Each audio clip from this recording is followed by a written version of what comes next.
Welcome, folks, to the latest episode of Pubcast Plays Dungeons and Dragons. Woo! Will this be the finale? Will the adventurers survive?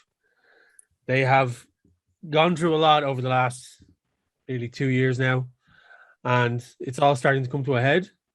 So where we left off, the group had broken up, had gotten back together. They'd met up in the capital city of Terrace-Moor. Secrets were revealed. The big bad was made known. And they now find themselves waking up, separated again once more within the castle, in their selective beds, on a very deathly still and quiet morning. It's like it's that one deep breath before the final jump. As they all start to kind of arouse in their beds, they can feel that it's just tense in the air. Even in anyone that's like kind of even stretching out their perceptive nature, they can see that there's definitely something. They can feel it in themselves that something is about to happen, and that's where we're going to pick it up. There's a group of you separated. I think Norman and Loran, the two of you had slept separately than the rest of the group. Isn't that correct? Yeah, but together in the one bed. Yeah, together in the one area, and then the rest of you were all kind of not area. I want to be very clear. One bed. That's okay, because Norman doesn't usually take a bed, so I kind of figured Loran would take up the entire bed. Norman doesn't actually sleep in the bed.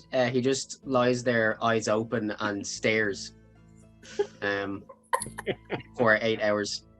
And every time Loran stirs or tries to wake up, there's just these little glowing yellow lights in the dark. They're like a little night light.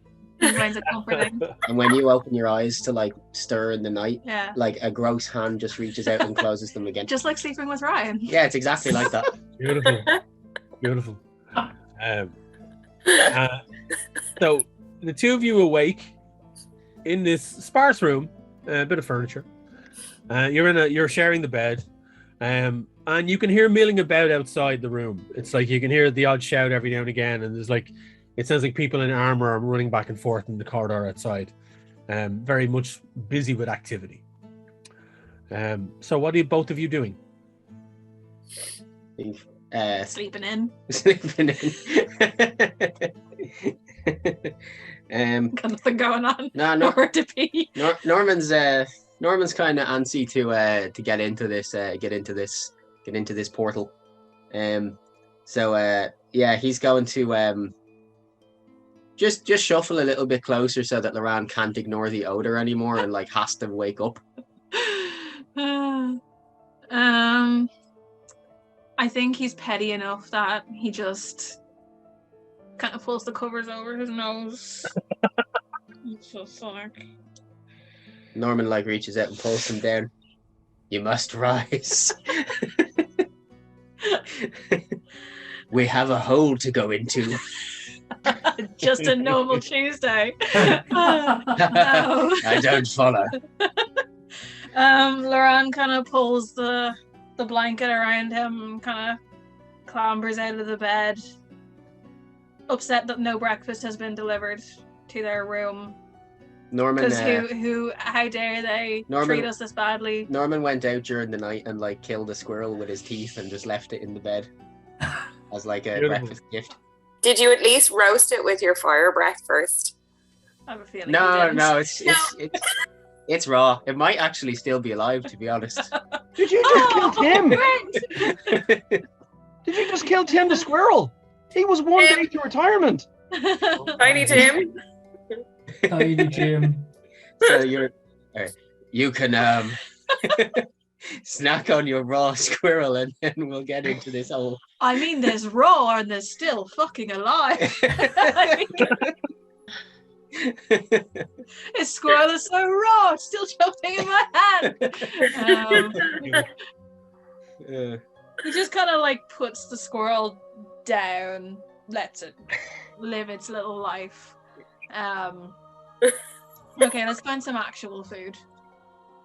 You can do that. I'm just very, very excited to get into this portal. Sort of really itching for it at this stage, you know. Yeah, I feel like this might be because you know that all those times where someone was like, "Oh, you can go home now, you can go home now," and they're like, "No, actually, that was bullshit." I don't know if you've been paying attention, but I love going through portals. Yeah, I know. Yeah, it's to your detriment for sure. I have never actually once met a portal I haven't immediately jumped into. Oh God, Wayne, you're gonna have to put some sort of content warning on this. It's great. There's always a content warning. With the fact that his podcast plays not enough of a content warning. Yeah. You don't know what you're getting into by now. Good fucking luck to you. If you don't know me by now. First song, I had Jill for first song. So Okay. So that really worked out well for you with the whole ending up in this plane thing. But I didn't. Should maybe hold back on the whole impulsively jumping into portals. To be strictly speaking, fair. I didn't jump into that one. I was pulled into that one. That's all the other ones. That's on me, but that one, no. Okay, well let's go find the portal to breakfast. And Loran takes Norman's hand and starts pulling him through the halls to find breakfast. Portal to breakfast. Thanks for the qualifier there. You step out into the hallway and there's a lot of you see a lot of guards and people basically brandishing weapons, rushing back and forth as if they're preparing for something. And you do as you're kind of step out very quickly, you know, you're well honed Loran senses for food. You can get a sniff of food on the air that leads you back towards the main hall. Takes you about 2 minutes to get there, and you do see it's like a buffet style, and people are just helping themselves because there's large clumps of guards and well kind of armored and weaponed people just kind of gathered around, talking kind of hurriedly to each other while consuming food. Norman, as you're kind of being pulled along, bits of you my look over skin the far coming off in Loran's hand because of the leprosy. Well, this is a new enough kind of found body. It's the former body of Abigail Hemlock. So it's like I think it's leprosy of the spirit. Oh, okay. Slowly but surely burning through the individual. He has the concept of leprosy. How does one define the concept? Just look at Norman, and that's the picture that comes up. As you're kind of being pulled into the main hall, you kind of see on the raised dais and platform that you're used to now seeing at the far end, where that long table filled with maps and diagrams is, kind of sitting off in the corner by himself, resting on his staff, looking extremely, worse for wear and worn out, is Dastius Trevelyan. Just don't look, babe. It's fine. Just ignore him. He's kind of looking in a way. He's looking in a way, is he? He's looking like wrecked. He's looking pretty tired. And you kind of point your finger and laugh, and he doesn't really pay attention. He seems to be intently staring at the floor, and then every now and again mumbling to himself and kind of shaking his head, and then his hands kind of gesture a bit, and a few sparks kind of flicker through the air, and then he just goes back to doing what he's doing.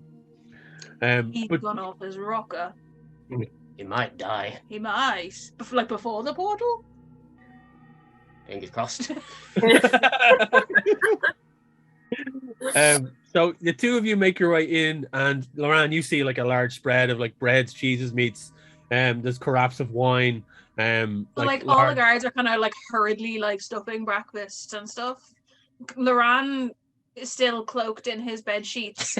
Makes sure to sit down and enjoy his breakfast. He's not in a hurry.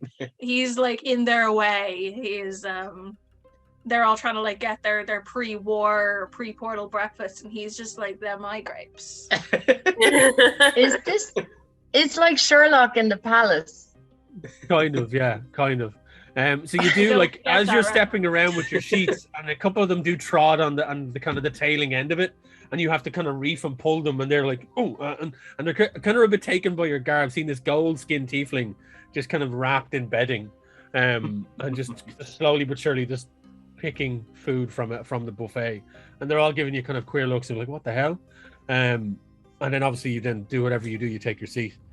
The rest of you all arise in your room together, and again similar, you hear No, not me, Wayne. Sure. You're off. Yeah. You've gone off to do other stuff. So so you have Aratir and Ogun and Talazar all awakened in your room, in the kind of a barracks room, and there are one or two other kind of cots there as well, but they're not occupied. And you hear bustling and moving outside, the clanking of armor and shields and metal. As you kind of guess, people are kind of hurrying about. What do you all do?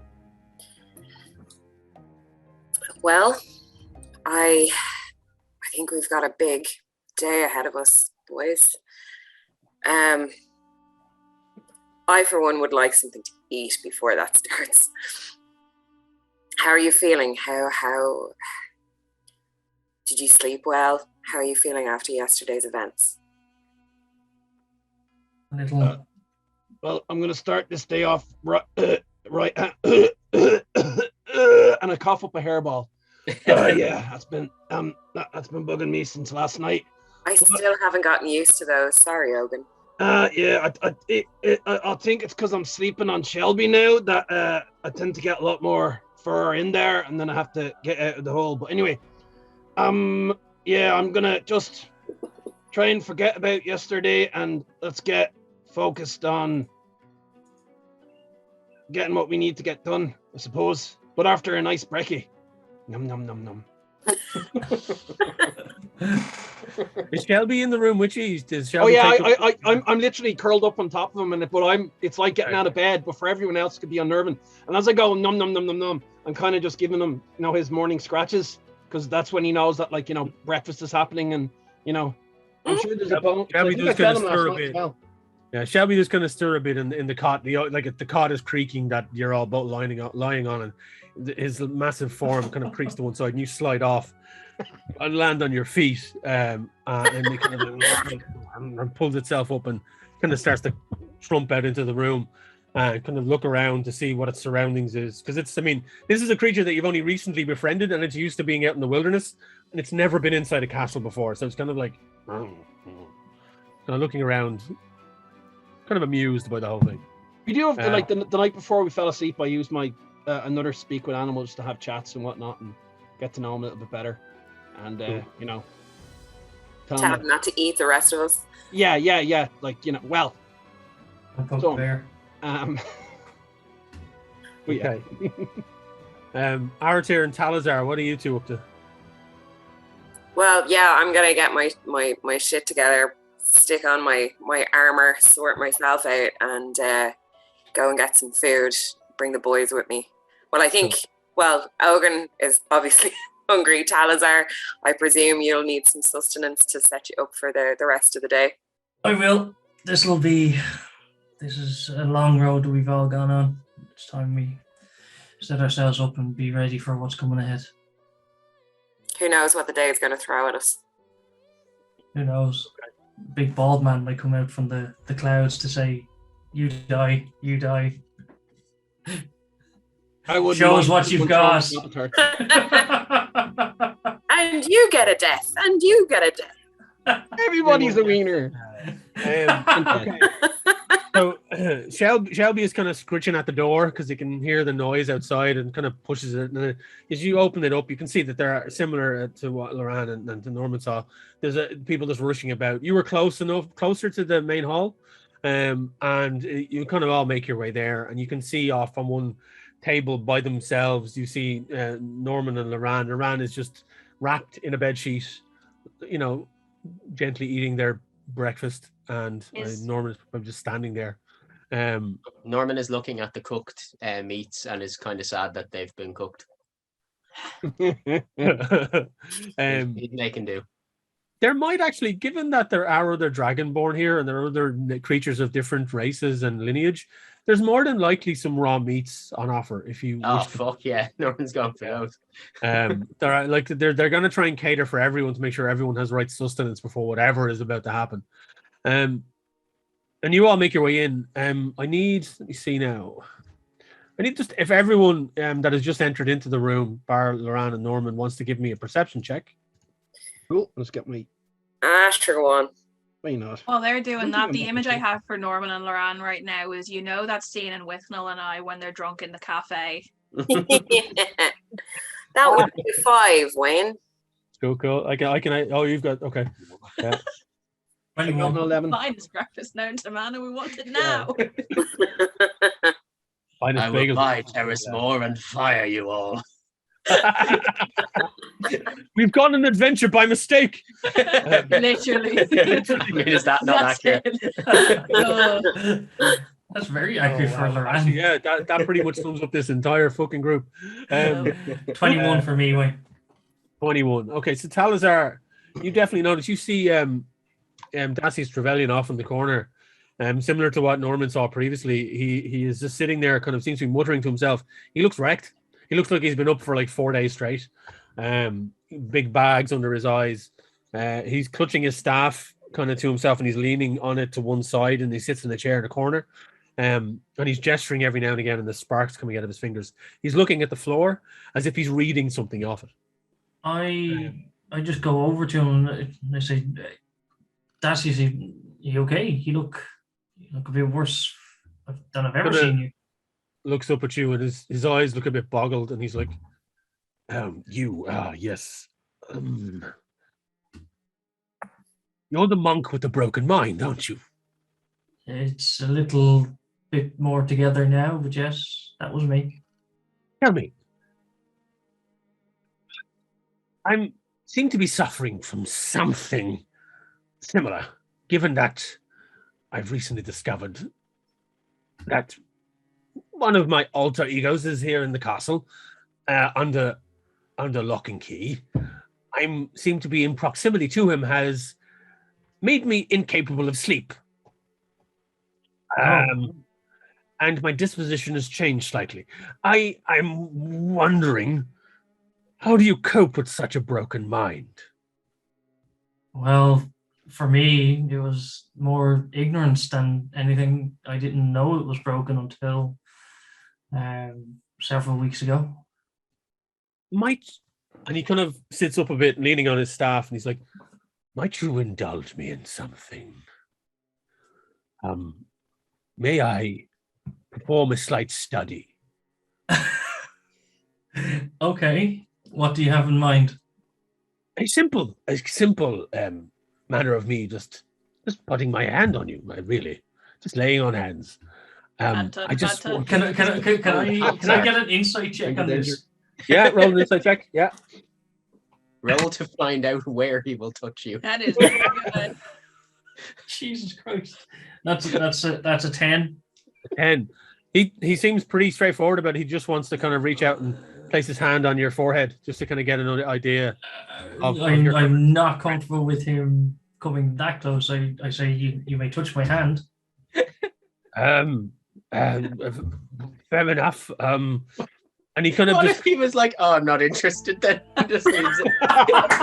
I'd be just standing there. I'm really only into one thing. I'd be standing The out morning there, arm coffee outstretched. routine. I need to do this. he kind of I put it out like a handshake. cool. He kind of puts his staff into the nook of his arm, and he kind of holds it there, and he just reaches out with both hands and grasps yours and pulls you forward slightly, and you feel this tingle. It's obviously not your your alabaster arm. It's your actual fleshy arm, and he grabs it and he kind of pulls you towards him a bit, and you feel a pulse of energy kind of move up your arm. I need you to roll a wisdom saving throw for me, please. Oh, motherfucker. Oh. Not bad. That's a 15 total. 15. You feel this energy pulse up your arm, and the back of your mind just starts to kind of back of your head starts to feel very hot, and then as if there's kind of like somebody sticking a couple of needles into the back of your head, and it starts to sear up, and you see flashes of imagery of your past life, basically your past experiences, dealing with Festivus, dealing with the monks, dealing with kind of coming back to your senses. And then all of a sudden you relive the trauma of your arm being torn from your body. Like a split second of just pain flashes through you as you start to relive everything in your head, right up to this particular moment. It flashes like right up into your irises start to burn as your eyes are flicking back in your head. I don't know if the rest of you see this. You could all roll perceptions if you notice this happening at all. got paste. Are they not in the same room? Would they not have seen this? You're all in the large hall. So Right, you're up okay. on the Food, raised we're dais. distracted. Yeah, you're up on the Rolled raised dais. 13. 13. Let me see. You look over Arat here, and you kind of see No, I don't know. Trevelyan still in his chair, but his hands are kind of wrapped around Talazar's hand, and he's pulled him towards him, and you can see Talazar kind of jerking slightly. I'm And gonna stride over because I'm stealthy and fast Sure. and attempt to separate them. Before you even get there, Trevelyan lets go. Okay. Talazar, you stumble backwards. Roll me in acrobatics to see if you stay on your feet. Not bad. That's a 22. Yeah, you manage to just catch yourself, and you just see Talazar stumbling, and you feel a searing kind of heat and like pins and needles all over your head and down your neck and across your shoulders, and you're just staggered by this. You have basically relived every experience, past life and present, in a matter of seconds. And Trevelyan is kind of sitting back, and he's kind of staring up and around, his eyes wide, as if he's kind of going over something in his head as you look down on him. What just happened? Talazar, are you okay? No. Well, I steady myself and leaning forward, I start arcing energy out of my staff and I say, explain yourself, Trevelyan. Trevelyan kind of comes back to himself. Right? And he looks up at you. He's like, I mean you no harm. I simply needed to understand how a mind so broken could repair itself. And it seems to be that the easiest way is through denial and self-acceptance, and a mixture of the two. And he kind of pinches in between his eyes and then leans on his staff and stands up. I did not mean to cause you any pain, but you were a prime subject of this instance, and I know of no one else who had such dealings with the Vestivus creature like yourself. I do apologize. Stand down and say, be mindful of the things you do. We have a big day ahead of us, and we can't all be fighting less than 100%. Indeed. I do apologize. And he kind of bows slightly and turns to kind of move away from you and kind of head over towards the throng of people and starts to move through them. He then stops as he gets down to the bottom part of the dais and turns back and looks at the group. I must go make preparations for your departure. You can meet me in my tower within the next hour or so. Everything will be ready. And he turns and heads off in the direction towards his tower. Waiting. Ogun kind of like lifts his head from a big huge plate of mixed meats and just goes, huh? So I rolled really, really badly for my perception, so I'm just engrossed with the food. Kind of eating it on the floor. You said there was a buffet, right? Yeah. So I just got a big huge pile of mixed meats and did one for Shelby, one for myself, and a big huge bowl of coffee that we put in the middle, and we'll kind of just share that. That's what I've been doing. Beautiful. Like getting the important meal of the first breakfast day. Rosine, Kim, Yes. You awaken if you've slept at all, and you find yourself kind of in the barracks, mixed bunks. So there's like other soldiers about the place. You're not really like you used to sharing and bunking in with a crew. So you wake in the morning and you kind of start getting yourself ready. What do you want to do? Yeah, I'm just productivity defined, really. I get up, I equip myself, I make my bed, and go to get breakfast. I'm reliably boring in that way. Okay. My morning routine would be fairly practiced, and I don't really notice chaos around me, but I do want to get on with the plan for the day. Okay. So I you go find to yourself. Yeah, you do. You find yourself in the Great Hall after getting yourself together, putting on your armor, gathering your weaponry, and you step out into the Great Hall just as Trevelyan is stepping away. And you, as you come in, you see the group all huddled around kind of a table area. I don't know how you've this. What? Have the group joined us now? Well, they're in the same area. I don't know if they've actually sat at the same table as you because I'm guessing tensions are probably still a bit. So I don't know whether you can't sit with us type of a situation is going to happen. Like so. It's not full on Mean Girls yet. Yeah. So, Yeah. so Rosine comes into the room and you see the group. They're all there milling about doing their thing. You do see Loran off to one side with his bed sheets, and you see Norman with his plate of raw meat, and you see Ogun with his him and Shelby's collection of breakfasts, and then you do see Talazar and Aratir kind of up towards the raised dais, and you know something has definitely gone down, or well, you could roll perception to see, but your passive is decent enough, I guess. But you walk in and you can definitely see that there's a lot going on here, even amongst everyone else, all the other denizens of this area. They're all prepping for battle. They're all getting themselves ready because they know something is going to be coming soon. And you see the group, so you're all now in the same large hall together. So I found a particularly delicious looking pastry, and I'm gonna bring it over to Loran as a kind of a gesture of goodwill. Okay. Yeah, Loran's pretty forgive and forget. He's pretty lackadaisy, so he's like, "Oh, I like the cherries on that one. That's good." I saw this and thought of you, Loran. So, aww, enjoy your really breakfast. cute. Oh, thank you. Is Talazar with Aratir? I kind of left him to kind of sort his brain out and struggle. He's sitting off to the side, drinking a coffee, rubbing his temple. Who's your moody friend?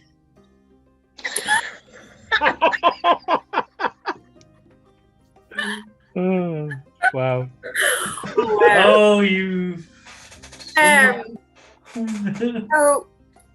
do you not have any memory of Talazar, the monk? I remember a monk, I think. It was right back in the beginning. Fell into a portal for a while. Lost an arm.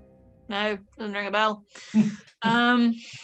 He's a bit too square for you, though. I can understand why you forget him. He's hanging him. Friendship. So, how are you feeling about sit?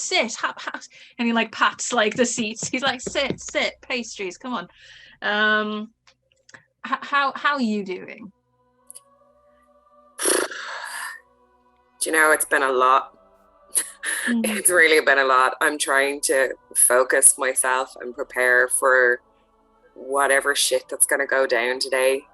I feel it's my duty to fight, but there's a little part of me that is like, why are we doing this? I've always been the king of self-preservation. I know. And my advice is, if it gets too much, fuck it. You know, I mean, we're doing this as a favor to this realm we're not from. Whatever. It is all a bit much. Some days I just don't. Well, I say I don't think about it. If you just pretend really hard that things aren't happening, you can sometimes lie enough to yourself to believe them. That's how I'm so cheery all the time. I admire your compartmentalization skills, Loran. I really do. Sorry? I don't know what that means. And there goes his articulation again. You He's also like just nude with a bed sheet as well. He's not exactly the most elegant. I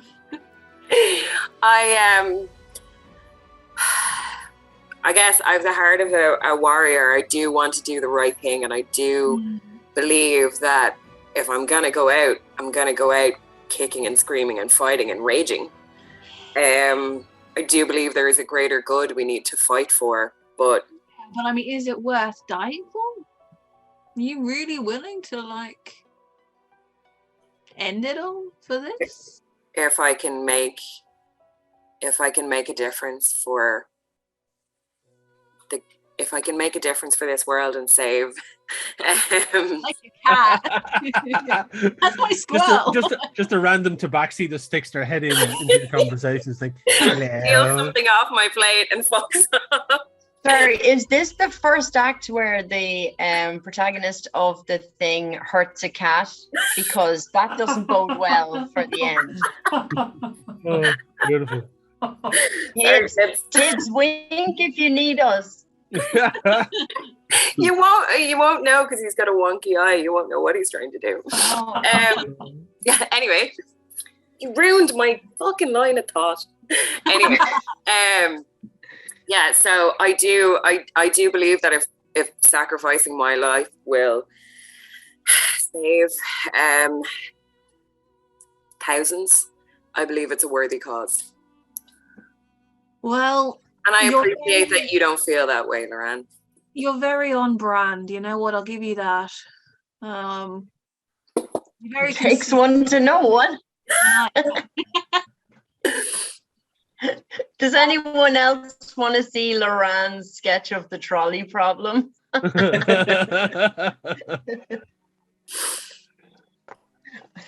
Well, we'll see what happens, you know.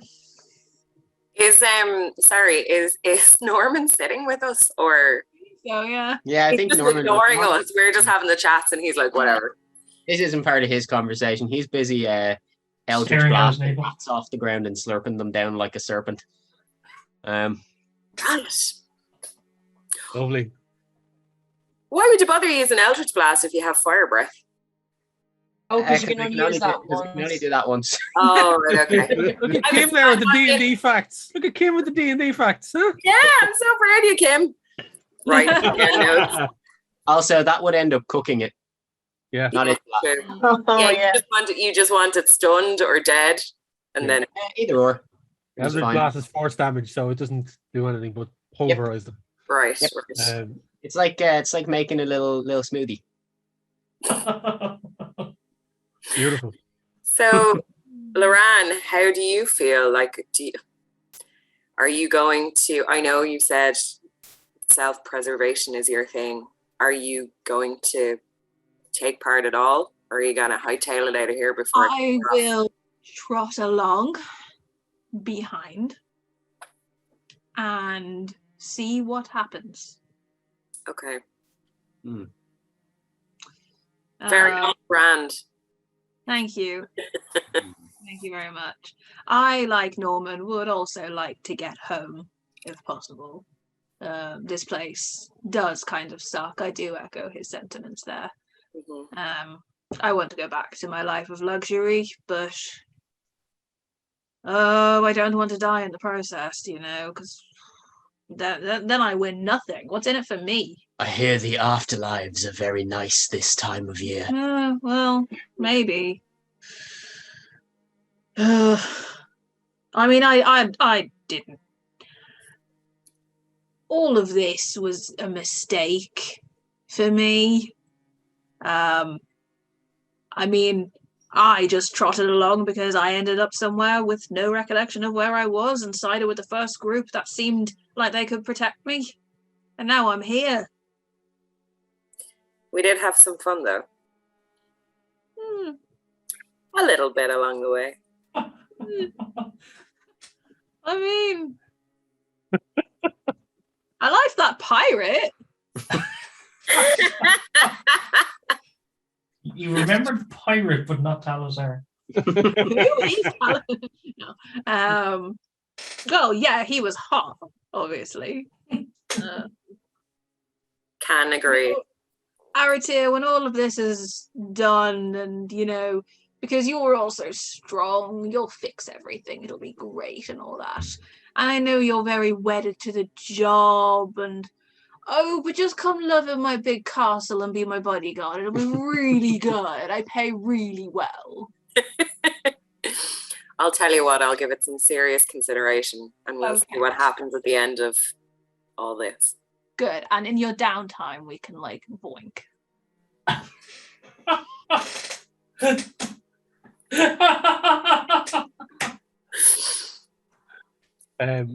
So,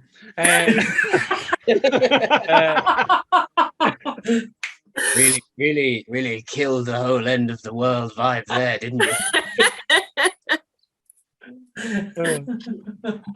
title of the episode. In the end, we can boink. My life Yes, ever. thirsty little gremlin.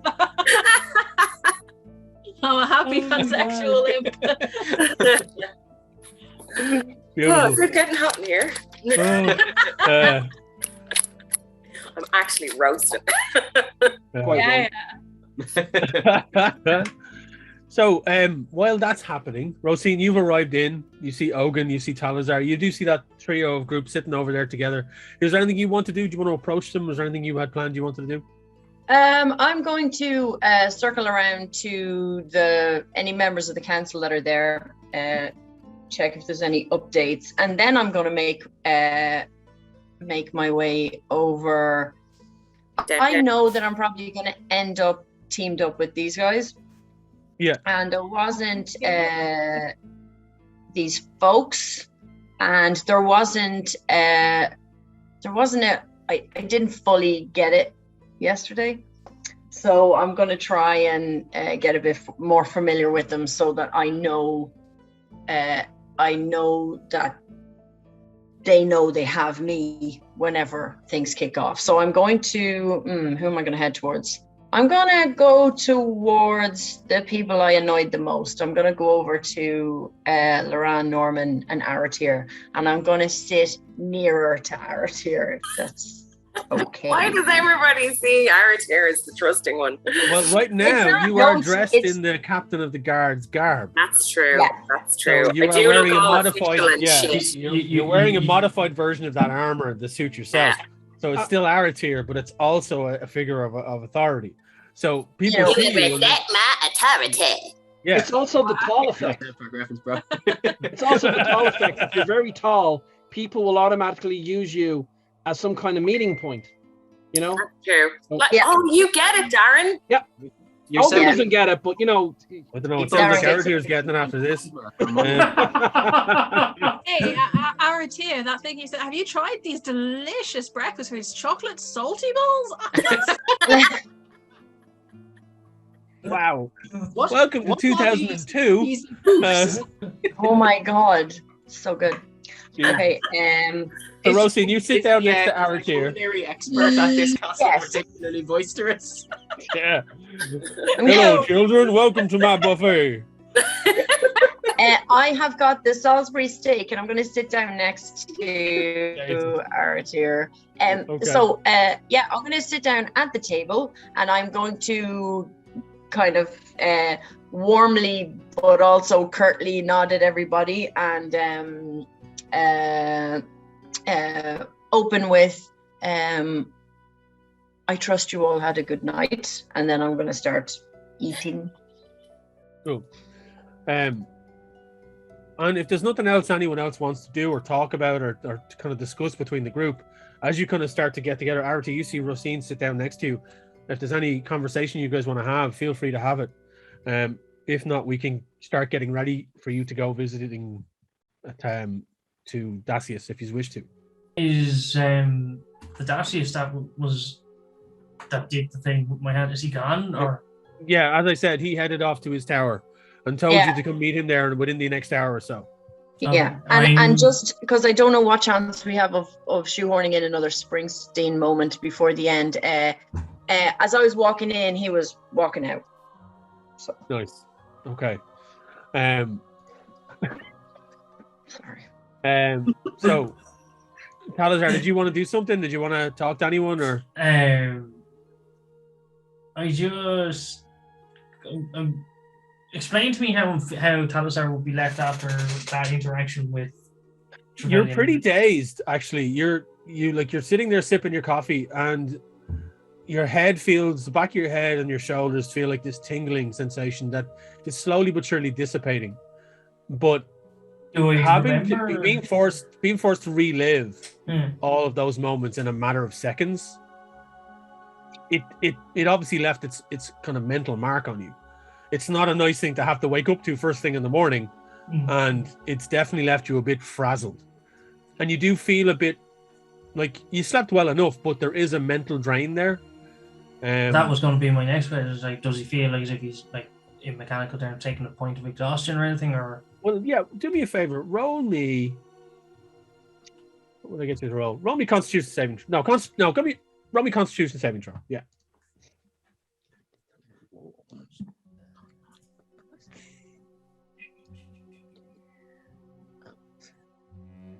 yeah, that's going to be an 11. While you feel tired and you feel like the back of your head is slightly like it's like the remnants of a hangover, you don't think you're being affected too much. You can kind of feel okay. There's no obvious side effects from what Trevelyan did to you. And would he have been made to relive the moment at which his memory was lost? Yes. So as I said, you kind of went through every stage of like pre everything that happened to you with this group back to when you started to remember or were remembering time with being Vestivus's envoy, being sent up north, investigating the portals, that type of stuff. You start to relive that. You did relive that very, very briefly, like split seconds.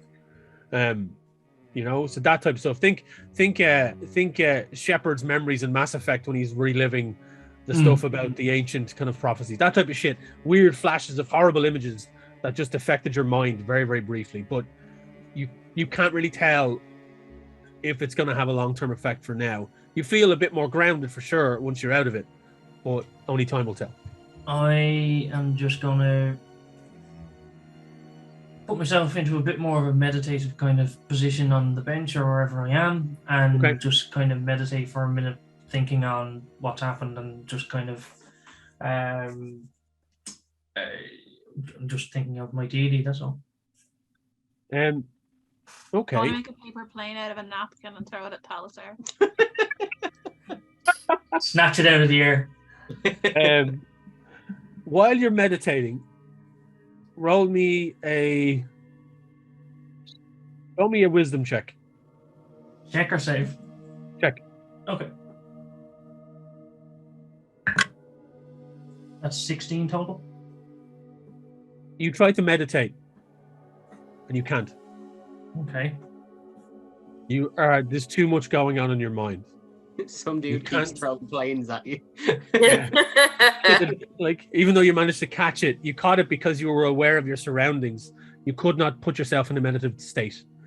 And it worries you slightly because when you close your eyes and you try to meditate, you see random images of your past. Wonderful.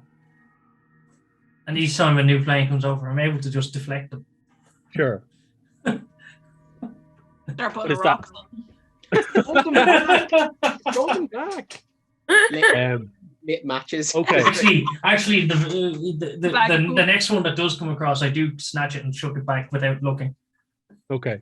You're just throwing it back without looking. It just, yeah, you could roll an attack roll to see if you actually throw it back in the right direction. That is a natural 20. Yeah, it just goes straight back and lands into one of Loran's cherry pastries that is sitting in front of him. I storm over in my bed sheets. What the fuck is your problem?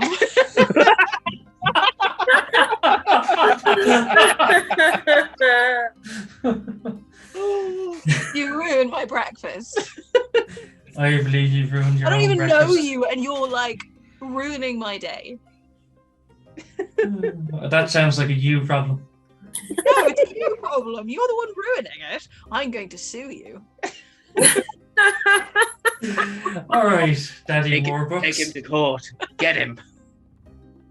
My mommy and daddy are very powerful. Sue him and take his stick away. I look at Aratir to see if this is normal for this group. Rosine, this is completely normal. Well, certainly completely normal behavior on Loran's part.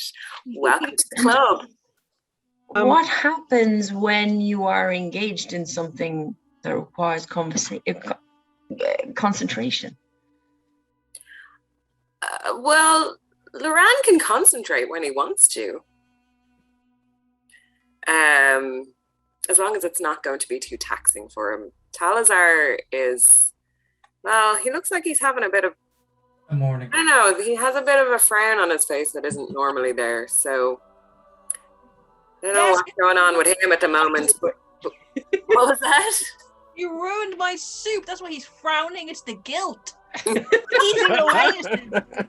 No, I assure you, the guilt is all your own. I have no guilt. I have never done anything wrong.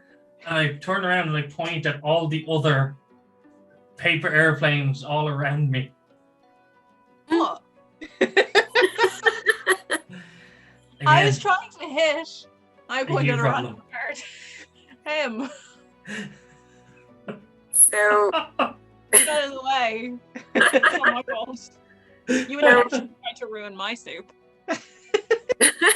Wayne, when Ogun subconsciously hears about concentration and how Diaz does it, he picks up his big huge bowl of coffee and starts slurping it and spilling it all down his clothes that he's still wearing from the time that we noble suits. And he's spilling it all down to mix in with all the other stains. And he's just coming up and he's talking into the bowl, but he comes up right beside Aratir and Roshin and goes, what's going on? What are we doing? Oh, this is good coffee. And when he puts down the bowl, you can see he's put random bits of meat in the pockets with other food and other things that have probably been there a week. And he's just kind of going. This is like an alt universe Paddington. It is. I personally believe that Paddington ripped off Ogun. Garbage Pail Kids, Cabbage Patch Wow. Kids relationship. But I'm familiar with sailors who are very handy in battle, but act like savages the rest of the time. So I'm not as bothered by some of this, but I just want to make sure nothing's going to break out. I'm going to I don't know. I'm going to ask the group if they have had a briefing today. Is there a place they're supposed to be? well, we have been asked to join Dacius in his tower. Okay. And when is the time to do that? Anytime in the next hour, I think. Well, I mean, the time has passed, and nearly an hour has passed after all of this has kind of taken place. Very soon, as soon as we're finished here, I'm going to go and catch up with Dacius. Did he not say after lunch? Talking. He's actually pacing back and forth in front of Talazar now, still going. The robe has been shed off in anger. He's like, every drop of silver, every bit of gold, you better have the best law representation you have. I swear, when I get home, I will get my entire team and they will come for you. Are you just I want Loran to make a naked? wisdom saving throw. You want Loran to make a wisdom saving throw? Yeah. Okay. Cool. Let's see what that is. Boo, boo, boo, doo, doo, doo. Ba-da-ba-da-ba-da-ba-da. Oh no! 3. No! I use the command spell and I say quiet and I whisper it. No one else would hear it but Loran. I mean, I guess I stopped talking. Yeah, Loran would stop talking due to the command spell. And that would literally only last. It would only last one round, but it'd be enough for me to get away and move I punch him towards the door. Are you? Can I? I think Jill asked this, but though, are you naked at this point? Yeah. Oh yeah. Okay. So it's a naked tiefling, and it's just so you went to do a strength check of 3 because it's 4 minus 1. Yeah, it was a punch. Yeah. So you kind of whiff at the air. God. Yeah. And Talazar makes a kind of beeline away from you. As you're all doing this, all of this is happening. Aratir, Norman, you might see this. Rosine, you definitely would see this. You kind of garnered a kind of a crowd around you, but everyone seems to have stopped what they're doing are looking at this ragtag bunch of fucking nut jobs, and some of them are mumbling to themselves like, "This is who the fuck we have to trust with our situation. These are the important crack team that are being sent to help us rid the world and save us from existence." And it's like, yeah, and it's just surprise and worry has kind of spread across the closest group of individuals. Out of curiosity, how long does Talazar's thing a minute. One round, it's six. Yeah. It's six seconds. So like in that 6 Oh, seconds, 6 seconds. I can move. I'd be quiet for 6 seconds. Fine by me. Yeah, But that's the thing. In that 6 seconds, I can beeline 45 feet away from you towards You fucking Trevelyan. coward! the hour of time, like the hour has kind of passed when you're meant to be up meeting Trevelyan. I'm already on my way there. You're on your way there. So, and like whoever wants to go meet him can go meet him, or whatever you want to do at this point. Loran, Yeah, obviously, I've gone that way. I'm you're gonna still go. butt naked.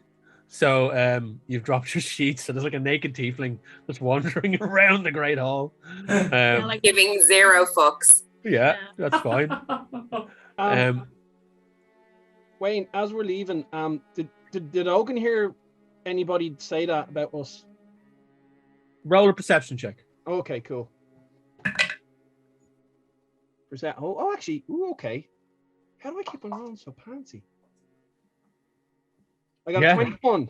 Yeah, you definitely heard people wondering, and it's kind of like it's like these are who we have to trust, and like the worried look on individuals' faces, and like just the kind of people surprised by the goings on. And you have heard as you're moving around, you do hear some people say this. I walked past them on Shelby, and I cast Druidcraft to make some nice little flowers, and I just kind of passed them out as I'm going like, I'll be grand, don't worry about it, like, be fine. I hope. Anyway, and you hand them over. You see these like grime-covered soldiers and guards are just kind of holding the flowers in their hand, looking at this kind of talking Wolverine on the back of an owlbear. And one or two of them kind of just drop the flowers, shrug, and just turn their back. And some of them pocket them or attach them to their armor and kind of just keep going about it. And then some people just watch you leave. So who is going and who is staying? Is the group all going together, or are some people like sticking around here? I came here to start some sort of cohesion with them.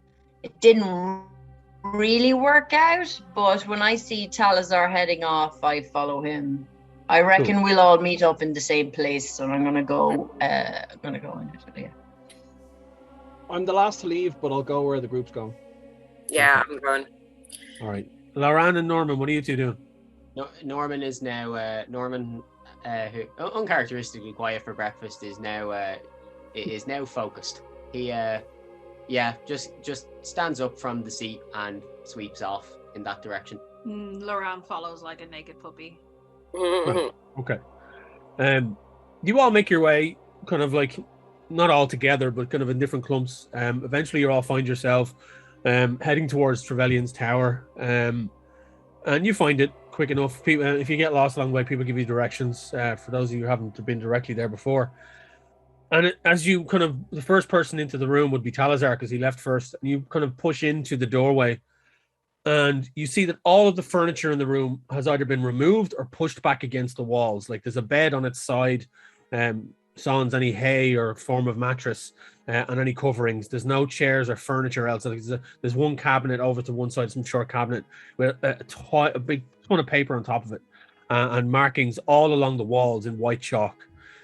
In the center of this cylindrical room, you see a huge runic emblem that has been drawn in blue chalk and has white markings dotted across it here and there. And some parts of it seem to have been rubbed out and worked on again. Standing off to one side, his fingers covered in chalk dust, marks on his robes that are now dirtied. His staff is resting up against the arse end of the turned up bed. You see Trevelyan, and he's kind of staring at the ground and kind of rubbing the side of his head, and he's rubbed chalk dust all along his face. And you look down and see this runic emblem there. He barely notices you as you walk in. And eventually all the whole group, entire group then eventually arrive in. Followed like at the end then, followed like making up the end as a naked Loran and a Norman.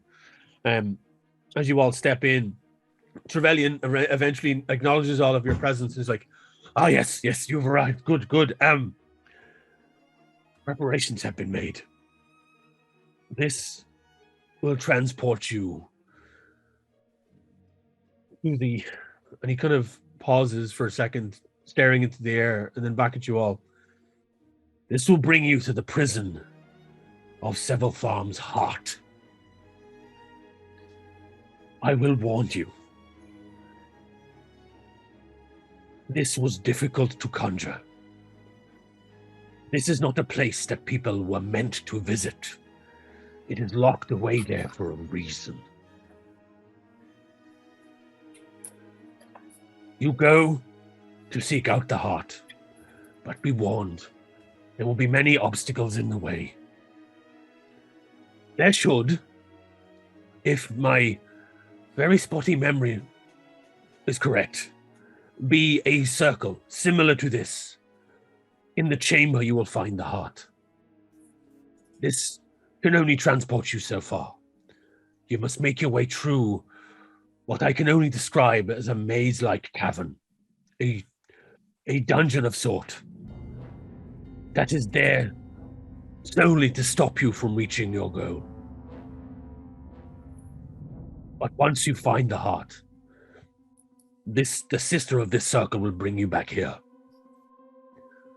I have a chamber ready with the ritual to destroy the heart of Seveltharm. And hopefully you will do it before his armies are unleashed upon us. And just behind him, you see a window as he says this, and you can just make out the bottom end of that large black globe that floats over the city. And the silence that seems to accompany it as it kind of envelops the land around it outside. I will keep this portal open with all of my energies. Are you ready to depart? And he looks over all of you as he says this, and then rests finally on Loran and looks Loran's naked form up and down. If you wish to prepare further, I can wait. I'll be honest, no one told me we were coming up here, so I didn't dress for the occasion. I mean, I'll put something on, I suppose.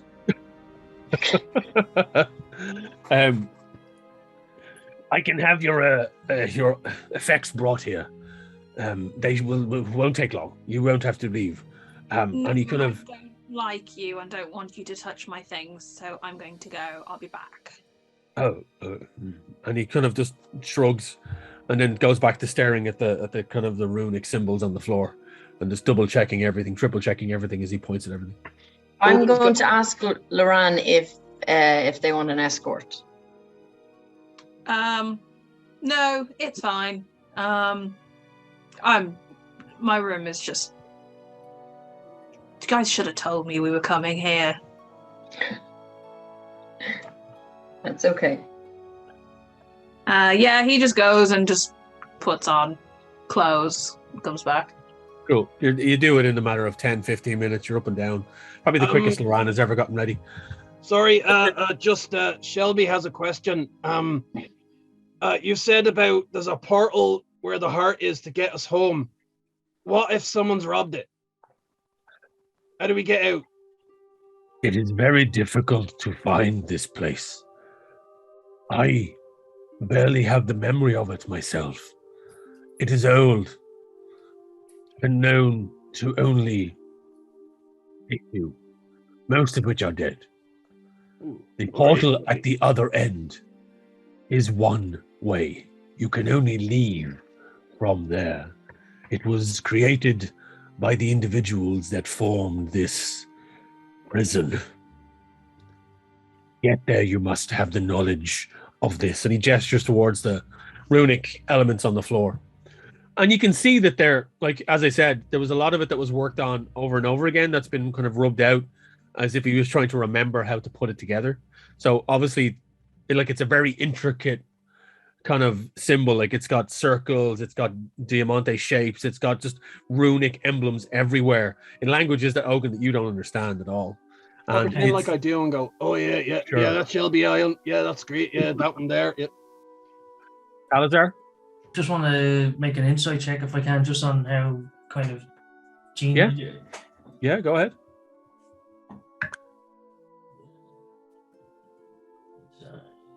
That's a 14. Yeah, he seems to be as truthful as a very scatterbrained sorcerer can be. He's kind of like, he definitely seems to have worked on this constantly, not even in the last hour. He seems to have been working on this throughout the night. And yeah, so he seems truthful. The last question Shelby wants to know is that portal that you're gonna send us to, if he like forgot his lucky bone or something, could we step back through? Again, I will say, the only way out is through the portal at the end, where you will find the heart. Right. Cool. Kind of. Yeah. Shelby didn't get that bit the first time, but I did. But I should have said, yeah, my bad. Right. Cool. Thank you. So can okay. I will give you a word of warning, though. Seeing as I knew this portal scrying ability, and he seems pained when he's saying this. If I knew this, then it is very possible that one of my other selves knew this. And if Savile Tharm was in possession of Quaval's body, he may have this information already. So please be on your guard. It is a dangerous path, but a much needed path that we must take if we are to succeed. If you are all to go home, this is the only way. Can I do something, Yeah. Wayne? I want to do a reassuring but not patronizing kind of like tap, trying not to say pet on Ogun, but I'd like to cast heroism. Sure. Okay, so I'm going to, if I do it at second level, I can do it for him and Shelby. Okay.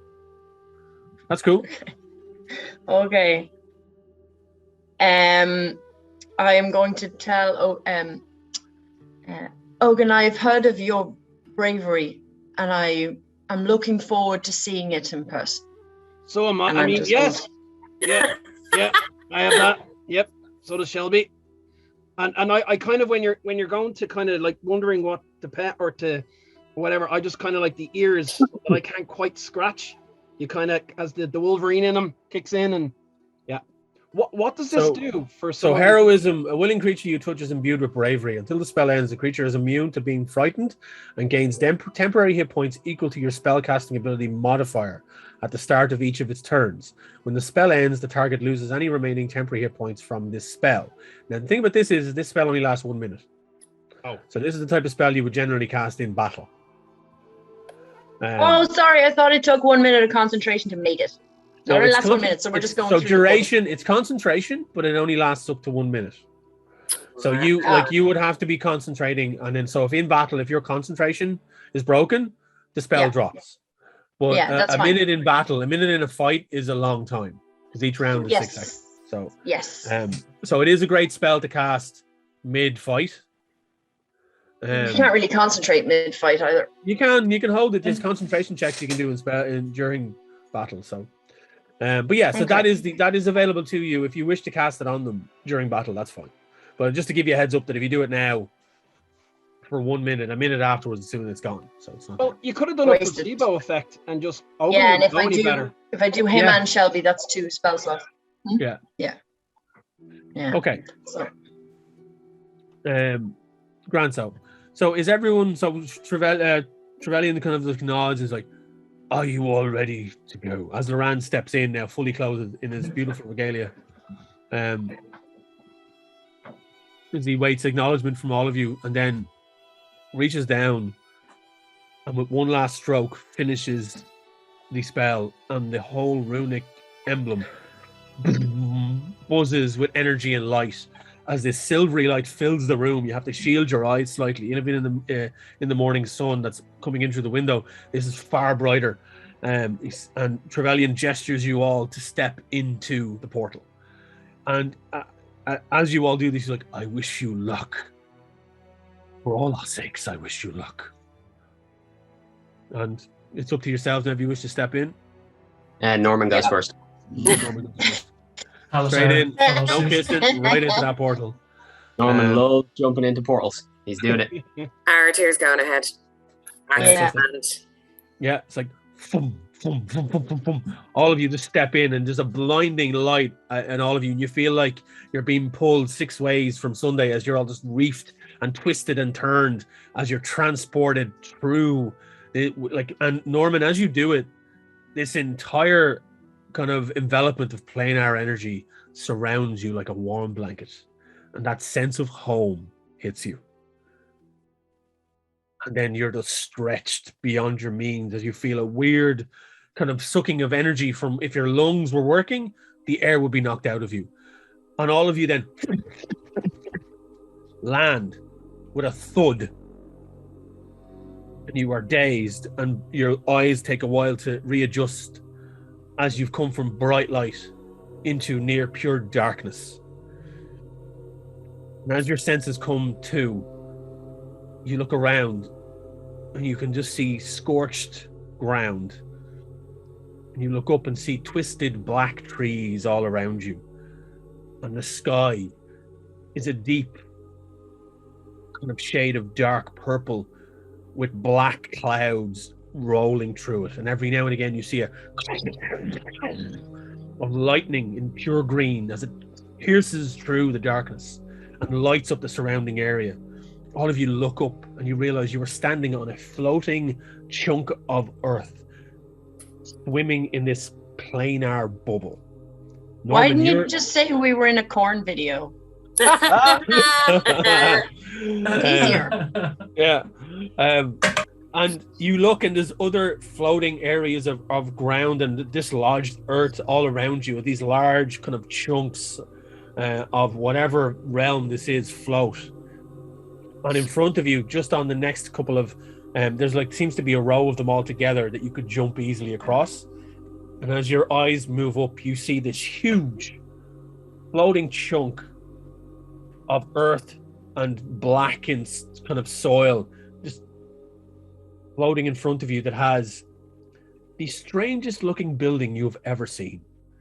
It seems to be square and blocky in parts, but jutting out of each side of it, and it's kind of some weird kind of existential, not put together properly Lego blocks that seem to be just jammed in different areas, and it's moving, constantly reconfiguring itself as these large chunks of stone slide in and out of each other. There is a gaping entrance at the front that is surrounded by purple light. Norman, to you, this just feels like you're at home. You feel like you've come home, and it's weird because you know this isn't your home. But this air, the air around here, which is breathable for all of you, is filled with planar energy, like thick, like burning ozone in the air.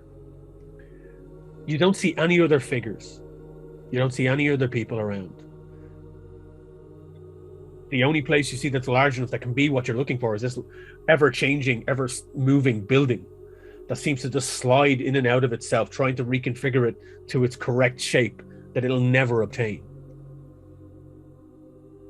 What do you all want to do?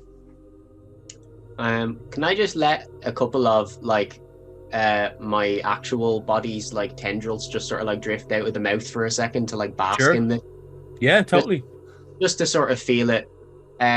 Very tranquil right now is old Norman. Just this is good. This is good. You leave that, pal.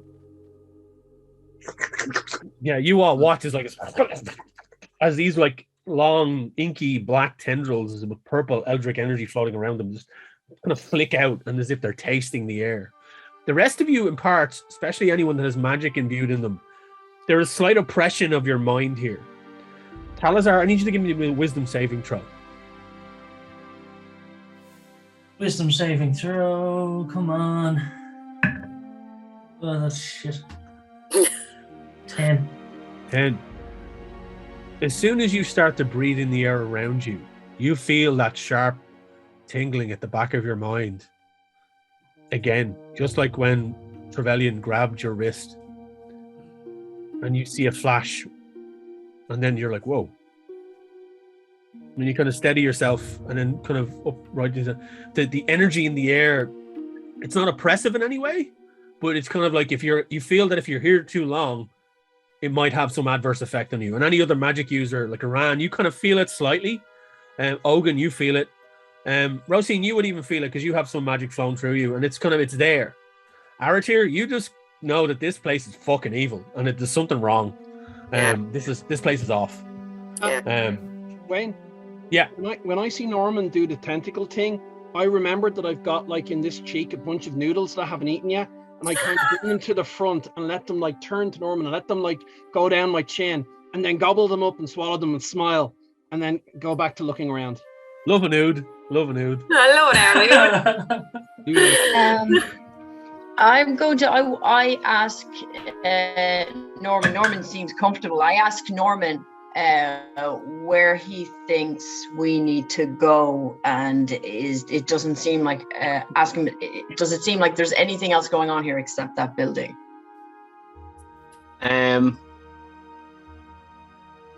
No, I'm going to imagine that would be our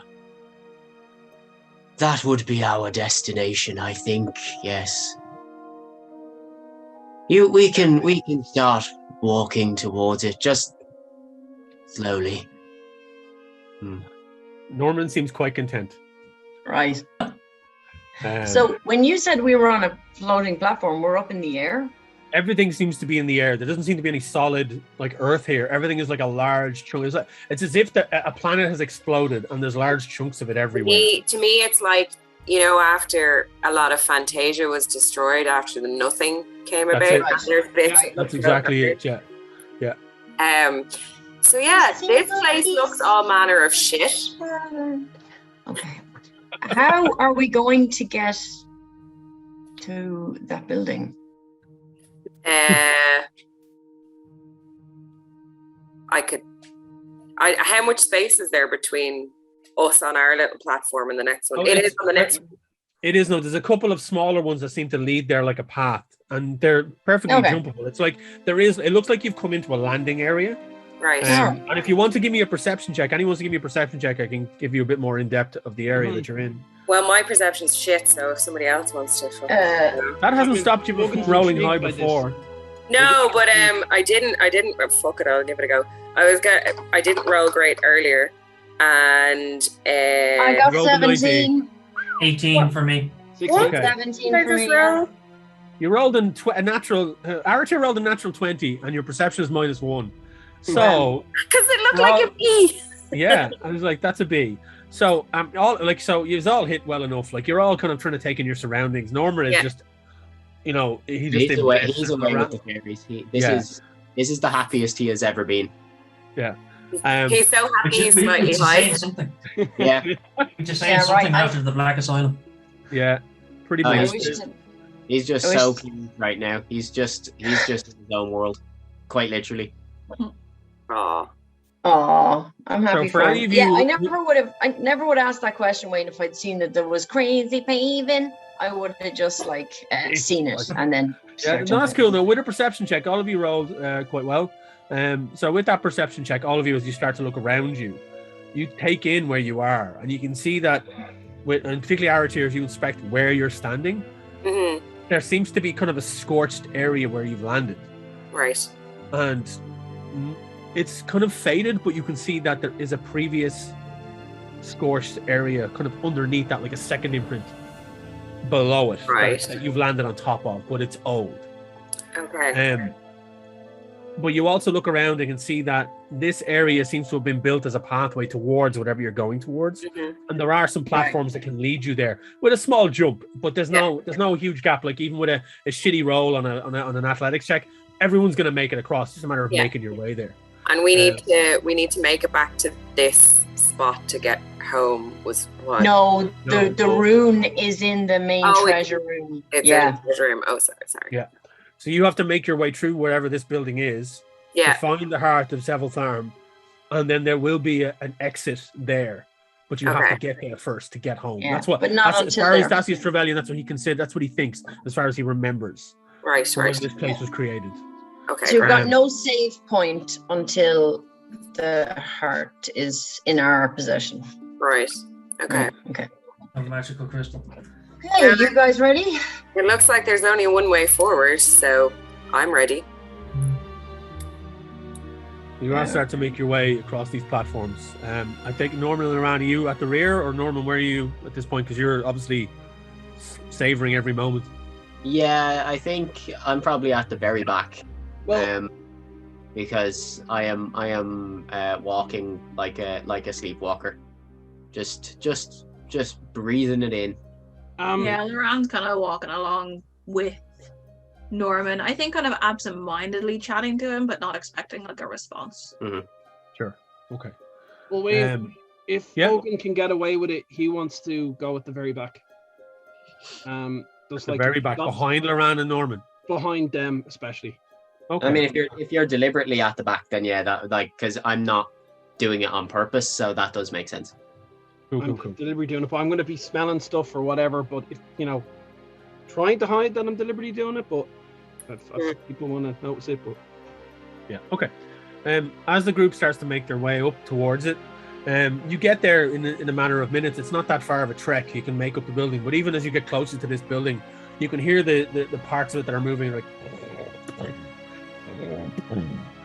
And the entryway is this huge gaping chasm of a doorway with no actual official door. You just see a purple hue over it, and you're all standing there in front of it. The earth around it is black. It's like it's black grass, and broken parts of the earth are cracked, and the roots of these sharp kind of claw-like black bark trees are all around it. It's a desolate looking place. And the closer you get to this, in particular, again, the magic users, you can feel that oppressive nature of the energy in the air. As you all step up to the front of it then, you hear a voice. Hey, excuse me, I was not expecting visitors, because nobody's visited me ever here, but hello. You hear this strange, weird voice, and stepping out from behind one of the blackened trees off to your left, you see a large, green-skinned dragonborn, dressed in what looks like it's kind of an equivalent of samurai armor. It's old armor with that slatted kind of look to it and shoulder pads. He has a standard stuck to the back. It has a tattered green flag with a black emblem on it that looks like a flower with a sword through it. And he steps up, kind of looking at you, holding a staff and a large rapier, staff in one hand and a large rapier. He's leaning on the staff, and it looks like it's just like an actual walking stick.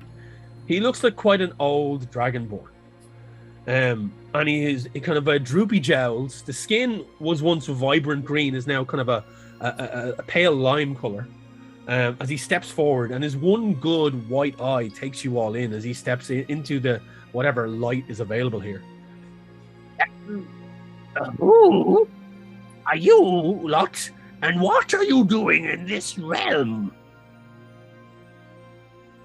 Look, little dude, we're in a bit of a hurry. We need a heart. We need to save the world. I'm going to extend a hand to the Dragonborn and say, "Oh, we are on a quest. It is a pleasure to meet you." He kind of looks down at Laurent and looks down at Rosine, because he's quite tall. Like he's a very, very tall Dragonborn, even stooped in his obvious old age. I am Orzak's bright claw. I am the guardian of this gate, and I have not seen another soul for close to 300 cycles, if my mind is correct. And you are the first to come looking for it. You are the first. Who has charged you with this task? It was a wizard of sort, a tall, broad man, very stern. It was a long time ago. His name is I've quite forgotten his name. But I was charged, and he kind of waves the rapier up in the air. He's like, I was charged with this task, and I will uphold it. But there are a lot of you. Some a bit more flamboyant than others, and he kind of waves the rapier towards Loran. Might I ask, what do you wish of the heart? What is your quest? To save the world. A bold quest. Yeah. Indeed. Can we have your permission to pass? It will go better and more quickly for you if you just say yes. Now is not the time. If you're here to save the world, if that truly is your goal, I want both, because both Aratir and Norman have said this, I want both of you to roll a persuasion. Okay. Is anyone else's kink at Norman when he's on the job? Like when he's like...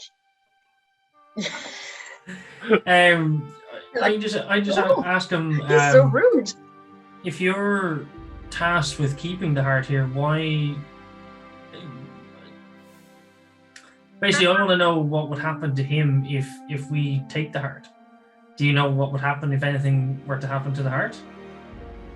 Well, the heart is a source of pure evil, and it was as far as I recall, and he kind of pinches his nose a bit. As far as I recall, at the time when Savaltan was defeated in battle and his heart extracted, we could not find a way to destroy it. So I put myself forward as its protector until such a time would come when it was found to be destructive. And this wizard, whose name escapes me, a sorcerer of such.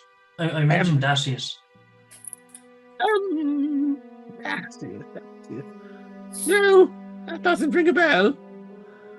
Festivus? No. Anyway, you see, I was told of your coming. I was told that this would happen. And I pledged myself to this task, to guard this area until such a time as a group of adventurers as yourself would come to relieve me of my duty, and I can rest. I am this close to relieving you of your life. Are we going in or not? What did you roll? Persuasion? 16. I rolled a 14. 14. He nods. He's like, "You seem true of heart." No pun intended.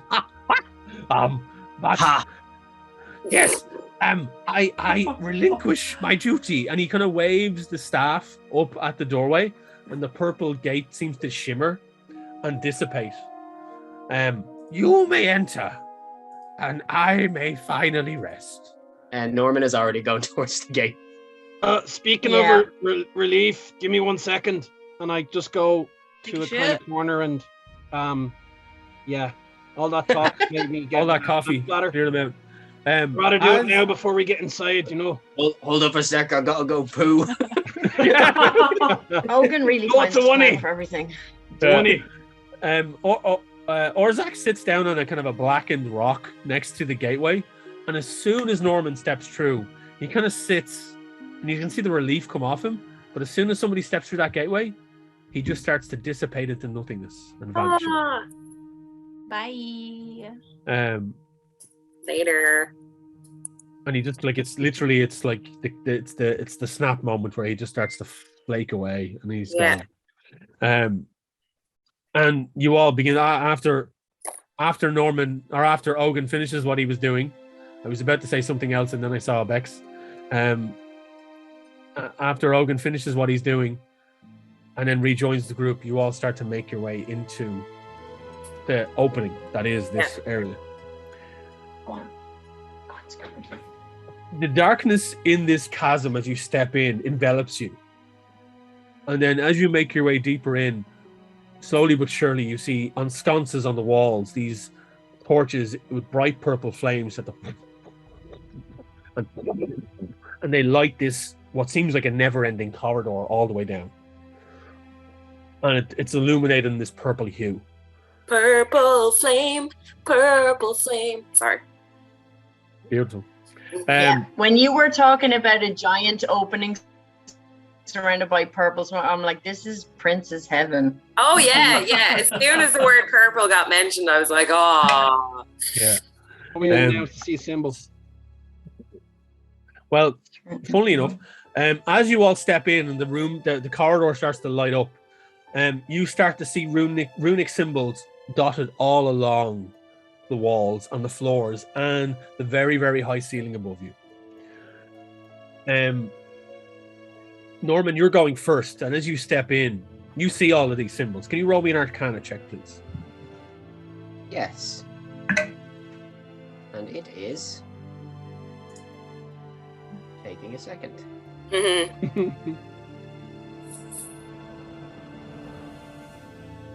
Not great, actually. A 10.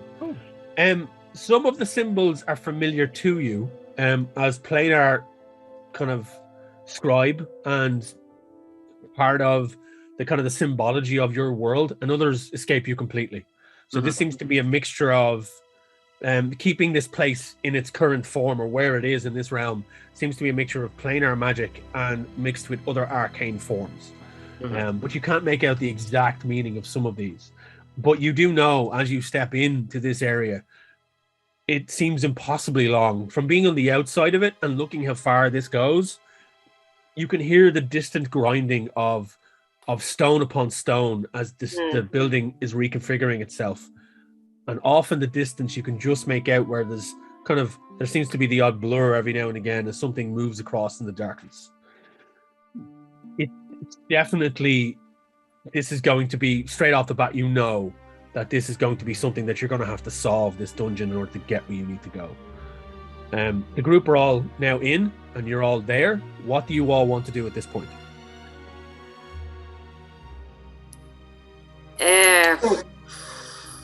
We all see this puzzle and realize we're going to have to solve it. Sorry, Archer. It's not so much a puzzle. It's just that these are ancient scripts that are dotting the floors, the walls, and the ceiling. So, and you can just see this long corridor. Off in the distance, you do hear the grinding of stone upon stone. There's no puzzle that is presented to you, but Norman, in his mind, as he sees all this, that's what he kind of thought in his head, that this is definitely something that is going to have to be solved. The rest of you all stepped in now and have seen all of this. So as a group, then I'm asking, what do you want to do? Or individually, what do you want to do? Go on ahead, Jill. This kind of information is beyond Aratir's level of understanding. So she's gonna turn to the learned people in the group and go, this is beyond me. I'm all for scouting around and checking for booby traps that could jump out and kick us in our arse at any point, but fam, I'm relying on you lot to translate this craziness. What's the language? What's the language? Or is it? I'm assuming we're looking at something. Well, I mean, like I said, there's runes all along the floor and the walls and the ceiling. You can give me an Arcana check if you want to try and understand some of them. See, I might be more divine-based magic, so it'd be more in Norman's wheelhouse for the arcane. Yeah. Yeah, I'm gonna do an Arcana or an Arcana check anyway. Yeah, go ahead. For Bance. Yeah, nothing to worry about. I got an 11, but I think Norman what is Norman physically doing now? So obviously, I think based on my Arcana check, I would at least know that these are a mix of different languages that are being spoken. Or would you have allowed me to have cast guidance on Norman before he rolled? Well, no, because he's rolled it and it's I wasn't sure if he'd rolled or not. Sorry. Oh yeah. Anything? Yeah, I know at least mix of languages. Anything in so Norman's wheelhouse. Anything in either primordial or deep speech, Norman can read. So I'm looking for fragments I'm looking for the fragments that I do get, basically. Sure. Roll me an investigation to see if you find any of that on the walls. Yep. Guidance. You're gonna get guidance on that. So add a D4 to your roll. Cool. Okay.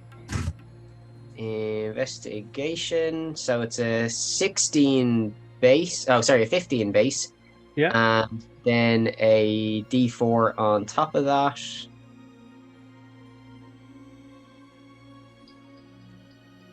So an 18 total. 18 total. Yeah, you do find there's levels of primordial there, and you're kind of running your hands across the primordial text and checking it. Are you touching the walls? Are you kind of interacting with it? What are you doing here?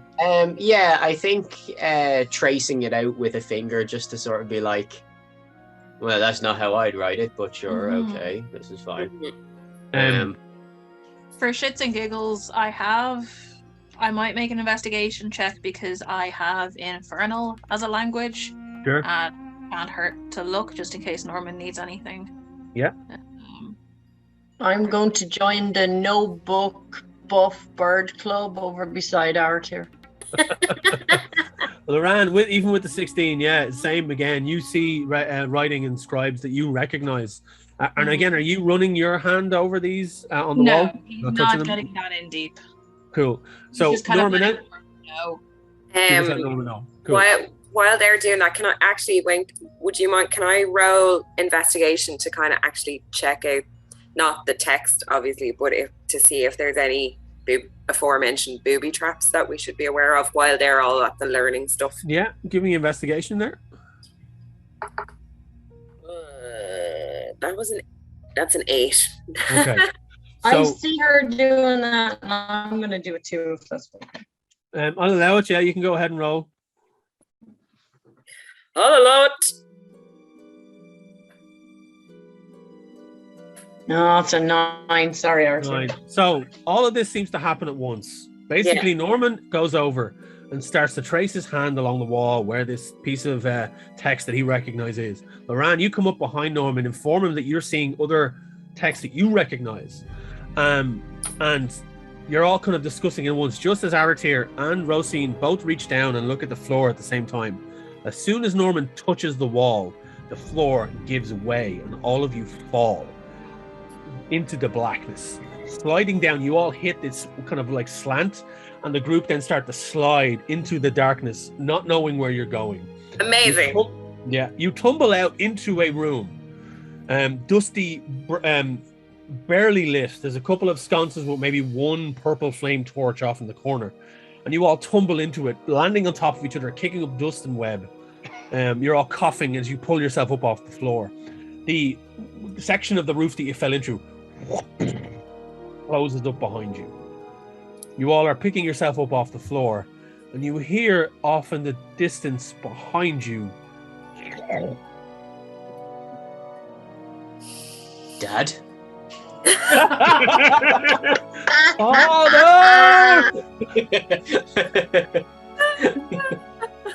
Speak, priest!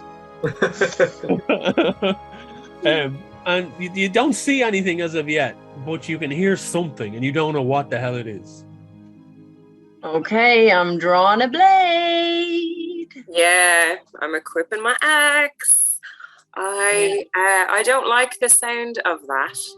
Before that kicks off, I scoot over to where Norman is, and I say, not Norman, sorry, to Loran, and I say, apologies about this morning, as I touch her on the shoulder and cast... Cool. Her is no Oh, pronoun. him. Sorry, him. I am they, Loran is he. Sorry, apologies.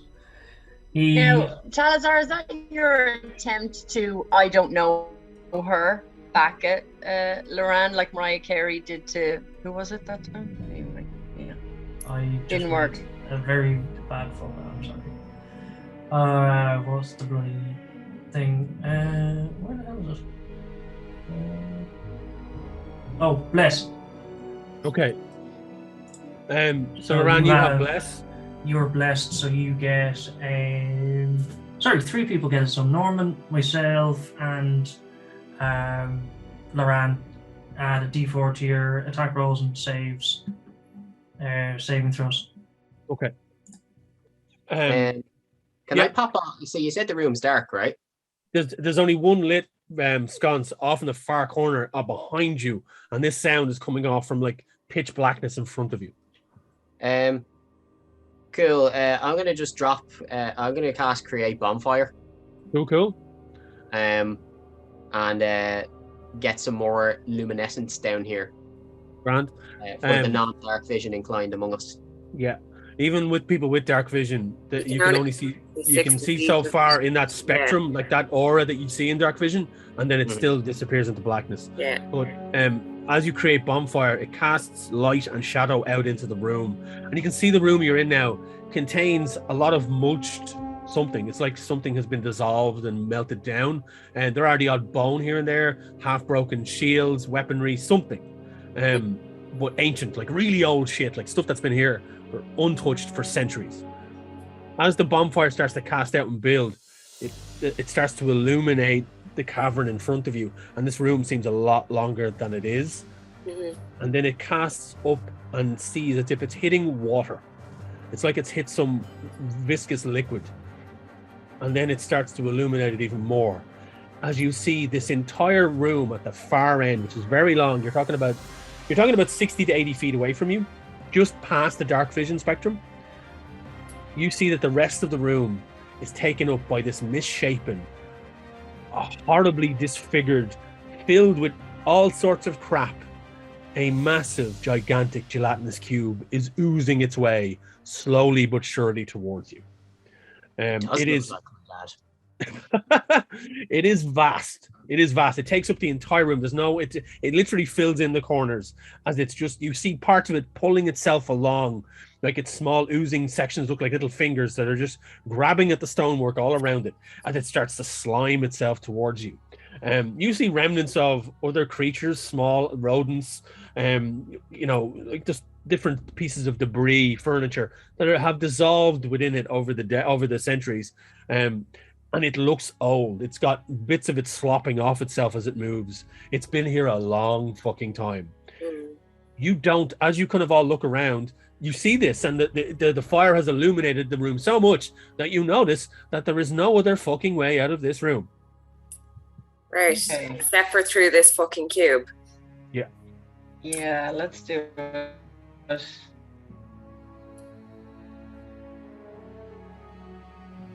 Well, I'm not going to let a fucking shape get in the way now, so.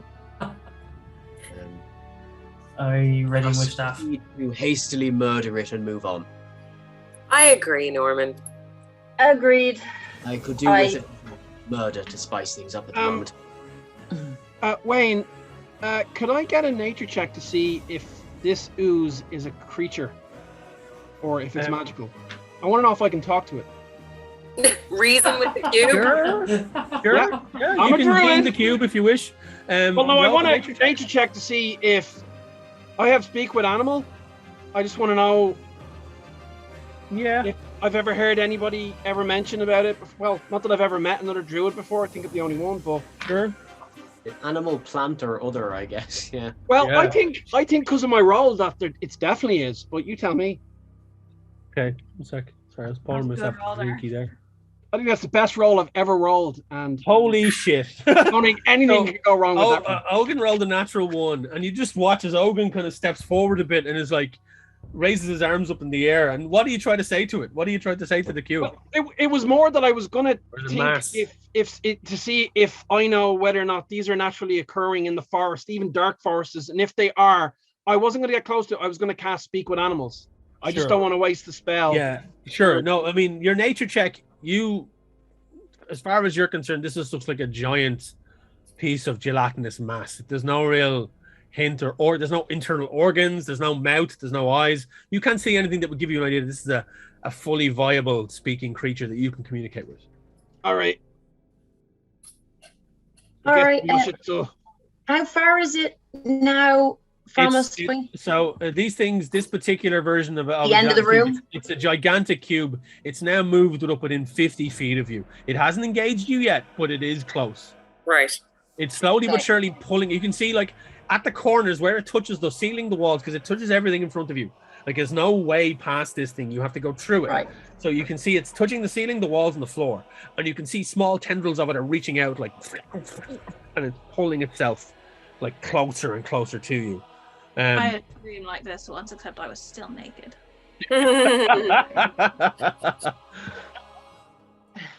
So what are the group doing? I'm going to... Oh, sorry. Go ahead. No, go ahead. Go ahead, Kim. What are you saying? I'm tooled up. I'm heading over. I'm going to try and hack it. Okay. So if you're going to engage in it, I need everyone to roll initiative. Yes. Hey. It begins. Less also applies to initiative rolls. I think. No, it's guidance that applies to. Guidance applies to, I think. Yeah, sorry. Damn digital dice, you have failed me for the last time. Jesus, worst low one. It's round. No, Holy it's shit. Okay. Digital dice. And I get 20 to 25. I don't think you can. Nope. No, I don't think so. 20 to 15? 17. 17. Aratir. So that's 20 to 15. Can I get 15 to 10? Wow. Nope. 10 to 5. Just 5. 5. Who was the higher dex between Rosina and take it? It's Talazar, is it? High fives. There's a 17 speaking. Yeah. I have 13 on dex. Okay, same? No. Okay. Sorry, I'm trying to chew. Okay. I have an 18, so. Okay. The cube actually goes before both of you. Yay. Okay, and then 5 to 1. Was everyone else? Ogun's going to be playing golf because I got a 4.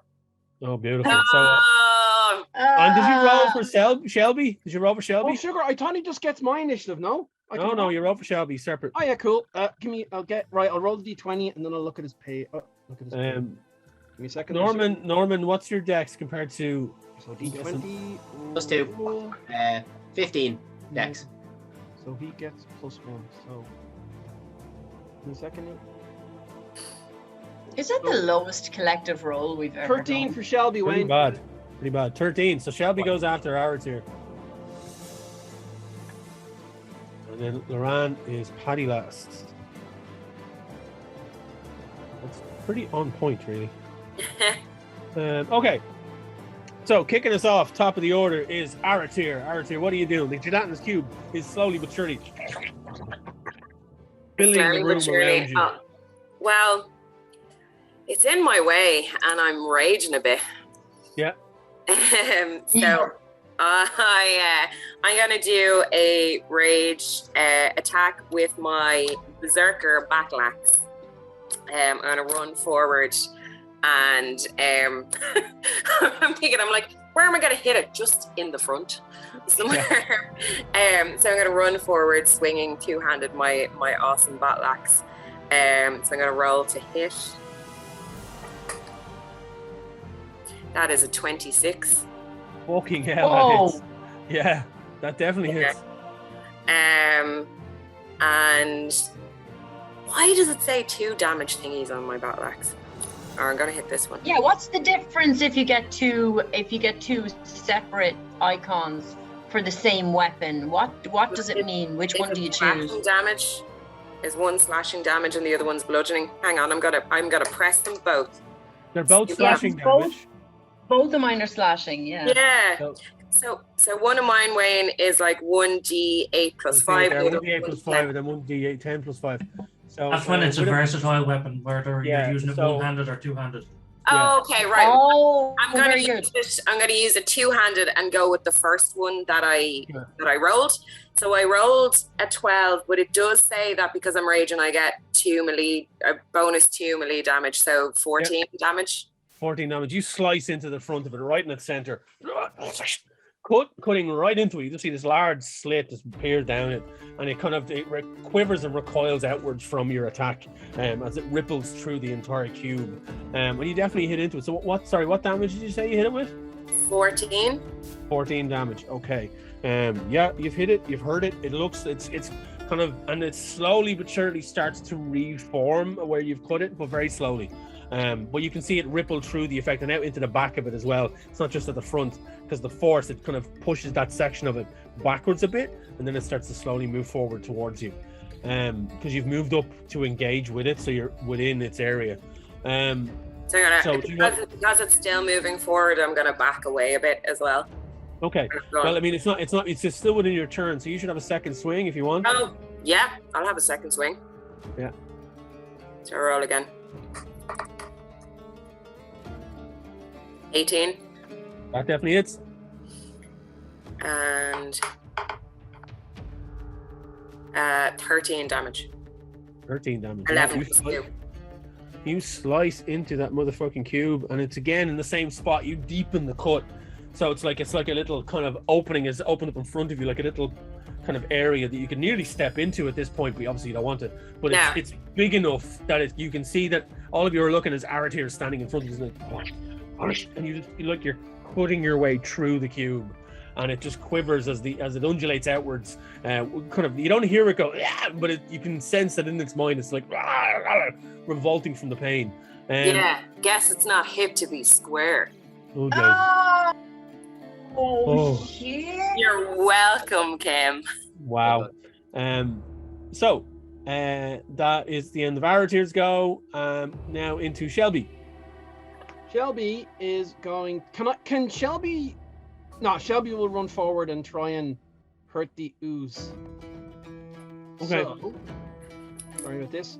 He just double checking. He gets one beak and one claw. So we'll do the claw, and it's sugar. He's right. So let's roll these dice. So the first one.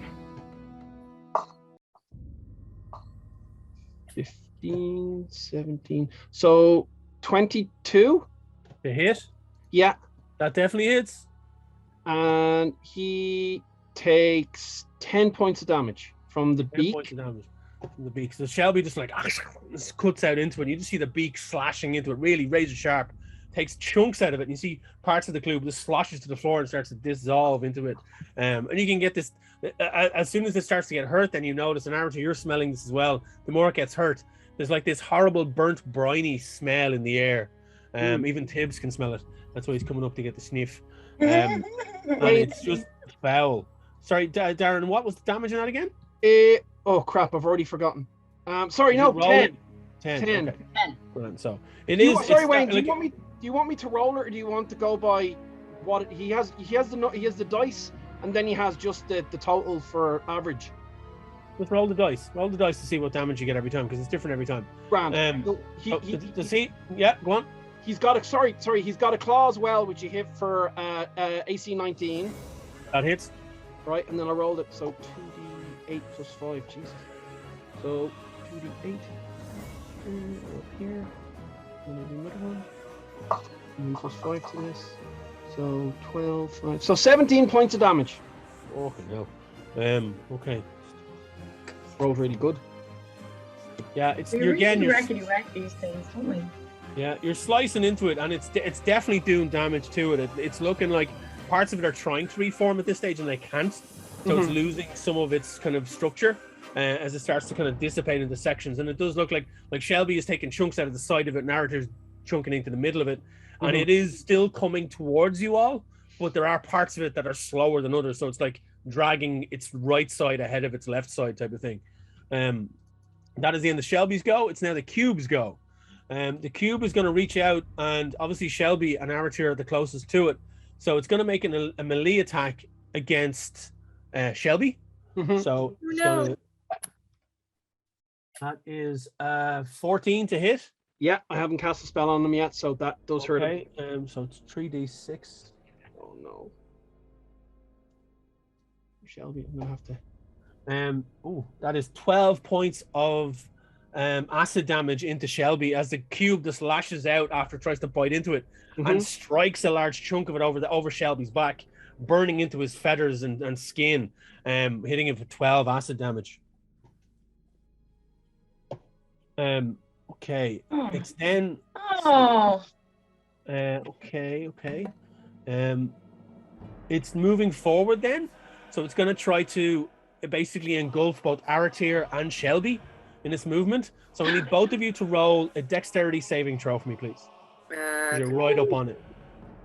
Point of order. Can I just ask, how big is it? Like, what space is this thing taking up? It's taken up. It's like I said. It's ceiling to floor and both walls. So it's easily about 20 feet high and about 60 feet wide. It is a gigantic gelatinous cube. So it's a gelatinous cuboid if it's 20 feet tall and 60 feet wide. Sure. I'm going to throw myself off the chat for saying. No, it's a good point to bring up. No, it's valid. I think it's really important. I need to know exactly which shape we're going to whale on. Like, is it what are we? A gelatinous parallelogram? A gelatinous, you know? Yeah. Important. Could have been a pyramid. I rolled a 5 for my dex saving throw. No, where's that dexterous orc now? On a failed throw, the cube enters the creature's space, and the creature takes 3d6 damage and is engulfed. The engulfed creature can't breathe and is restrained, and then takes 6d6 damage at the start of each of the cube's turn. Okay, so hang on, go. I'm going to do the first round of damage first to Aratir. Yeah. I didn't roll very well on that one. That's 3 and 4. 7 points of acid damage into Aratir. But you all watch as the cube engulfs Aratir, and Aratir's pulled inside of it. And you see her there floating there, and the acid starts to burn away at her armor and her skin. And you just see this kind of like the mottled skin starts to burn. You see just like bits of blood try and float upward inside the cube. Now, the engulfed creature, you cannot breathe, and you are restrained. And you take 6d6 acid damage at the start of each of the cube's turn.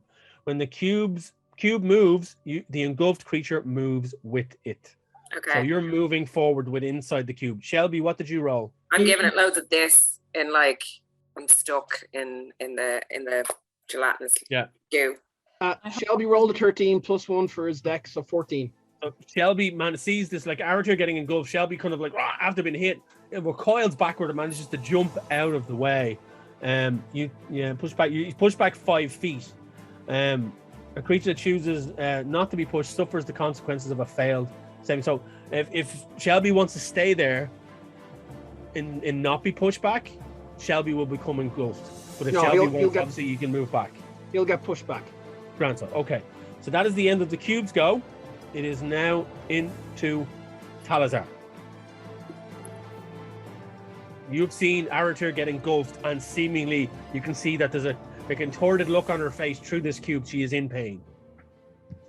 We need to find like a huge amount of baking powder or toothpaste to neutralize that acid. I'm going to turn this cube. I want to make this have neutral pH. Yeah. You need a giant bottle of Gaviscon. Yes. Conjure one of them, please. Man, what's the stats for a giant bottle of Gaviscon? Oh, sorry, I had my mic on mute. I'm going to run in and I'm going to... I'm going to take a swing, 2 swings with the staff. Yeah. That is... Yeah, that's a 28 to hit on the first one. That's two-handed. Two-handed. Yeah. And the second attack will be a 21 to hit. Both hit. So that's going to be 2d8. And as part of one of the attacks, I am going to use the lightning within the staff to hit it with another 2d6. Okay. So give me all the damage together when you've rolled it. You need to separate it out for the lightning damage. Just give me all of the damage so I know what it takes. Cool. So for 15, 19.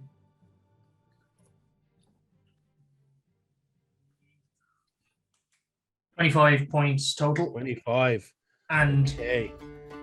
bonus action, I'm going to spend a key point and do a flurry of blows and do 2 kicks. Okay. First one may not hit. It'd be a 16 to hit.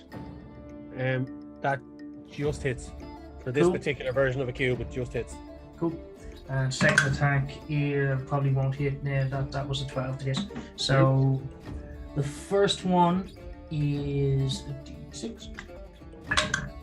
So that's another 9 points of bludgeoning damage. Okay. And I want you to make a dexterity save, DC 14. Okay, -4 to dex. Let's see. I rolled a 12. -4, so that is 8.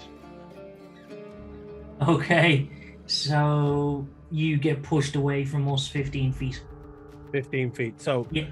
you watch as Talazar comes up and swings the staff, and there's a crackling of lightning energy that's just kind of like spreads out over the cube, and you can see it repulse itself, and then boom, boom, a few kicks and blows, and you just see it hit the center of the cube. And Aratir, inside, you just feel the ripple effect as the cube is pushed back 15 feet away from you, and you travel with it.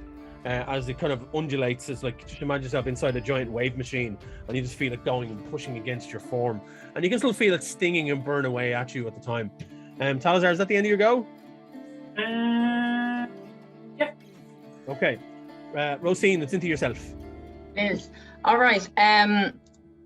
I once I saw Aratir getting swallowed, I stole my shield. I've taken my shield off so that I can use 2 hands on my longsword.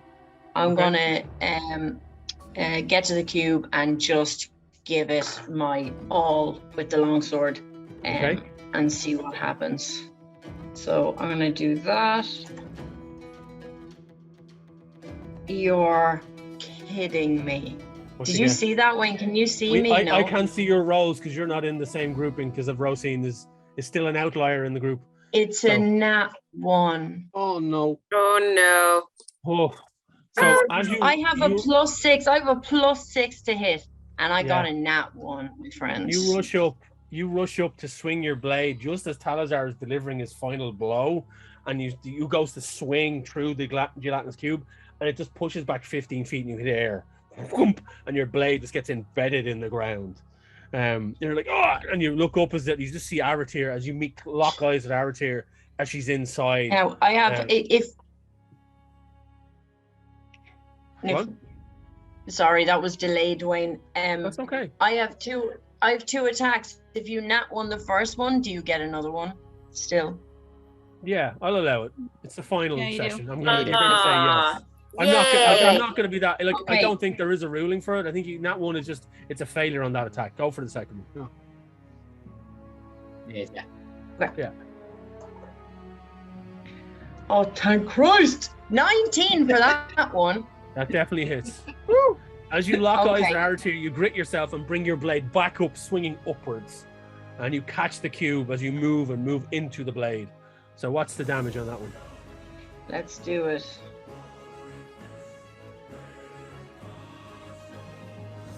Ten. You slice upwards, just to the left of where Aratir is within the cube. You can see the panic on it starting to kind of grow across Aratir's face. And your resolve kicks in as you step forward and plunge your blade into it, cutting up in a large strike. And as you finish your blow and come out the other side of the cube with your blade raised in the air, you watch as the cube just goes, and that section of it dissolves to one side. One half of it completely dissipating, and half of Aratir's left arm is sticking out into the air while the rest of it is still inside. And the cube starts to reshift and move itself, but one half of it is completely gone and is starting to melt off into the floor. It is looking very hurt, and it is quivering and still trying to pull itself forward, reaching out towards you. And it is very much injured as we step into Norman. And Norman, it is now your go. Alrighty. Well, I'm not burning a spell slot yet, so I'm gonna do some blasting. Finger blasted. So anyway, I just started blasting. Because I mean, realistically, it can only eat so many of us. So I'm going to just stand at the back, and if all of you could just throw yourselves into its cavernous maw, that would probably speed this up. So you're going to send wave after wave of your own men at him? Exactly. We need to hit make it hit its predetermined eat limit, and then we'll be fine. No, I'm just gonna start I'm gonna start firing off Eldritch Blast. That tracks, yeah, that's no problem. I'm not letting this slimy square get in the way. Don't forget to add a D4. Oh, not 1 on the first one. No, that's not a 1. That's a 7. Mhm. Okay. Plus the D4. So it comes out to 18 altogether. Wow, that definitely hits. It's 16 AC, so yeah, it's like first Eldritch Blast, boom, strikes out towards it. That won't hit regardless. No, it won't. It's actually a 15, so that won't hit. No, you just missed with the second one. It kind of whizzes past the section, just barely missing Aratir's outstretched left arm, hanging at the side of the cube. So the first damage, 8. It just impacts. You take a large chunk up at the top left, top right corner of it, that's stuck into the top ceiling part. You just see a lot of it flop to the floor, just right in front of where Shelby is, and it just slowly dissolves into nothingness. Is that the end of your go? Yeah, I'm not going to move. I'm comfortable where I am. It's got to eat several more before it reaches me, so I'm fine. Sure. It is looking very much damaged right now. It's literally half the cube it used to be as it tries to slosh forward. And Ogun, you're standing there, see this. It's right up on top of Shelby. Is a consumed Aratir. Rosine and Talazar right next to it off to the left side. What are you doing? I'm going to wander up to Shelby and I'm going to cast a spell. And I'm going to say, with the protection of the forest, I grant you this right. Thorns and spikes will surround you while you fight. And Shelby gets bark skin, which is what I wanted to do before he ran off. But hopefully, if he does get struck again, he's got a better chance of not getting. All right. Is that all you're going to do? That's all. That's a spell. So That's it. Yeah. well, can I move up, cast a spell, and then move back? You can, yeah. Yeah, I don't want to. Yeah, cool, because it's concentration, so I don't want to get hit. But yeah, I'll Sure, do sure, that. sure. I'll go That's run no up, problem. cast it, and move back. Yeah, you're not within the range of the cube yet, so it's all good because Shelby has been moved back and pushed back, and then the cube itself got pushed back another 15 feet away from you, so you're okay. Right, so that's the end of Ogun's go. It is now into Loran. Cool. Most of my attacks involve setting the whole cube on fire, which wouldn't be great for Aratir, so I'm going to just use Mantle of Inspiration. So 4 creatures that I can see gain an extra 8 temporary HP. Nice. So I'm going to give that to Norman, Ogun, Shelby, and Aratir. Nice. Okay. So you got a bonus 8 HP. Does that have a time limit on, or is it just until it's used? It is just until it's used. Yeah, I kind of figured it was. Just wanted to make sure it didn't have a round time limit or anything. That's fine. That's good. Loran then cast that, and you all feel your HP, or you feel energized as your health kind of, an Aratir inside the cube. You kind of feel a bolt of kind of bolstering as you're some of the burns on your face, and particularly on your left arm that's sticking out, start to heal, and you gain 8 temporary hit points. It's now back to the top of the order. Aratir, it's yourself. Now you are currently restrained. Let me see now. So you're currently restrained, which means restrained creature speed becomes 0. It can't benefit from any bonus to its speed. Attack rolls against the creature have advantage, and the creature's attack rolls have disadvantage. The creature has disadvantage on dexterity saves. So you have disadvantage on attack rolls, and it hits against you have advantage. And you also have disadvantage on dexterity saving throws. So you can attack the cube if you wish, but it will be at disadvantage. Also, you're muted. You're muted. You're muted. Aratir, you're muted. Sorry, I'm just wondering. I'm just wondering how it's gonna look me trying to fucking attack the cube while I'm like stuck in it. Just think Frodo when he's stuck in that web trying to slice with the blade. It's kind of that's what it is. So Okay, so I'm going to somehow try and swing my trusty berserker battle axe at the cube. So I'm gonna roll first try. God damn it. Virtual dice.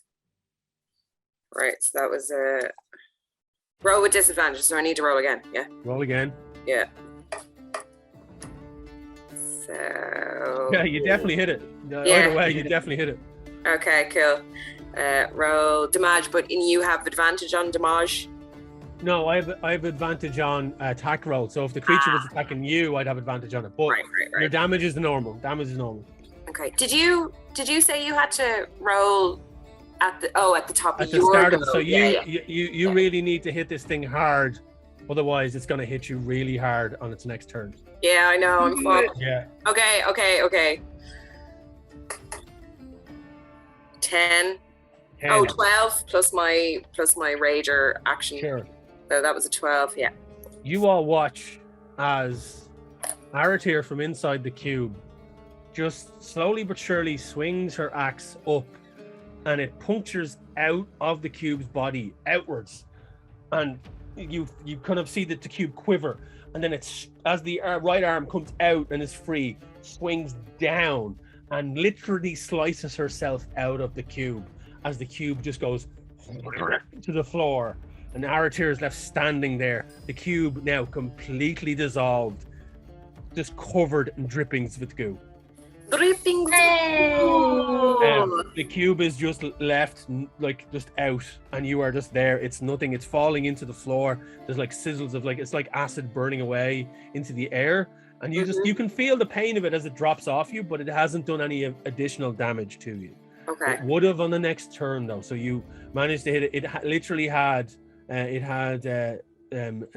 hit points left, so you managed to get it with 10.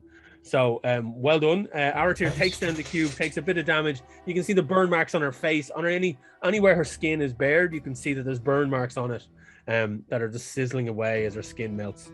You've managed to clear the area. That bonfire is still kind of burning away and has illuminated the corridor. And at the end of it, then you see a large doorway that is no door in it. There's timber and everything rotted away to the floor, but there's an open doorway at the far end, about 30 feet away. Okay. So ended the first little battle with a cube. Folks, what we are going to do now, as the group recuperate and gather themselves deep after falling deep into this dungeon, we are going to take our break. Now, we didn't say it at the start of this episode because it is more than likely going to be the finale, depending on how the players go. So, Dublin City Comics, our ongoing sponsors, have given us a phenomenal giveaway prize for this month. We do have the prize. I do have the winner that we've announced for the prize from last month, but let me show you what they've given us for our final prize on Oh wow. Dragons. Pipe. Yeah. Oh, it's hidden. Secret passage. They have given us the collector's edition of the Curse of Strahd revamped. This can be yours if you answer a question that we're going to ask you after the break. Okay? So we had the Strahd book from the last episode for sure, but this is very special. I own a copy of this as well. And this has some beautiful, beautiful content inside. Strahd is the Curse of Strahd is one of the most popular kind of modules in Dungeons & Dragons, and this is a gorgeous set, obviously shaped in the shape of a coffin. But this can be yours thanks to Dublin City Comics. They are absolute legends, and thank you so much for giving this up as a prize for the finale. We will answer the question after the break. We're now going to take our break. We will be back shortly. Thank you so much for sticking with us through this. We will be back momentarily to continue the finale of Pubcast Plays Dungeons & Dragons. Thank you.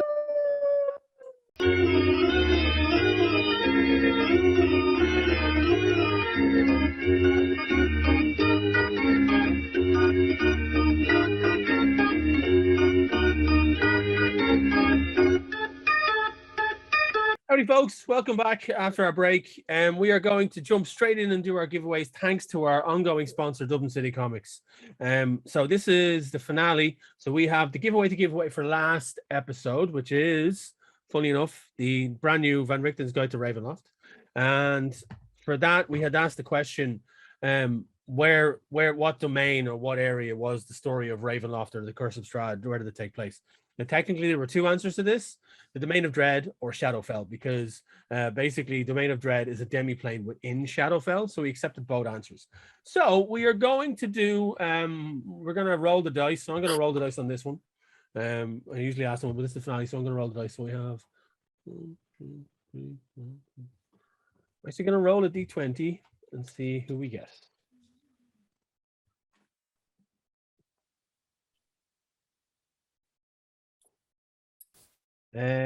We have AEIOU is the name of the user. So yeah, so Domains of Dread, or as in if dead, the Shadowfell kind of. So AEIOU is the name of the person that answered that question. It literally I rolled a natural 1. They were the first on the list. So congratulations to that collection of Congratulations. I will contact you through YouTube because you commented on YouTube. I can send you a message there, and we will get this out to you ASAP. Congratulations. This copy of Brian, just send it through the mists. I'm sure they'll get it. Send it through the mists, yes. Yeah. Now, this one, right? So this is the finale. This is the big giveaway that we're doing, the Curse of Strahd revamped in its collector's edition thing. Now, the problem with this is, okay, and I apologize for anyone on this one who's affected by this, but this is a big giveaway. It's a big chunky prize, so it'll be very hard to ship it. So we're going to have to lock this to people that are just within Ireland, because it's going to be very difficult to get this out into the post. Because the post right now is it's a hot mess. What's going on with your post? I'm getting so many things sent back to me. Yeah, so there's a lot of custom stuff that's come up, and I don't mean to get boring on this on a D&D stream, but there's a lot of issues with Irish Post at the moment, because if you're sending it to the UK or America, there's a lot of additional custom blockages that we have to go through. Yeah, so thanks to Brexit and thanks to the outgoing, previous president, dickhead Trump, we are now stuck behind all these custom laws that we have to adhere to. Sending something like this outside of Ireland is going to be extremely difficult and hard, and we'll more than likely get sent back and forth more than once if we tried, even with the right forms. Because trust me, I've tried sending artwork and books to the States, and it took me a month to send a package of 4 books and 5 art prints to one person. It's very difficult at the moment. I'm getting letters sent back to me in the UK that I tried to send to Ireland. Literal, just envelopes of stickers are getting sent back. Like, what? Oh my god! Crazy! It's crazy. So to kind of cut down on any of that stuff, unfortunately, this is going to only be open to our viewers in Ireland, and I know that does cut out because we've got quite a few viewers in the States and a few in the UK and elsewhere, and we apologize, but because of the size of it, there's nothing really we can do. So the question behind this is, right, within this set, there is a set of 54 cards that help you determine the hero's path throughout the adventure of the Curse of Strahd. What is the name of that deck that helps you do that? That is the question. So it's a deck of 54 cards within this set that allow you to determine the hero's path throughout the adventure. Please write the answer below in the comments and share this video on social media tagging Irish Pubcast. Now, since this is the finale, we will be announcing the winner of this through our social media platform up to 2 weeks after the episode goes up. So we want to give people time to watch the episode, get the answer in, put it up, share the video, okay? Because I know some people watch this in chunks because they can be quite long. So just to give you an answer, and we will be spreading the word about this as well, just to make you aware that this is the giveaway. It's going to be going on with social media after the episode airs. So what is the name of the deck that you get with the Curse of Strahd revamped that determines the path of the adventure for the players? It's a Shelby. Shelby deck. So put your answer below, share the video on social media, and tag Irish Pubcast. Thank you so much for entering when you do. And apologies for anyone outside of Ireland. Good luck. It's just that, unfortunately, it's the trials and tribulations of the current world we live in, because postal service is hard. But who'd have thought that Death Stranding was right? It is going to be a postman that's going to save the universe, because once that's all fixed, we'll be able to send things everywhere. Vegas predicted that, but whatever. New Vegas, yeah. As a non-Fallout fan, that's fine. But I know how much you like Fallout, so that's all right. Right, so folks, we're going to jump back into it as the group are now dusting themselves off, following an encounter with a ginormous gelatinous cube. Aratir dusting off more than probably she bargained for. I'm actually pretty satisfied that I got to deal the death blow, considering it consumed me for a fucking round. Fuck you, gelatinous cube. So I'm going to go up to Aratir and ask her how she is. Does she feel okay to continue? Oh yeah, I can continue. I'm not quite 100%, but yeah, take it in my stride. What damage did Aratir take, Wayne? I took 7, but I'm okay. Oh, you're okay. Okay. Because I have abilities if they're needed, but we'll hang on. Sure. I thought it was more than 7. I thought it was 10. I could be wrong. Are you raging? So if it was, I was raging. So it was half anyway. Half, so it'd be 5 anyway. You would have taken. Oh, no, because I was like, I took 7 off, so obviously I only needed to take 5. Then okay, we'll leave it back at 7 then. Cool. What way does the bonus hit points work? Is that if you've taken damage and someone gives you bonus hit points and it ends, does it count as healing? So say if you've taken 5 damage, yeah, and somebody gives you 8 bonus hit points, you regain the 5 and then 3 extra, and then when you lose those 8 hit points again, and say if you regain more, you only go back up to 5. Because the bonus 8 points go on top of what you already have. So say if you started with 30 and you're given 8 bonus hit points, you've 38 hit points. Yeah. Do you know what I mean? Yeah. But then when the spell ends, do I suddenly lose those 8, or if no, the spell doesn't end. You lose those 8 hit points when you lose the hit points. That's it. Oh, cool. Gotcha. Deadly. Yeah. So, that's awesome. There you go. Is that the first buff Loran has ever given the group? No, I gave one time. One. No, Loran has definitely given stuff to Aratir before. Yeah, I think way so. back when. I'm sure he has. Okay, so the group find themselves in this dark, now gelatinous cube-less room.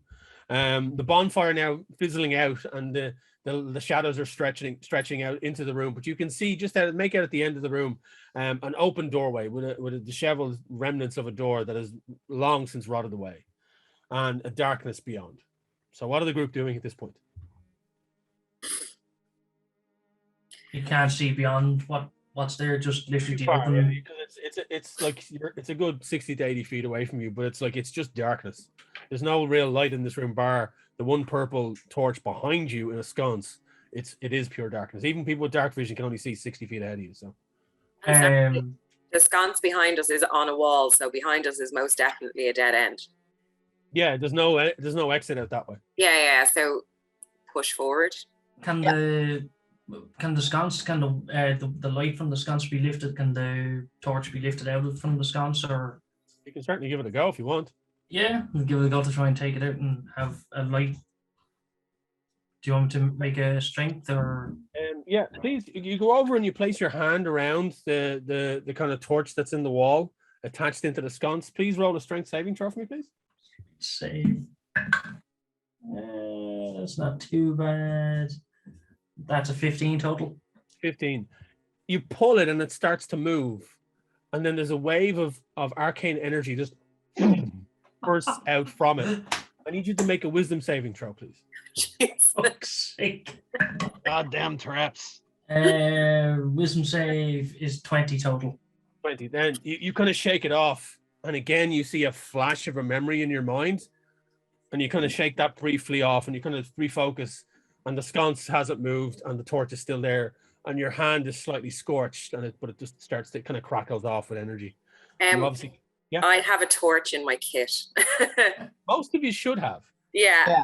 I'm going to take my torch out, Talazar, and maybe leave the shit on the walls alone. Yeah, don't touch the torches. So anyone that wants to can take a torch out of their pack and light it up, and it does give you a bit more view of the area. You can now see about a good 20 feet in front of you, and then anyone with dark vision can see the extra 60 in that spectrum. Wayne, just to be on the safe side, I'm going to produce flame, and we'll have a little bit more light anyway. Cool. So yeah, it's now started. You can see now that this is just a long kind of room that may have had something in it previously, like furniture, and like you can guess from some of the bones laying around, there's definitely some kind of creature living here, or in the room at least, before the cube got the better of them. But the cube is now gone, and you can still see kind of wet marks on the ground that are just slowly but surely drying up. and anything that was on Aratir is dropped off. The doorway is open in front of you. It's darkness in front of you, as you see. You don't see any light coming from it, even as you move closer towards it. I take it you're all just stepping through, are you? Yep. Yeah, I'll go first.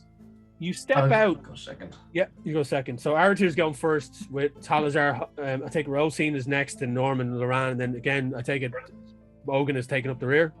I was. Well, I would normally take up the rear. I had Yeah, been you up would. now. Yeah, I would. By the way, not to fill anybody with dread, but this is not what I look like on a Sunday. This is a Rosine cosplay, so that bodes well for us. Is what I'm saying. That ended the last time you cosplayed a character on stream. That's what I mean. Don't wake Yeah. the beast. Don't wake the beast. Yeah. Yeah, we're no, we're. By the way, it was Demi Lovato where Mariah Carey went. I don't know her. I gave it to full Loran. I don't know her. Yeah. So, Okay. Yeah. Anyway. So you all step out into this corridor, filing out one by one, holding your torches, and you realize as you step out there that it's not so much a corridor as it is a ledge that's overlooking a long, deep chasm that disappears off down into the depths of this building. It looks secure enough as you're kind of all stepping out onto it, and you can see that the ledge kind of seems to wrap around this chasm and drift downwards. There seems to be some sort of purpley hue emanating up from the depths of the chasm, but you cannot see a bottom. You can just see it just disappear off, and there's like, you see lines of arcane light, what you guess would be another collection of those torches and sconces that seems to wind around on the pathway as you go, but not at regular intervals, like they're dotted here and there. And you do, even in the locale where you are, you can see that some of the sconces have no light on them at all. There's just an empty torch. So you were guessing that some of the torches have gone out, but it does wind around down into this chasm, miles down into the ground. Oh. Yeah. Oh wow. Norman, how would you have introduced yourself to me? What name? I didn't. Yeah, I didn't think so. Yeah, I suppose so. I'll call you Norman because everyone else is. I like to point out that I'm behind Shelby, so I can see a big bottom. Just to make You sure. can see a big one. Oh dear God.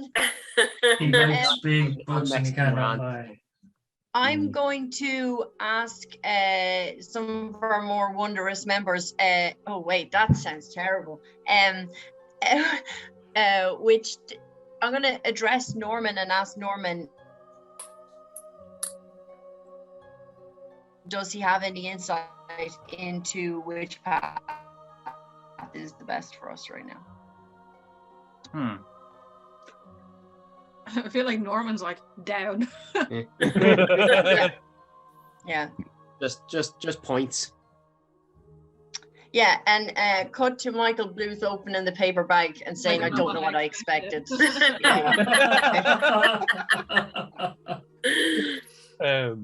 Everything so far has been pointing us down. We keep going down. If you do your fly thing, can you carry me? No. Also, Also, flying is usually for up. well, floating. No, I can't carry you. Well, good luck. And there's no kind of walkway down, or it's just, No, it's the just a ledge, sheer... the ledge oh. the ledge that you're on kind of curls around like a path. Oh, okay. Goes Goes that around. way, yeah. So that's where you Yeah. see where the lights are kind of giving that direction. So there, you can make out, even at this distance, that the path curls around this kind of cacophonous cylindrical cavern that goes downwards, deep underground. Deeper underground. On a side note, Shelby goes over to Loran and nudges him in a way to suggest that he can, get on him for a lift. As he kind of like, there's a scar that should be Aw. a bigger scar, but isn't. And Ogun's kind of like going, Dude! "Dude!" Ooh. That's fine. I like to ride spectacular, clean, graceful animals. No offense. It's just Oh, Not your aesthetic. Shelby just nods. And he kind of goes, good. So, are the group making their way along the pathway? Is that where you're heading? Yep. Yeah, I'm already on my way. Yeah, so Norman's headed up. He's now moved to the front of the group and is heading away, and the rest of you are following him. The path curves down and down, deeper and deeper. It takes you, like, it's pretty steady going. There's no unevenness to it. There is the odd rock that's a bit loose as you step on it, and you get a bit precarious about the whole thing. But then you just keep pushing forward. There's no real delay here, there's nothing that hinders you. But all the way down, as you're moving, you hear that distant grinding of stone on stone and rumbling. Even if when you put your hand on the wall of the cavern as you descend down, you can feel a slight vibration. And Norman, as you're descending down into the pit, that sense of planar energy grows, and it is weird. The rest of you there's a level of dread about it, but with Norman, it's a level of comfort, and it seems to be that it's embedded in the very walls around you. That it just seems to be this place is made of it. Is it coming out of the walls, man? Not just yet. Near the goddamn walls. It takes you a good couple of hours to kind of make your way down, and you can pass the time in silence or talking to each other. That's fine. And kind of Rosine, if you want to get better acquainted with your group, but it takes you about 2 to 3 hours to get down there. Moran's doing my spy, but every time it's just rock.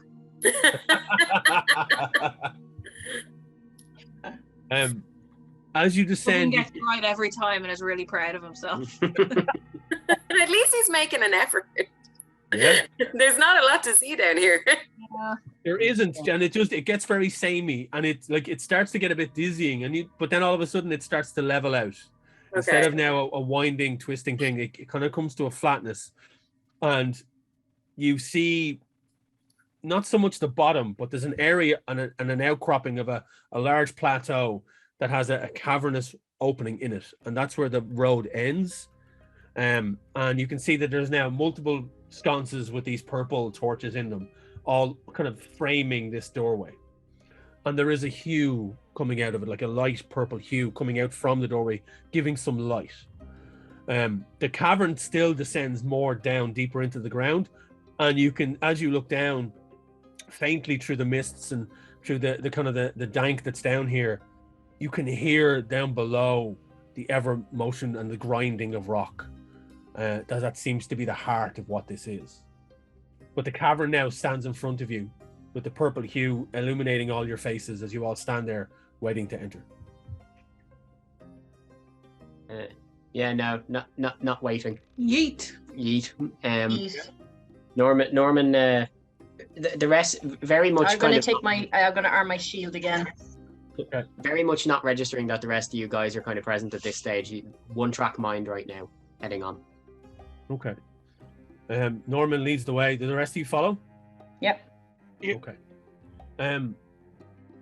You follow on, and again, it's like this. There's no torches here, but the whole area seems to be just lit with a purple light that's coming off from the distance, about 40 feet down this walkway. Norman leading the way. You can see his shadow shape in the distance of the dragonborn form that he now has. And Norman, you're first into this large room, and the rest follow behind you. As you step into this cavernous opening, a huge burrowed out cave that seems to have pillars all around the side of it that lead up into a cone shape in the ceiling, where there is this large arcane purple crystal that's giving off this light. Below it, you see this huge, ever-shifting, similar kind of, it very reminds you of the outside of the structure that you saw, except it's not moving, it's stationary, of this disjointed, what once was a rectangular shape, but all the blocks have moved out and they're jutting out in different angles. They do look like they could be slotted back in, but they're just motionless. And at the base of it, there are 3 arcane dials that are huge. They're massive, even to yourself. And they have kind of handles on either end of them and runic symbols embedded in them, very similar to the ones that you saw on the wall. Nothing is in motion here. The light above you is pulsing. And as you all step in, you see this with Norman standing at the front, and you kind of come up behind him. and there's these three large, what look like, they're kind of like sundials, but they're flat, and they've got circular sections in them that can spin on themselves, but they look like they can anyway. But they've got a handle on either side that you could turn them like a steering wheel. Then you have this large structure in front of it that have all these blocks protruding out of it. And the arcane light above pulsing down on top of it. There doesn't seem to be anything else in this chamber, and you can't spot any other exit out of here. What are you all doing? Okay, well, the last time we had Norman understood some of the runes and Loran understood some of the others. I presume Norman's not waiting for our permission and is already looking at them or interacting with them. Norman I'm just is going to watch what he's doing for a minute. Sundials. Norman is what with the one? Norman is checking out the sundial-esque structures. Cool. If you're looking at them closely, can you give me an investigation check, please? Yep.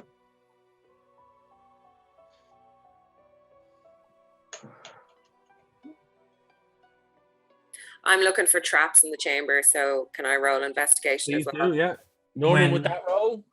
Yeah, go ahead. I was just going to say, when Aratir starts doing that, I give her a tap and cast guidance on her. Right. I don't know if she, well, you might use the guidance. Give you a roll of D4 with that 2 that you just rolled there, Aratir. Okay. D4, he says.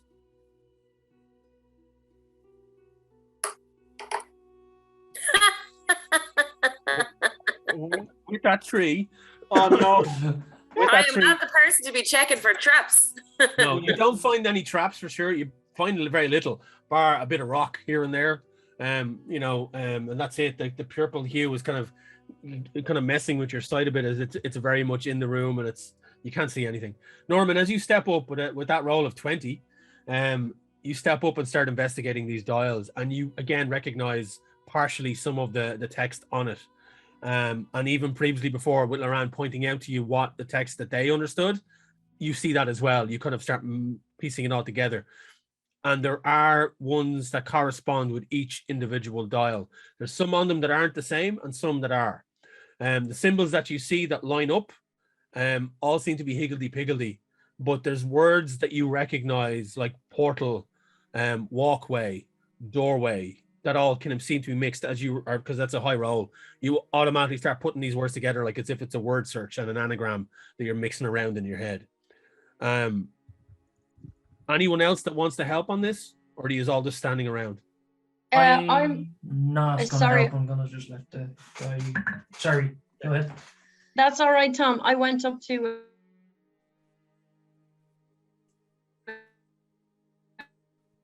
I knew him, but I don't understand those languages, but I'm on hand, let's just say. Okay. Ogun, what are you doing at this point? I'm kind of looking at the ground. I'm looking everywhere, and then I'm kind of like, oh, I don't want to fall again. So it's now that I'm gonna have a look for traps. Okay. If you want to look for traps, give us an investigation roll. I hope you do better than Aratir. Yeah, who here thought Ogun was going to say, I find a worm and eat that? Well, to be honest with you, traps is Sylvanian for worms. With that roll anyway. So with the 7, you again, if you crap out, you're looking around and you just see rock. And like most of your attention, you're still kind of half looking at this giant structure and these 3 sundials. And you don't find any particular traps per se. Would I recognize any elvish or goblin on any of the writings or nearby? Okay. I'll need you to roll investigation to see that. Loran, what were you going to say? I know, I'll let Tom do his first. Okay. 8. So 8. probably nothing. You don't recognize any of the markings at all. Same as before, I want to look for Infernal, but I also want to take out the book from Norman and try to match up symbols as well. The Book of Norman? So is this the book you found in the Black Asylum? No, because there's the notebook he gave me and there's the Black Asylum. Yeah. Both. Let's do both. Okay. Norman's book you take out, you do recognize a lot of the kind of the symbols that he would recognize. They're very similar. The Black Asylum book, as you're thumbing through it, you find a diagram that pertains to 3 sundials. Mm-hmm. And Yeah, has, he just pulls it over to Norman. yeah. I don't know what it says, so. Yeah, Norman takes it. So Norman, you start reading this, and again, you can recognize the language. It is partially in kind of planar speak, and it's in common in parts. Like a lot of people have made different notes on this book. And the sundials they tell you basically this is the doorway to the heart of Seville Farm. It is also a doorway that it starts talking about like a doorway to the soul, a doorway to the true self. It has many meanings and many uses depending on who is using it. Okay, but how do we get in? It does show a guide. Are they like rings like you'd wear on a finger kind of a thing? Or are they like No, or are they're they flat. They're on a podium. Apologies. They're flat sundials on a podium that are kind of tilted at an angle. So you're looking down on them. Think of like, if you're looking, and you can spin them. If you're So playing I just start pinball. spinning them like a DJ. Yeah. Okay. Just to see if anything happens. Okay. Give me an Arcana check, please. Okay.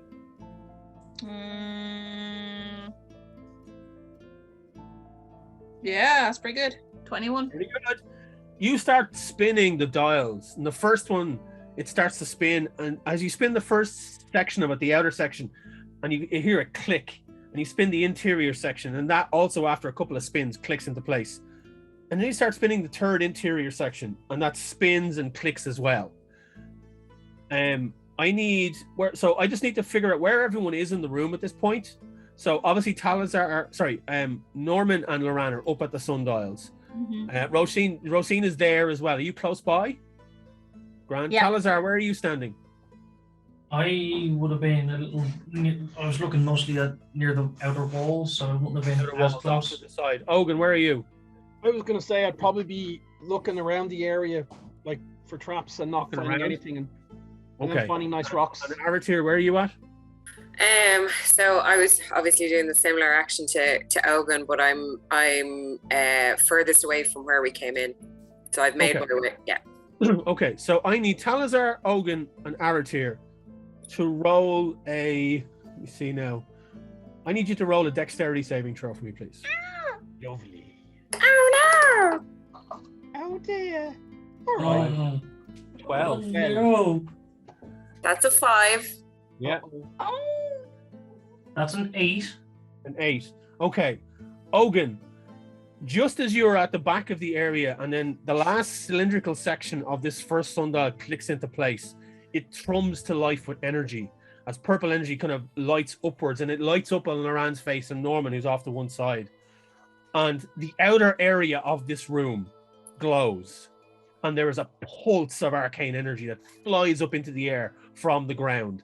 The crystal in the top of the ceiling pulses downwards. Ogun, you manage to dive outwards towards the center section of the room, away from where this area is. But both Aratir and Talazar cannot move quick enough, and you feel a wash of this arcane energy pulse through you, and you're knocked backwards in towards the central area, but you're knocked prone onto your back as the arcane energy crackles up your bodies, and your mind just flashes for a second. Aratir, you see a flash of a great city. Memories of this place flood your mind as somewhere familiar, as you see yourself standing in a large room with a desk and piles of books. You look down at your body in a split second and see that you're wearing armor of a kind of a similar to the one that you have, but it's slightly different coloration on it. And you have the mark of the captain of the guard on your armor. There is a brief flash of pain, and you take 1 point of arcane damage to your mind. Right. Alazar, given your state previously, I need you to roll a wisdom saving throw for me. Come on, big money, no worries. Ah, fuck. Wisdom save, that's a 6 total. 6.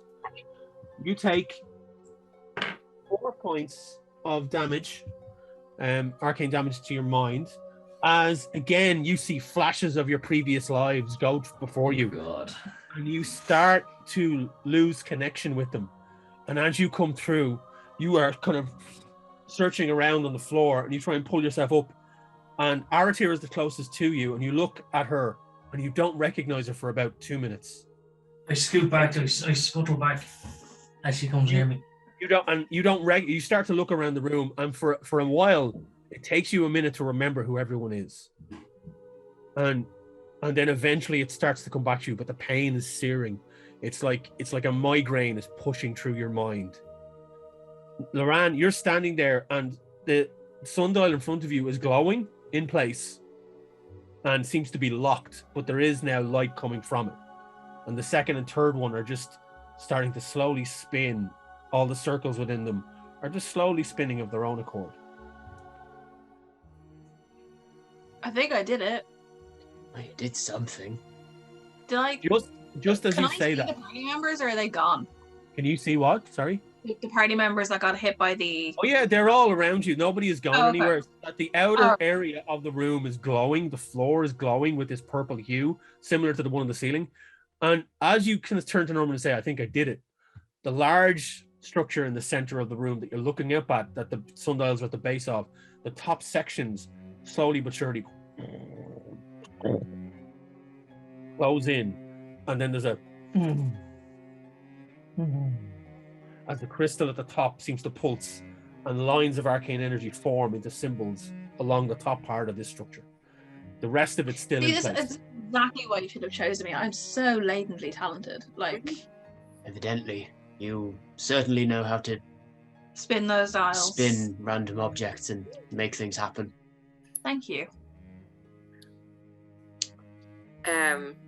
I'm gonna pick myself up, and I noticed that Talazar obviously seemed to be distressed when he got knocked over, so I had my flash of memory, but I clocked the whole, he doesn't know what he's looking at, so I kick myself up and go over to help him up. Talazar, are you okay? I briefly don't know. I briefly forgot who you and everyone else was or were. This place is doing something strange to my mind. I saw a vision too. What did you see? I was in this great city and I seemed to be in some sort of office with a lot of books, and I seemed to have like, you know, a high position in the guard, captain of the guard, but it wasn't this armor. It was like, maybe it was like a vision of of my alternate reality that we've come from. That could be it.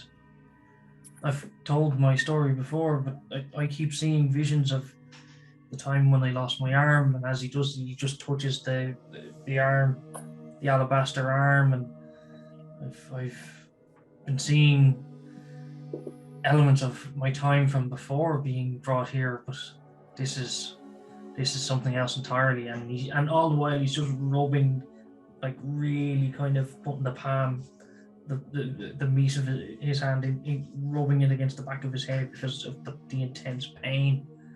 And he just kind of stands up and kind of leans against the staff for support. We need to keep going. Yeah, I agree. We need to keep going, but we need to get out as soon as we can as well, because this place is evidently not good for our health. I'm just going to go over to where Norman and Loran are. Don't touch it, I'm working on it. Soup destroyer.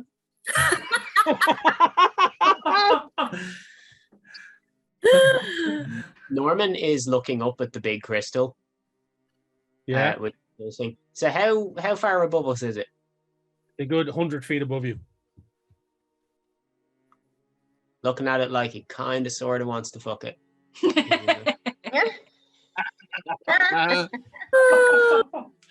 Oh wow. So Keep spinning things. Okay. okay. Keep spinning things. Okay. I need you to give me another Arcana check.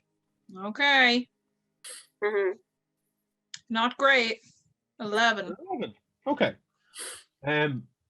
You spin the outer circle and it clicks into place and comes to life. The middle one, you spin it and it slowly but surely slots into place.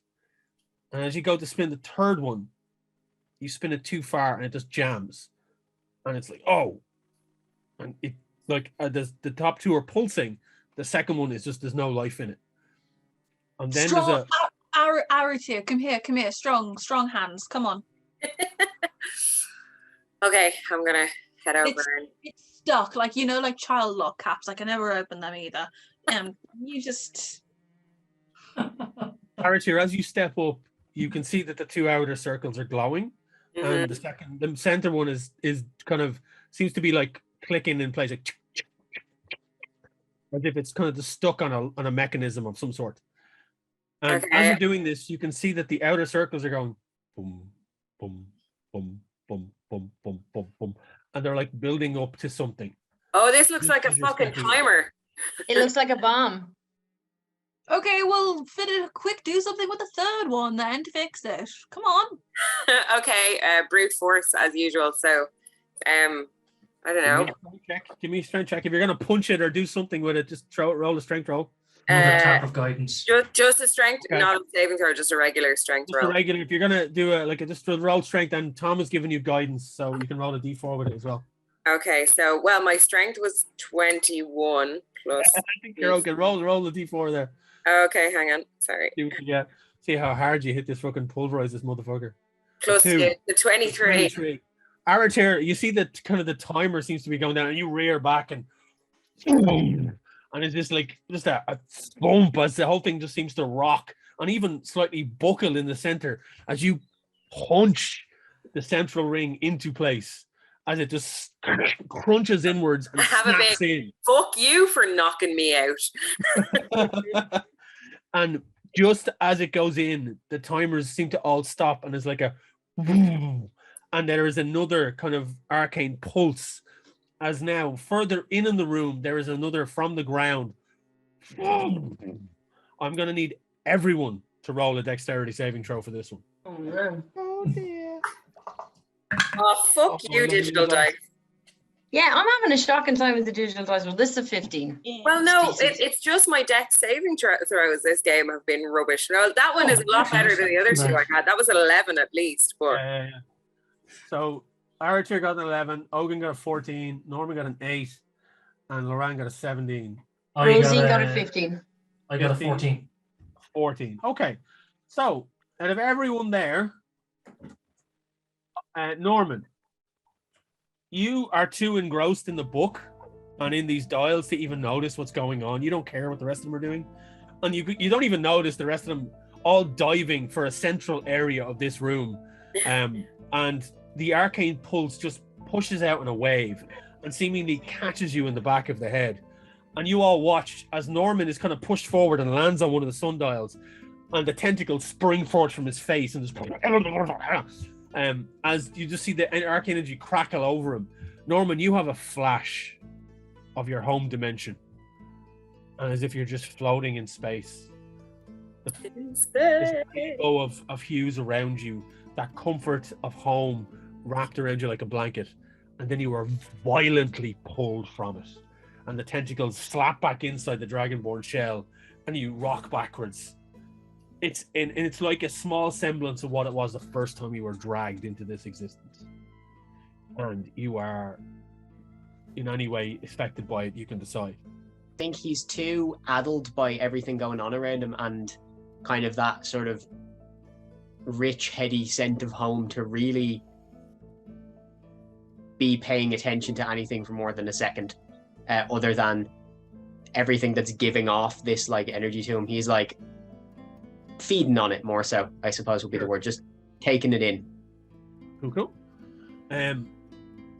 You now see that the central set of dials thrum to life, and with the large, because there's a large impact crater in where Arthur has punched it, but it is still functioning. There's the odd.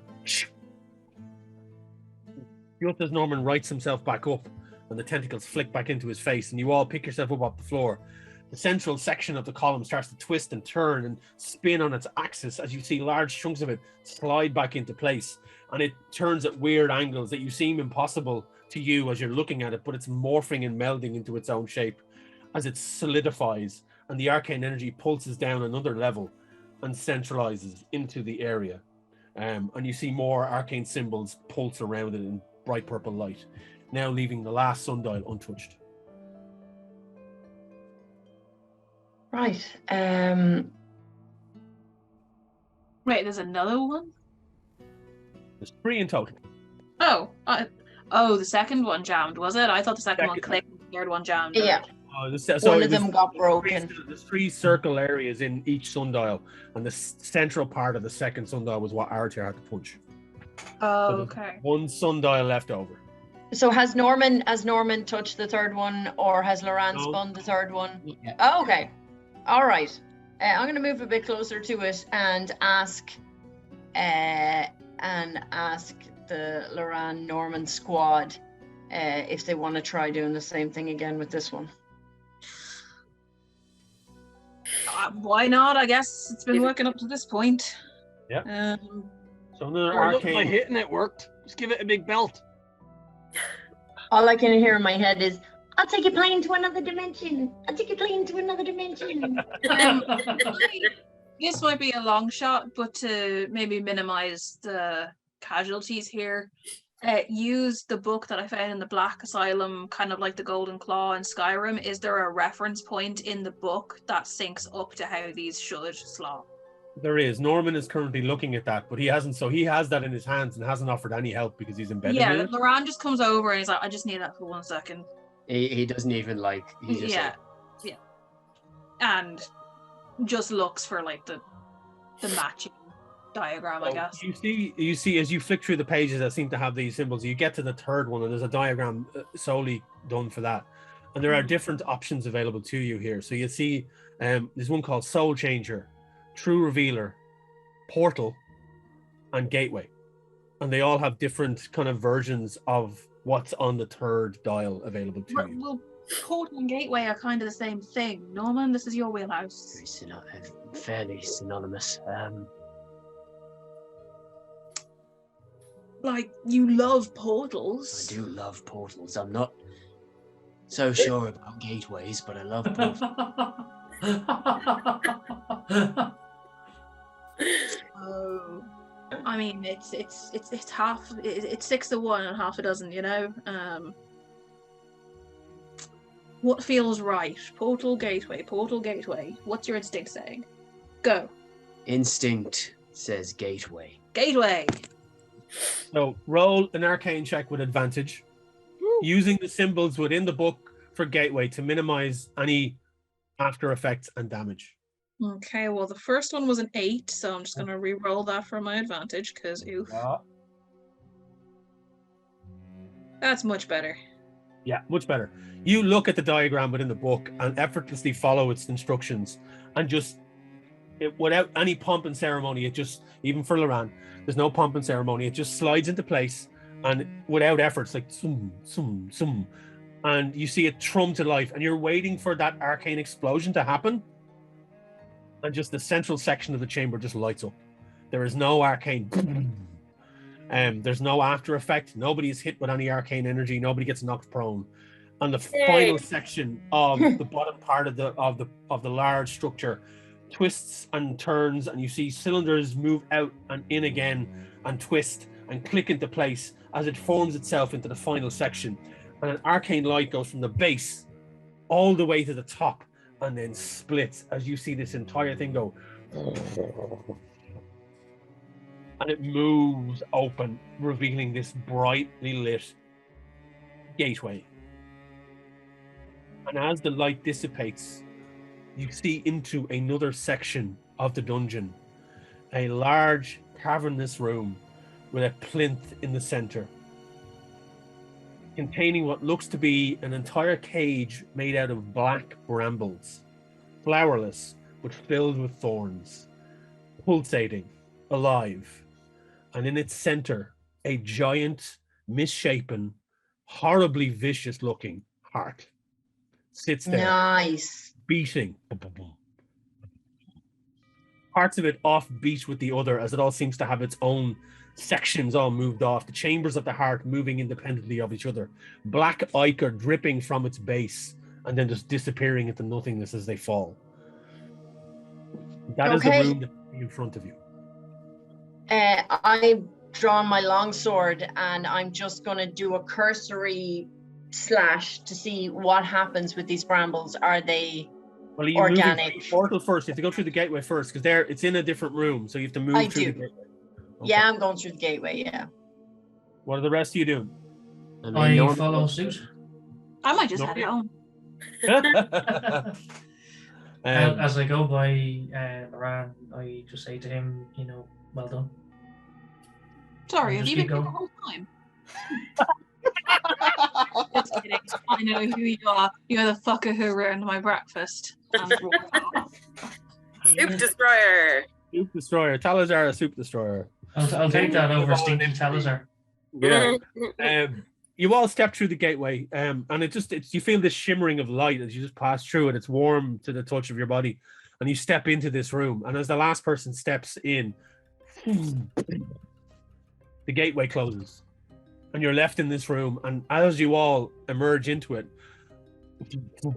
sconces all light up around you in this cylindrical chamber that it has like a tall, flat roof, pillars up the side. Everything's made out of dark obsidian brick. And it seems to shimmer in the darkness as the lights then come to life. You see this beating heart in the center on top of this plinth in the middle of this black bramble cage. What do you want to do? Step up and start poking. Poking, okay. Yeah. We join the bramble cage. Sorry. You all step up, or Norman steps up, Rosine steps up, and start poking at the bramble cage. The brambles move and start kind of squirming as if they're alive. If you stick your blade out towards them, they wrap themselves around the end of it, and you kind of have a hard time pulling it back. If you reach out with your hand, they kind of reach out, and any of the thorns seem to slash across them, causing you to bleed. Right, stand back. Will do. I'm going to cast Thunderwave at 3rd level to try and burn them away from a distance. Okay. Nice. Nice. Are you gonna play a sweet chord on your flying V to do it? Oh yeah. Like a little. Some of the worst rolls I could have possibly fucking rolled on 4d8. Holy shit. Wow. Loran, you step forward and obviously do your thing. It's like, and this wave of energy just pulsates out and hits the brambles, and some of them do part and twist out of the way or trying to get out of the way of the damage, and some of them are hit and burn away and fall to the floor. And as they do, some of the brambles move to take their place, but they don't obviously fill the space perfectly, and there seems to be gaps now appearing in the area. Right, can anyone else do stuff like that? Yeah, Norman, who is still, I think, closest, is just like, I've got this. I cast Blight. Okay. So the plant has to make a Constitution saving throw of 15, and because it is either a plant creature or a magical plant, it has to make that throw with disadvantage. Okay. I think you might be all right, mate. Wow. The first roll was a 19. The second one was a 5. So you cast Blight. It takes 64 damage. 60. Oh wait. I assume it's sorry. Yeah. If it was a regular plant, it would just die. But as a magical plant, it takes. It just automatically takes max damage. So it takes 64 damage, and it starts to rot. You watch Norman as he just puts out the hand that was currently cut by the thorns, and he kind of grips the air, and you just see the plant twist. And if a plant could scream, you start to hear these these cacophonous voices that just emanate through the air, as if, and the plant starts to wither and move away from the heart that it has caged, as chunks of it start to drop off, as it turns to even, if it could turn even more black, it does, freezes, and then starts to crumble away, and it's left there with the heart just. I'm gonna step forward and try and grab it. Okay. Oh. Aratir reaches out and just grabs the heart. Is fucking huge, like it's massive, and it takes your two hands to grab it. Because I was also going to try do that. Were you? Yeah. Okay, you can both try together because it might take the two of you to lift it off the plinth. It's that big. Okay. So I need both of you to do two things: make a wisdom saving throw and a constitution saving throw. Okay, wisdom saving throw first. Oh no. That would be a 2. Yeah. Okay, 16. 16 on wisdom for no. Okay. And a constitution saving throw of 18, is it? Can't 20 see what in it's total. 20. Sorry, it's 15. I thought it was 13. Okay. So two things happen at once here. Aratir, you go to reach for the heart, and as you put your hands on it, there's an arcane blast up your arms, and you see again more flashes in your mind of this city, this vast city, and you're walking its streets, and you're out in the world, and you're looking around, and it all seems very familiar to you. You all watch this as Aratir is frozen in place, and she thinks, in your mind, Aratir, your hands are on this heart, but the rest of them all just watch you standing stock still next to the plinth where the heart is, while Norman reaches up and grabs it and manages to lift it off. Norman, you don't get any flashes in your mind, but you see black pulses up your arms as you take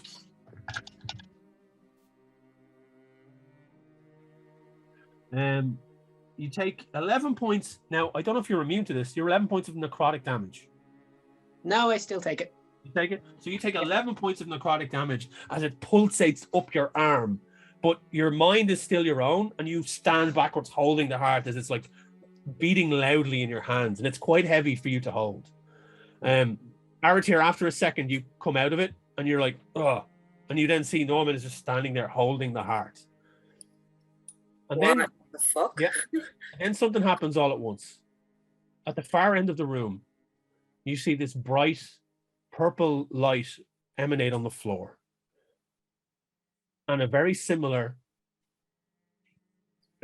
runic writing and circulate appears and starts to, like, as if it's drawing itself on the floor. It starts,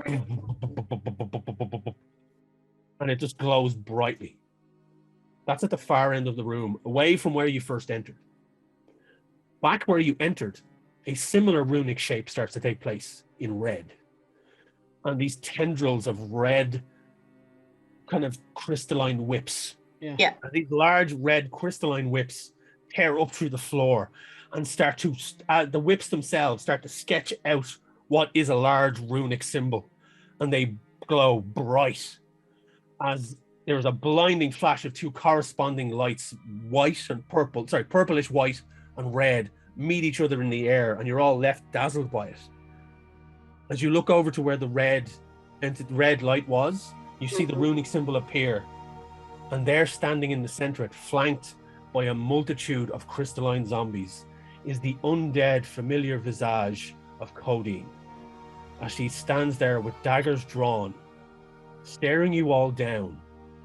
Her eyes pure white, red veins up along her face, her hair slick and plastered against her head. Arcane energy pulsating along her arms. She looks the same but different. You recognize her, but this looks like a completely different Codeine. Codeine. Undead. Charges you. I need everyone to roll initiative. Okay. Yeah. So, 25 to 20. 20. 20. Okay. Man, top of the order. I hate it. 20 to 15. 15 for Ogun.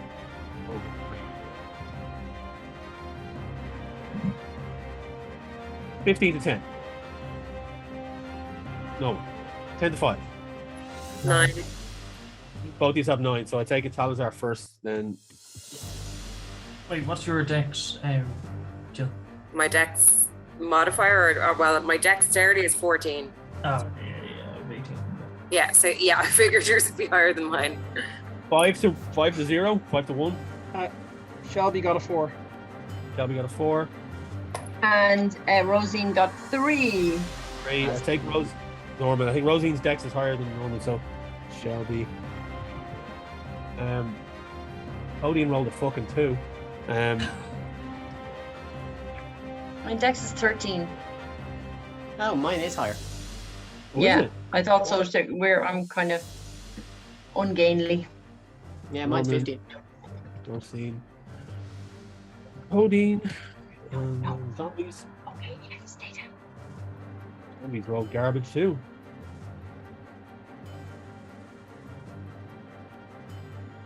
Okay. Now, Loran, into yourself. What's the crack? Great. Okay. He's just wants to get back. I'm casting Thunder Wave this time at 4th level directly at Undead Codeine. Okay. Now she is moving at speed, and then the zombies are behind her, so you'll catch everyone. Okay, cool. So does that mean she has to make that? Yeah. So she has to beat a Constitution saving throw of 15. On save of 15. Let it rip. Natural 16 roll with a +2, so she makes it on that. So she makes it. It's an 18 for her. But for the zombies now, I'll roll for them as a group. They rolled a 12, and they've got fuck all on that con save. So yeah, so they get hit, but she manages to dodge out of the way. Okay, so she takes 2d8, so I'll roll that in a second. So should I roll full damage for the zombies? Please do. Okay. Does she just take half of what they take? No, she takes just 2d8 separate. Cool. Like, Whopper. yeah, so the zombies took 29, so I'm just going to roll her 2d8 now. Zombie takes 29 damage. Cool. And Undead Codeine takes 6. Okay, well, so 29. And she pushed 10 feet away from me as well. Wow. So in one swift motion, 29 points of damage. Thunderwave hits the zombies, and they are fucking obliterated. Nice one. Their hit points were 22 at an armor class of 8. So Codeine is on her own at this. So the Thunderwave, you just see Loran step forward, and just another power chord, and it's full on. Codeine sidesteps and dives out of the way with unbelievable speed, but these crystalline zombies moving forward just shatter into a spray of red crystalline dust as they're just pushed up against nothingness. But Codeine seems unperturbed as she dodges and pushes to one side and keeps pushing forward. Could you not do us the favor of staying dead? And she does this, like, there's a wry grin across her face as she does everything. But you've taken out the entire cadre of zombies with that one move, so that's clutch. Okay, so Loran, are you doing anything else? Fuck it. I'm gonna give Norman Bardic Inspiration. Cool. I'm gonna yell at Loran. Proud of you, Loran. Thanks, babe. Okay. He stuck around and Yeah. badass. Yeah. I know. There we go. All right, so I'm not going to do a repeat performance. I'm going to cast Barkskin again on Shelby. Okay. See, and is that you're just going to move up, cast Barkskin on Shelby, and that's it? And yeah, and then move back, because I'm not that type of combat druid. Okay. That's grand. Ogun does that. You see Shelby kind of stiffens, and you see his fur mat out, and kind of the feathers and the fur barb out and latch in together like some form of armor as his entire form becomes solidified.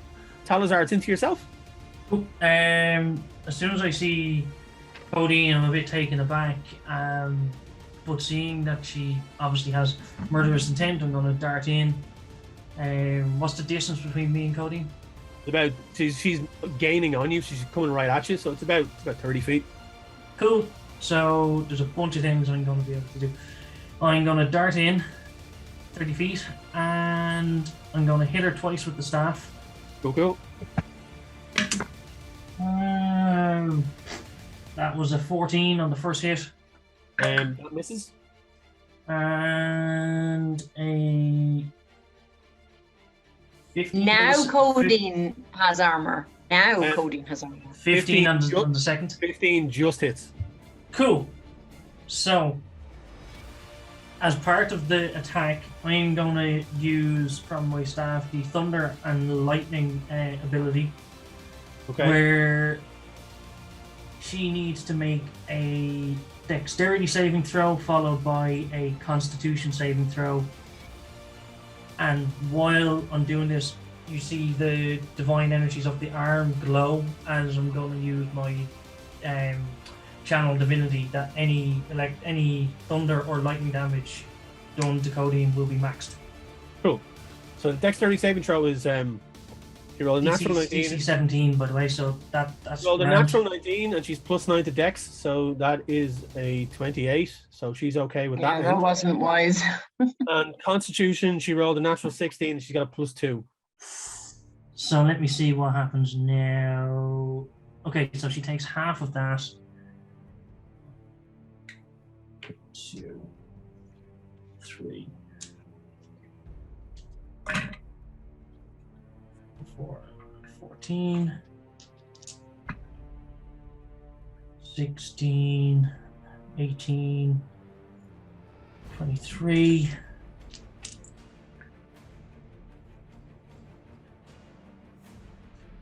Five, 36. So for the lightning portion, it's 36 halved on that. Yeah. So that is one part of it done. Okay. On the second one, she takes.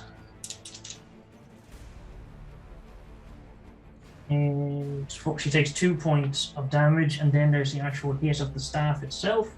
Yeah.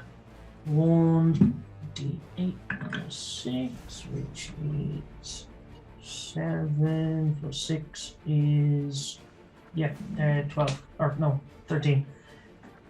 13. Ooh. Okay. That's my 2 hits. That's my. Then I'm gonna bonus action. I'm gonna do a flurry of blows. Yeah. And that will be a 20 total to hit for the first hit. Excuse me. That's you. And then a following is another 16 plus 8, so yeah, that's fine. One of those I am going to have Codeine make I'm going to burn another key point. So that's 2 key points burned. And I want Codeine to make a... Where the hell is it?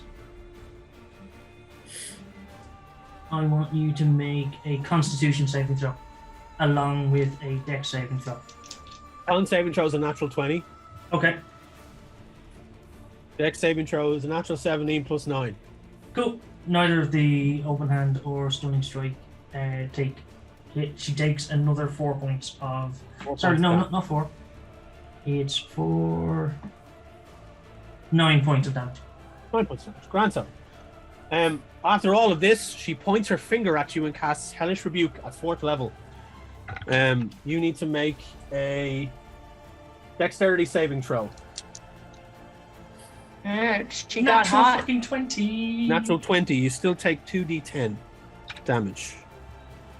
Natural 20 plus 27 total. You take 17 points of fire damage as she curses you and spits in your general direction. She looks fine. She's taking them hits, but she's still going. I'm going to use the rest of my movement to just back away. Are you disengaging? Oh, well, I would have. Oh yes, that's true. No, I'm in her face. Yeah, Grant. No, that's me. You're staying where you are? Yep. Cool. All right, so that is the end of Tom's go. It's now into our tier. Okay, so I'm going to move towards my ex-besto. This is a bit emotional, but totes emotion, but I have a battle axe and I know how to use it, and now I'm raging. Yeah. So I'm gonna swing my trusty berserker battle axe at her. Okay. So I'm gonna roll to. Oh no! What did you get? Natural 1? Oh. You said Natural 15 on one. the. I was overcome by emotion. Oh. You said 15 on the roll. Really? Because that Yeah. was just 1 on fucking. 7 No, it's plus a 8. 7. A 7. So it's a 7 plus 8. Ah, So it's Get down 15. That 7. just hits. That just hits. hits. That just hits. Ah, thank God for that. Okay, so I'm gonna roll for damage. 6. +2 because I have for the raging bonus, so that was Yeah. 8. And right, okay. And I have a second action, so I'm gonna. So can I can just swing twice. Yeah, of course you can hit twice. Right. It's easier that way. Sure. If I actually try and get it. So that's a 12. So that's a miss. So that's So a you miss. swing and you connect with the first one. You slice into her side of her as she's busy dealing with Talazar. Yeah. And you hit her for that, and she turns on you. And as she turns, she kind of just sidesteps, and the battle axe just swings into the ground. Thunk! And you see a sparks and obsidian black rock just shoots up into the air. As She kind of turns and snarls in your general direction. as Complete lack of recognition on her face. can I use my bonus action to do an armor spike attack? And that is one of your abilities. So yeah, Try that. So I'm gonna miss that too, probably. It's really strange. The dice rolls have stopped. You know the way they normally just show up on your screen straight away. They've Yeah. stopped doing it, which is really annoying. so that's a 15. So yeah, that that was hits. a hit. That was a hit. Yeah. So hang on, I just roll for damage. I think you can turn it on and off. Like on my phone, they appear. Yeah. No. Well, now it's appearing. Okay, it heard you. So you just then just do a shoulder barge, and the spikes jam into her clavicle, and you just slam them in there, and then pull them straight out, and you just see a kind of a spurt of a black reddish ichor that seems to have a crystalline effect to it that squirts through the air. 6 points of damage. Well, +2 because of raging. Oh yeah. Didn't Ryan, rage. I actually gave you the wrong damage there on that turn for me. I actually should have. The first one, the big damage, was 27. Was the total damage that she was dealt. The one What with did you give the, me? I think it was like 18 or something less, Okay. 15. So sorry, it was just because I used the channel divinity that maxed out the damage of the lightning. An extra 8. Yeah. So that's fine. Okay, that's fine. That's fine. She's taken all of these hits and she's still standing. And she's just Yeah. snarling at the both of you standing in front of her. Zero lack of recognition. She doesn't give a fuck. That is the end of as our archers go. Shelby, it's into Shelby. Shelby just charges up and give me a sec now because I did actually do on the break 2 attacks. So he's gonna attack with his beak first. Yeah. Okay, that's 7 + 2 because it only allowed me +5. So AC 14. That misses.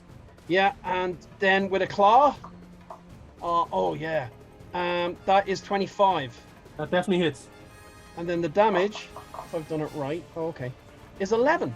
11. So the beak misses, you snap out and Codeine the side steps. And then with the claw, then you just catch her in the side and it rips into her armor and slices through. And she takes 11 points of damage. She's shown a bit of hurt, but she's still standing. Okay, so that is the end of Shelby's go. It's now into Norman, yourself. So give me a quick sit rep of like what's around, what we've got around. It's just Codeine now, Just Codeine, because Loran just obliterated all the zombified creatures. and It's also the name of her off-Broadway show. just Codeine. Yeah. I'd see it. What's the light show in the room looking like? So yes, like that red portal has those tendrils whipping around it, and they kind of it's slowly dissipating, and they're disappearing into the ground. And then you have the kind of rift on the far side, that has lit up as soon as you held on to the heart. What I need you to do at the top of your turn, holding onto the heart, I need you to give me another wisdom saving throw.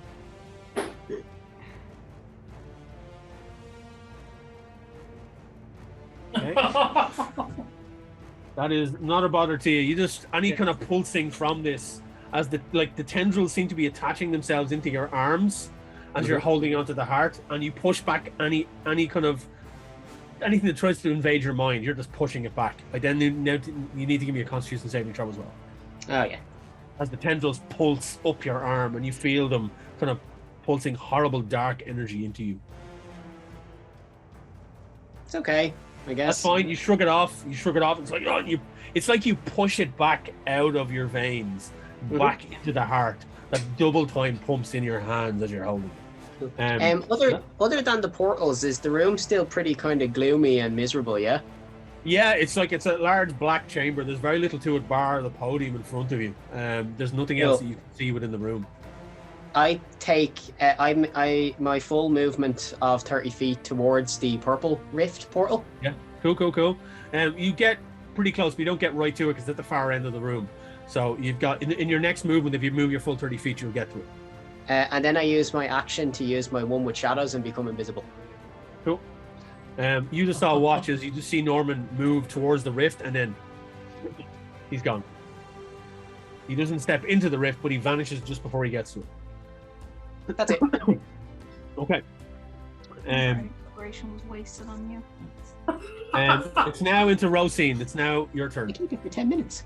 Okay, I am going to now. Sorry, I should have had this ready, but I'm just going to check something before I tell you.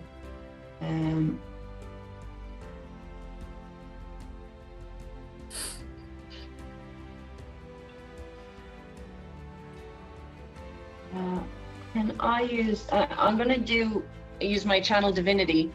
Yeah. And I'm going to turn the unholy. I am going to. I'm going to send Codeine walking in the other direction for a minute. So give us what's the breakdown of this? So as an action, you can send your fiends and undead. Each fiend or undead that can see or hear you within 30 feet must make a wisdom saving throw with DC of 11. On failure, it's turned for 1 minute or until it takes damage. So literally has to go the other way. I rolled a 15. All right. So let me see my bonus action. I love this, guys. I love this dice. Yeah, I think we all should have got that dice today, because it's not going great for us. No. Where did you get it? This is from Dakota Irish. It's their red dragonborn. Oh, yeah, nice. yeah. I've seen that one. Yeah, it's gorgeous. Gorgeous. Oh, you did your beauty YouTuber hands there. I love it. Yeah. Okay. All right. I normally do a second attack, but in order to do a second attack, you have to do a first attack. So that's your action. You can move closer if you want. It's your choice. Okay. Well, so I failed to turn it, so I might dash to get. Let me ask a question behind. here. Let me ask a question. Yeah. Let me ask a question. That spell you just cast. Yeah. Again, remind me. Is it fiend or It's undead? not a spell. No, it's not a spell. It's my channel divinity. It's my Okay. kind of centering thing. You were saying, Wayne? Norman. Yeah. Where does Norman's classification fall into under that spell? Oh no! Run it by me again? So just give us that Is spell Norman again there. undead? Well, that's for Norman to decide, I think, really. I don't think that is for Norman to decide. No. I think it's fair I think that's for you to decide. I don't Yeah. think he is. I don't. Yes. personally, Is he a fiend? Is he a That's the fiend? thing. It's a I don't fiend think thing. so. He's not a fiend. No, he's Not an a fiend, outsider. So The he thing is. So he's not an undead either. Yeah, he's something inhabiting a body that's not undead. Yeah. So the Yeah, body the would body. be dead, but the body would be dead, but the entity inside it would not be. So Mhm. what Yeah, this it's can do in not this quite. instance, so this forces the body to move in a separate direction of you. Like Rosine is to move away from you in the direction. Well, the spell is going to get the creature to go back the way they came, but Norman isn't going anywhere currently. I think bodily he's not trying to get anywhere. Sure. No, I just wanted to clarify the spell itself and just see if That's a there was good any point, effect on though. Norman. So so there isn't any effect Yeah. on Norman, and Norman can go unmolested to do whatever he wants to do. So anyway, that is the end of Rosine's turn if she's not planning to do anything else, and it is now. She can't do anything else, I don't Sure. think. Yeah, no, it's now Codeine's turn. Codeine is going to turn and sees both Talazar and Aratir in front of her, and she is going to you're kind of all around her, and she can see then everyone else as well. She is going to turn to Talazar, who's done the most damage to her, and kind of pulls her daggers back, looks around, and is going to cast Summon Greater Demon. Oh.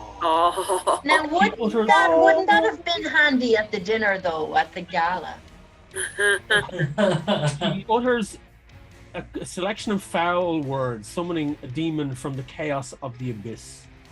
So the demon then, you just then hear her mutter under her breath, and emanating from just to the side of where Codeine is, you see a tear open up, and this large, like a red beam of light shoots through, as It's a demon on the tear. gargantuan shape in this pure red skin, like it's like a giant skinless ape as it steps through, with spikes emanating from the top of its head.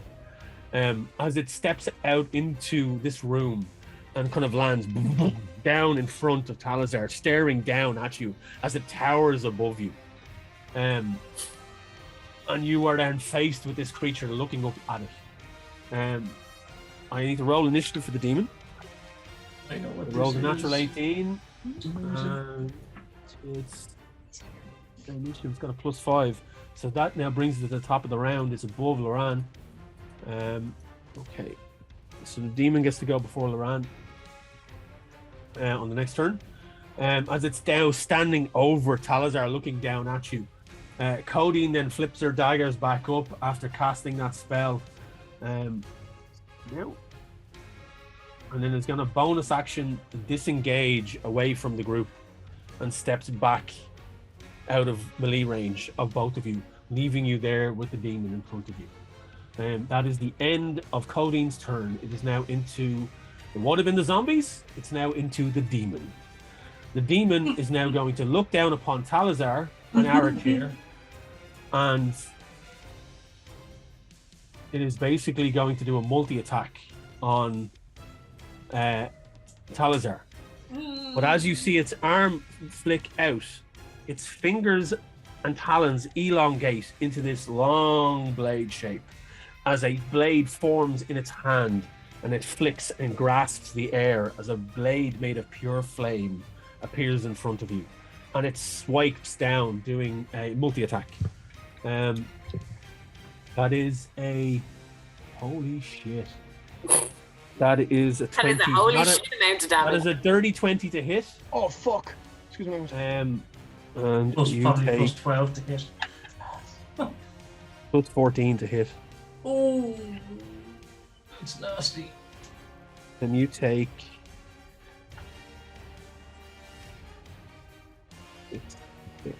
3. You take 15 points It's still of good. fire damage for the first hit. Oh, it's still good. It's still good. It's still good. first hit. Oh. Now, and the next one is a so I rolled a 5, but it's plus 14 to hit, and that's a 19 to hit. Oh, that hits. Okay, I rolled really bad on that one. That's a 2, a 2, and a 3. So that's 7 altogether.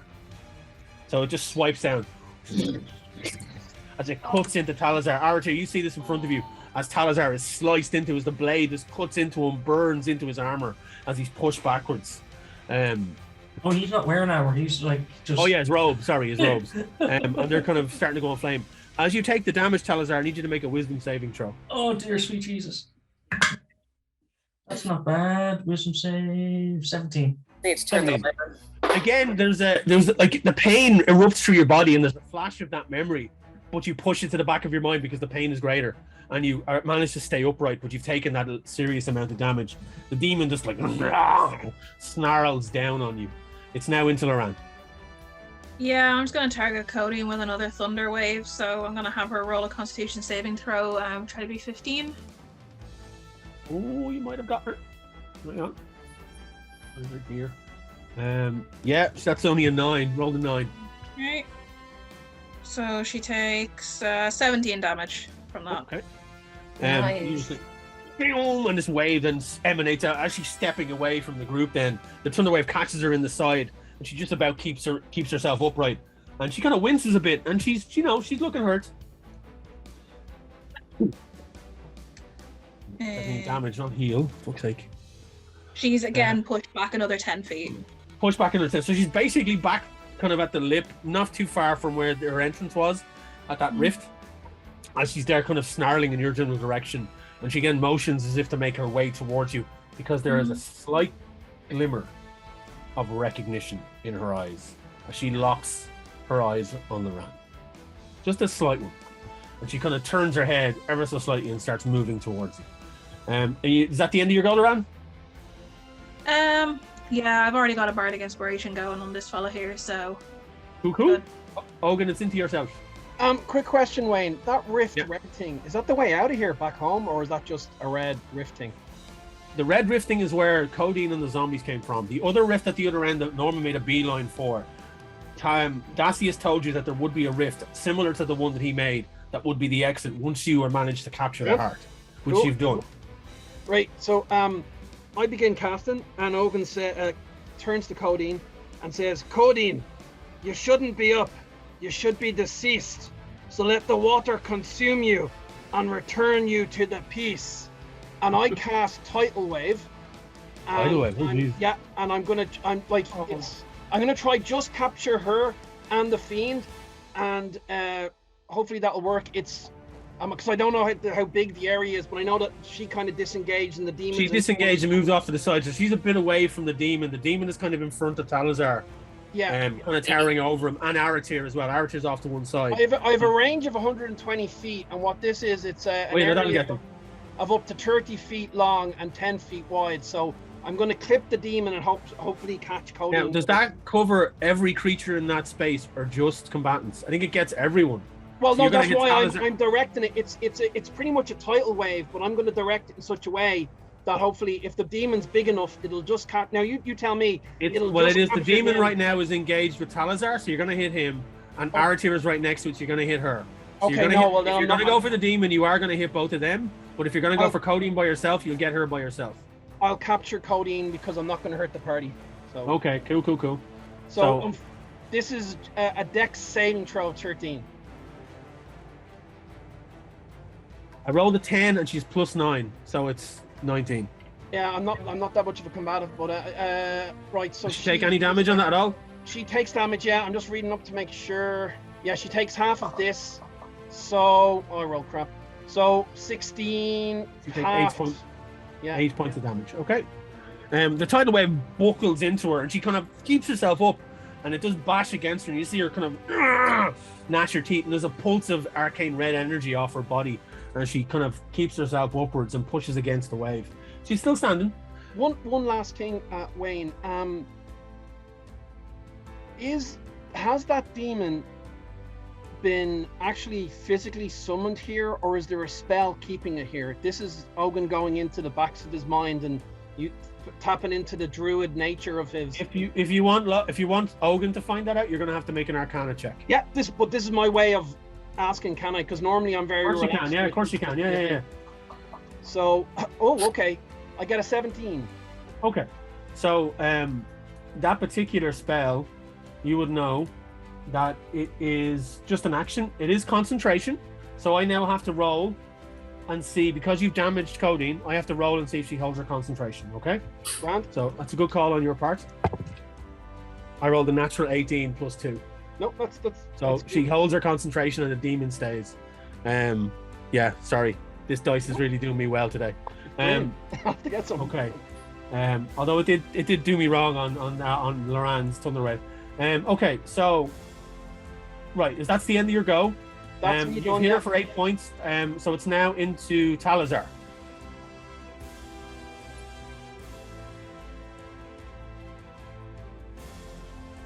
Talazar, what are you doing? You think you're muted? Sorry, I was muted. So for my bonus action, I am going to Step of the Wind. Okay. Use one of my key points for that, and then that means I'll be able to disengage from the demon, and I make a beeline for Codeine, and I'm gonna take a strike at her. Yeah. That's a 21 to hit. That hits. So I need her to make a DC 17 con save for me, please. Fail. Rolled a 12. She is now stunned for the next until the end of my next turn. Yeah. Okay. So that's on that. She takes for that hit. She takes 13 points of bludgeoning damage. Next attack now, because she's stunned, is at advantage. Which shit probably misses. 15 to hit. That just hits. Doesn't it? That just hits. And that is that's another 13 points of bludgeoning damage. Okay, she's looking hurt. Let Let me see how many key points do we have left. Actually, I'm gonna burn my reaction for that second hit, Wayne. Can you tell me? Just have to double check. Does stun mean that she would fail dex saves, automatically fails strength and dex saves? Yeah. So she would take another 2d8 of lightning damage for that last hit. Okay. Which would be another 9 points of lightning damage. Okay. And where the fuck is my? I can't see my key points. There we go. She's swaying on the spot. She's stunned and she's swaying on the spot. And as the damage hits her, the lightning is cracking through her body. And she is looking hurt now. At this point, there's blood kind of pouring from her eye sockets, and she is looking sore. I'm gonna burn my last key point. I'm gonna do 2 more kicks. Both at advantage, which be a 16 to hit on the first one. Yep. And long, that's cocked. And that would be, the second one hit 16 plus 8. Okay, damage. So that's another. That's what I'm going to do now. With a further 7 points of bludgeoning, 7 plus 12 is 19 points of bludgeoning damage. Okay. She is looking very rough. She's taken all these hits all in one, like boom, boom, boom, boom, boom, and she's like pummeled. And she's just standing there dazed. There's energy crackling off her. Parts of the red crystal that is kind of stuck in her armor and her body are starting to drop off, and there's blood pumping like from the sides of her eyes and from her mouth, and she is looking very hurt. Okay, is that the end of your go? Yeah. Now she's still stunned until the end of my next turn. The end of your next turn. Yeah, that's fine. Arid here. So I'm right beside the big demon, right? Yeah, you're kind of beside it. It's engaged with Talazar, so it's not like you're about 10 feet from it, so you're not right up on it. Yeah. You were on the far side of Codeine. I'd be up with so Talazar was there, so you're. He disengaged and went after Codeine, right? Yeah, but when he was there, you were 10 feet from it, so he was engaged with Talazar. Talazar disengaged himself, but you now are 10 feet from the demon, and it's kind of turned slightly just as Talazar moved. Okay, and it's not obvious to me as a non-magic user that he's there because of code, like if something happened to Cody and he'd disappear kind of thing. It's only you don't really have that knowledge. You did see her summon it, but you did see her summon it, but you kind of I mean, you could make an Arcana check really if you want. You would need to make a con save, Wayne, but to be honest, it's like as far as Aratir is concerned, like the big bad is in front of her and Cody is looking fucked at the moment, so I'm gonna attack with my trusty battle axe. You would need to make some concentration checks for the hits I've made. For the demon to stay. That is a natural 14 plus 2. That's 16. So she holds the spell. I think it was. Yeah. So even after taking all that pummeling, somehow stunned and everything, she manages to hold on to the spell, and the demon stays up. So you want to swing in on the demon? Go nuts. I am, yeah. So 13 misses. Oh, sorry. Misses. This is the demon. Yeah, that misses. You swing the axe, it just sidesteps as it sees you coming in, and you manage to swing down. Okay, I've got 2 actions, so I'm gonna go for it again. Go again, yeah. 15. 15, that also misses. You swing in and it just sidesteps you again. You swing the blade out. and it just whiffs the air as you hit nothing, and it just grunts down at you, kind of readying its blade as if to hit you. Well, that didn't go as planned. Nope. That's the end of your go. So it's now into Shelby again. Come on, Shelby. Right, he's gonna growl at the demon because he wouldn't know any better, and he's gonna try and bite it with its beak. Okay. And he gets 14. 14. That misses. It goes to snap at the heels of the thing, and it just moves its foot out of the way. And then it's rolled off a 17. His trusty beak is again 14 as well. Again misses. Just swipes air with the beak. So Shelby just manages the demon, even getting it from all sides. It's able to sidestep and see all this stuff coming. Norman, it's into yourself. What are you doing in your invisibility? So I can get to the rift on my next turn, yeah? Yeah, you can get into the rift. Yeah. Yeah, so as soon as I move, I am no longer invisible. So, yeah, I'm going to move towards the rift. Kind of like glance around and just like, you've got this, and then step on through with the heart. Okay. You step on into the rift, and it starts to pulsate, and you see the arcane runes rotate and build. And then black tendrils start to flick out from the heart. I need you to make a wisdom saving throw and a constitution saving throw for me, please. Come on, Norman.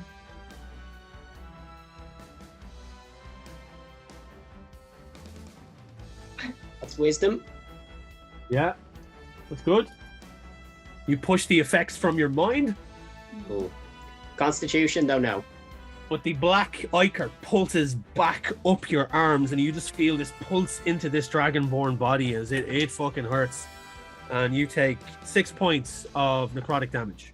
As you just feel it, the scales on some of the armor of the other dragon, its scales start to flake off, and you can see the flesh underneath as the body starts to decay from this necrotic damage that's now pulsing through this form. In the back of your mind, you know that this form, even though it's fresher than some of the others, it's not going to last much longer if this energy keeps pumping through it. The rift pulls at you, and you can feel that sensation again. And the black tendrils seem to try and cling on to this area where you are, and it fights against it. But after about a couple of seconds where you think it's not going to work, you're gone. And you all watch, anyone that's paying attention to Norman, you hear him shout, "You've got this." You just look over and see him just step onto the portal, and with the black heart in hand, vanish. That is the end of Norman's go. It's now into Rosine. Okay. Is Coding closer to me or the fiend? You would be. You kind of. I think you moved up towards Codeine when she was near the fiend, so you'd be kind of intermixed between the two of them. Yeah, you could go between the two.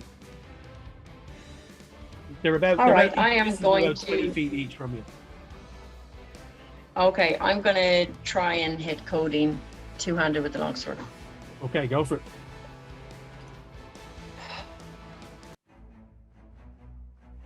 $17. That hits. Give us your damage. And let's do it. Oh, not bad. 9 slashing damage. Rosine, how would you like to kill yourself? You managed to take down Codeine. Oh. That's kind of beautiful. Yeah. Such a weird feeling. Yeah. Oh, wow. Yeah, oh, wow. Yeah, I don't know about that. Kim doesn't know about that, but Rosine is stoked. Stoked. Killing someone dead. So you slash out with your blade and you just cut through her. Talazar is there, kind of panting heavily from the damage he's taken and also from the concentration he had on pummeling into this creature. And you just slice into her with your blade, cutting her from the kind of her hip up to her shoulder. The top part of her body just slides off and just cracks to the ground and dissipates into, the crystalline forms just start to vanish into the air as she's like, and then breathes her last as whatever form this is. As she dies then, the large fiend engaged with Aratir and Shelby, just, you hear it as this terror in reality wraps itself around it and it just starts getting pulled back in and just vanishes in a puff of red. and you're all left standing in this room now. Codeine completely dispatched, her undead form dead in front of you all. Norman having vanished into the portal, and the demon being torn back to its own reality. And here ends the combat. What are you all doing? Cannonball into the portal. Before I go into the portal, like bonus action, healing word myself. Tom, when you cast your spell, I want you to make a wisdom saving throw. Oh god damn it. Oh no. I'm going to turn to Rothine and say, I'm not sure I could have dealt the fatal blow in the end, so I'm glad you were here. 19, Wayne. 19. As you cast the energy on yourself, you feel it pulsate through you and you start to heal. And then your mind pushes against it and more flashes of imagery pulse through your mind. And then you fight them back as you heal up the points that you take. But your brain is rattled. Whatever has happened to your mind between Trevelyan and traveling to this realm and all of the arcane energy that's been pulsed through your form, you are slowly but surely starting to forget things and forget the people around you once more. Even though you've healed yourself, you don't feel whole. Jesus. Oh, sorry. Go ahead, Roisin. When Aratir said that to me, I didn't realize who Codeine was. I didn't know that was. Yeah. So I turned to Aratir and I'm saying, I was glad to assist, but I'm afraid I don't know the significance of this. And I'll fill you in on the details when we have less imminent things to worry about. But trust me, that person was a friend before they became undead. Oh, I'm sorry. Okay, let's go. Is there anything of Codeine left behind? Any daggers or anything? Her daggers are there on the ground, yeah. I pocket them, like hand them over to Aratir before we... Oh. Aratir, you can add 2 vicious daggers to your inventory. Vicious daggers? Ooh. Codeine leveled up seriously before she was dispatched to fight you. Yeah. Wayne? Yeah. Before we go through the portal, I'm gonna produce flame and burn Codine's body until there's nothing but ash. And then burn the ash so that this cannot happen to her and she can rest in peace. Cool. The body was already starting to melt away into red crystalline ash, but you burn it even more and it just chars and blackens. And then kind of, and the red portal that you came into now is completely dissipated. The tendrils disappearing into the ground once more. I take it you're all, like, Loran, you said you're cannonballing already into the portal already. You were gone. You're gone ahead of everyone else. Yeah, you're gone already. The rest of you, I take it you're kind of barreling in as well. No, if I notice that Talazar is kind of out of it and not focused into moving as quickly, Ogun will come up and he'll hold him and help him. And I want it. This is more tapping into my nature background and the thing that gives me my power.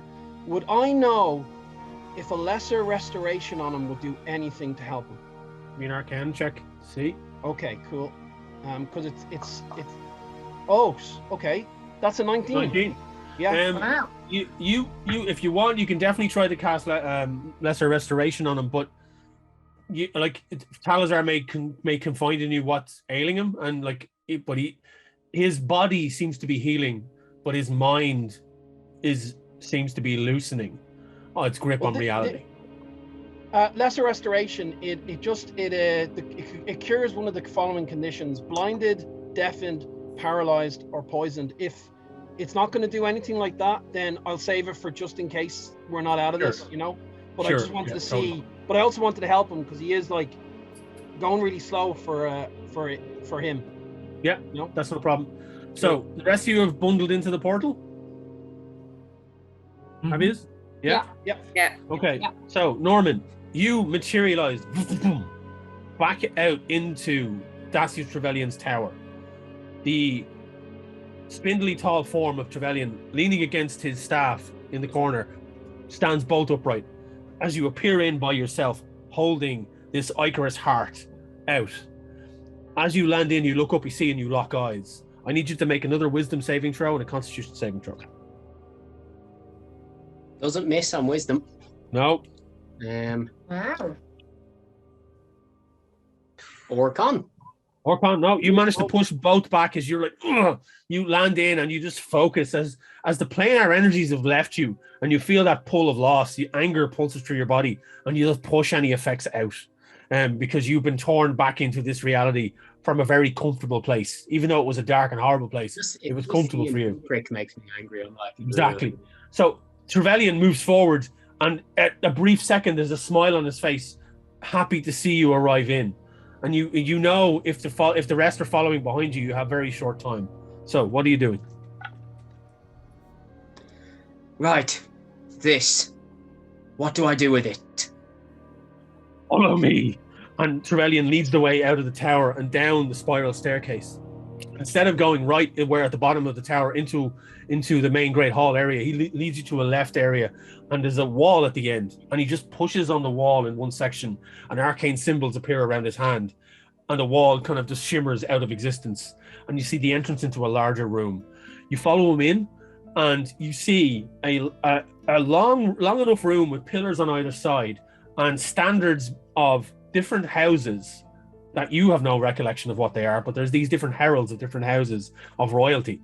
Some completely different designs. You recognize some of the symbols as being elvish, some as being common, some as being dwarvish. There's a few infernal here and there in different colors. And then at the end, you see this massive, massive throne made entirely out of bone. And in the center is what looks like a rib cage, but it's very much a cage as Trevelyan gets up and opens it up, and there's a latch and a clasp on the inside of it. And he says, place the heart in here, as he gestures towards the large ribcage section. Insight check. Yeah, roll an insight check. Yeah. I have never trusted this man. Yeah.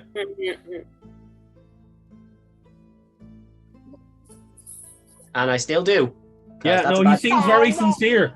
In the heat of the moment, he just seems to be urgently gesturing for you to do this, and he seems insincere about the whole thing.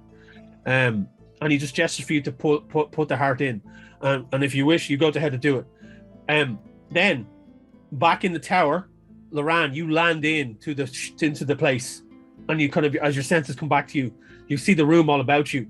You don't see anyone, but you do see on the ground a trail of black ichor that leads out of the room and down the spiral staircase. What do you want to do? Yeah, sure. Let's pop down. So you follow the trail, and then seconds later, everyone else, boom, boom, boom, boom, boom, boom, you all arrive in, and you just see the coattails of Loran's coat just disappear around the doorway. And you look down, you can see and you can smell it at this stage as well. It's pretty foul, this trail of ichor that leads outwards. Sorry, as we're walking, I presume we're going to follow the trail, but as we're going, who's taking the most damage that's around me, Wayne? I want to say Talazar. Talazar is looking pretty beat up. Talazar is looking pretty beat up. Well, since I'm holding you, I'm going to cast Cure Wounds at 3rd level. Awesome. Hopefully, if I'm not let down, you heal 14. 14, brilliant, thank you. No problem, man. You feel invigorated. Talazar, as you land into the place, again, another wisdom saving throw for me, please. Trevelyan really fucked with your mind. Any arcane energy that hits you. No, gone.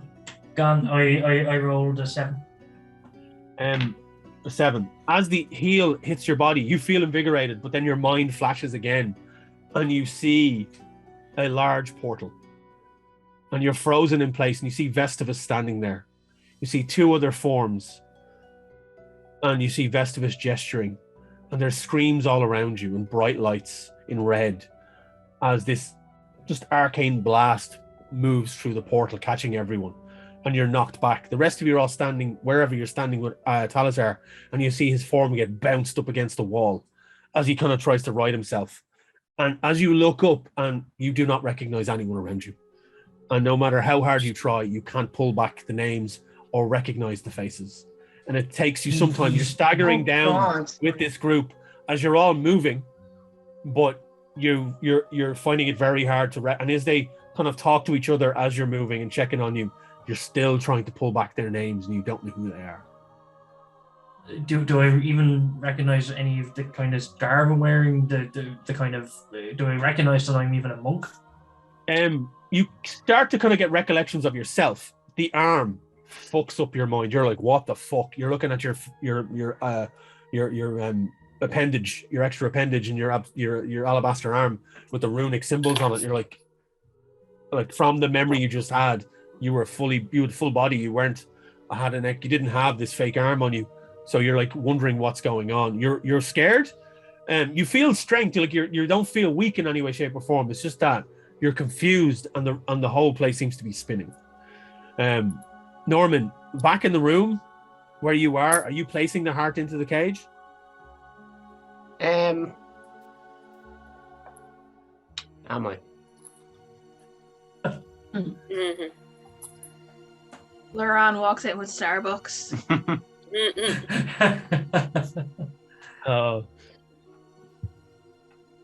You know, I think after all this, I'll wait. It would be right, I suppose, to ensure that everybody gets off of this miserable rock. Oh my God, Norman, I love it for you. That's character growth for Norman. We could Yeah. It's also we worship him when we get back to our own places. That's what it is. It's a long con. That's true. So Wayne, does Norman get like a level up due to a feat for that massive development? The milestone. So Laran arrives in, and then less than 2-3 minutes later, the rest of the group arrive in, a stumbling Talazar in their midst. You all watch as Norman is standing there at the top of the room with Dacis Trevelyan, who's gesturing towards this kind of shape. And you see all the heraldry around you in this old room that doesn't seem to have been opened in a long, long, long time. Talazar, of all the things you don't remember, you remember this room. This room jumps out at you all of a sudden. You see it lit brightly from days of old. And your mind is thrown reeling as you see the throne of bones change in shape into another throne. A large, kind of heavy granite throne with a beautiful gold symbol on it. And sitting on that throne, you see a king who you don't recognize. This is all happening inside your mind as you're standing here. As this flash of a life that you don't remember, with all this heraldry that seems to symbolize a unified realm. And you're looking around trying to take all of this in. The rest of you have all arrived in as well. Norman is standing there with the heart. What are the rest of you doing at this point? I've already been talking to him before they came in, saying, we should just go. We should just go. Let's just go. Let's make this quick. Telepathic talk into Laran's head, just quietly. What's your read, sus or not? I mean, we've never liked him. This is probably self-serving more than serving us. I have a feeling this will benefit him, and we might have to get the payoff long term, but I don't know. All of you, for the first time ever, I'm going to value one of your opinions. Put the heart in the bone cage. Wayne, can I make like a history check or something?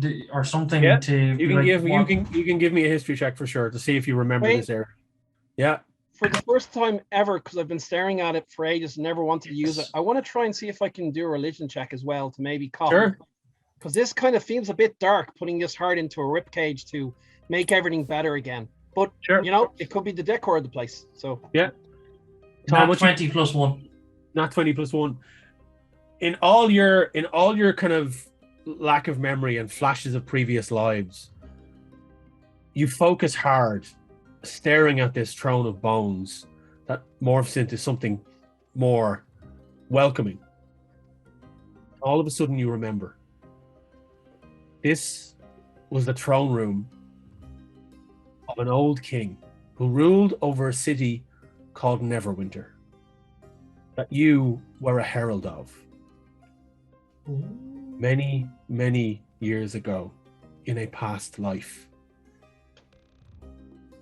You look up and look at this form on the throne, and he looks down at you and gives you a nod. And as he does so, every moment that has been causing you pain over the last the last day or so since Trevelyan did this to you, all start to flash in front of you. And there is a searing pain in your eyes as you start to remember your original life outside of this realm. And it burns. I need you to make a wisdom saving throw for me.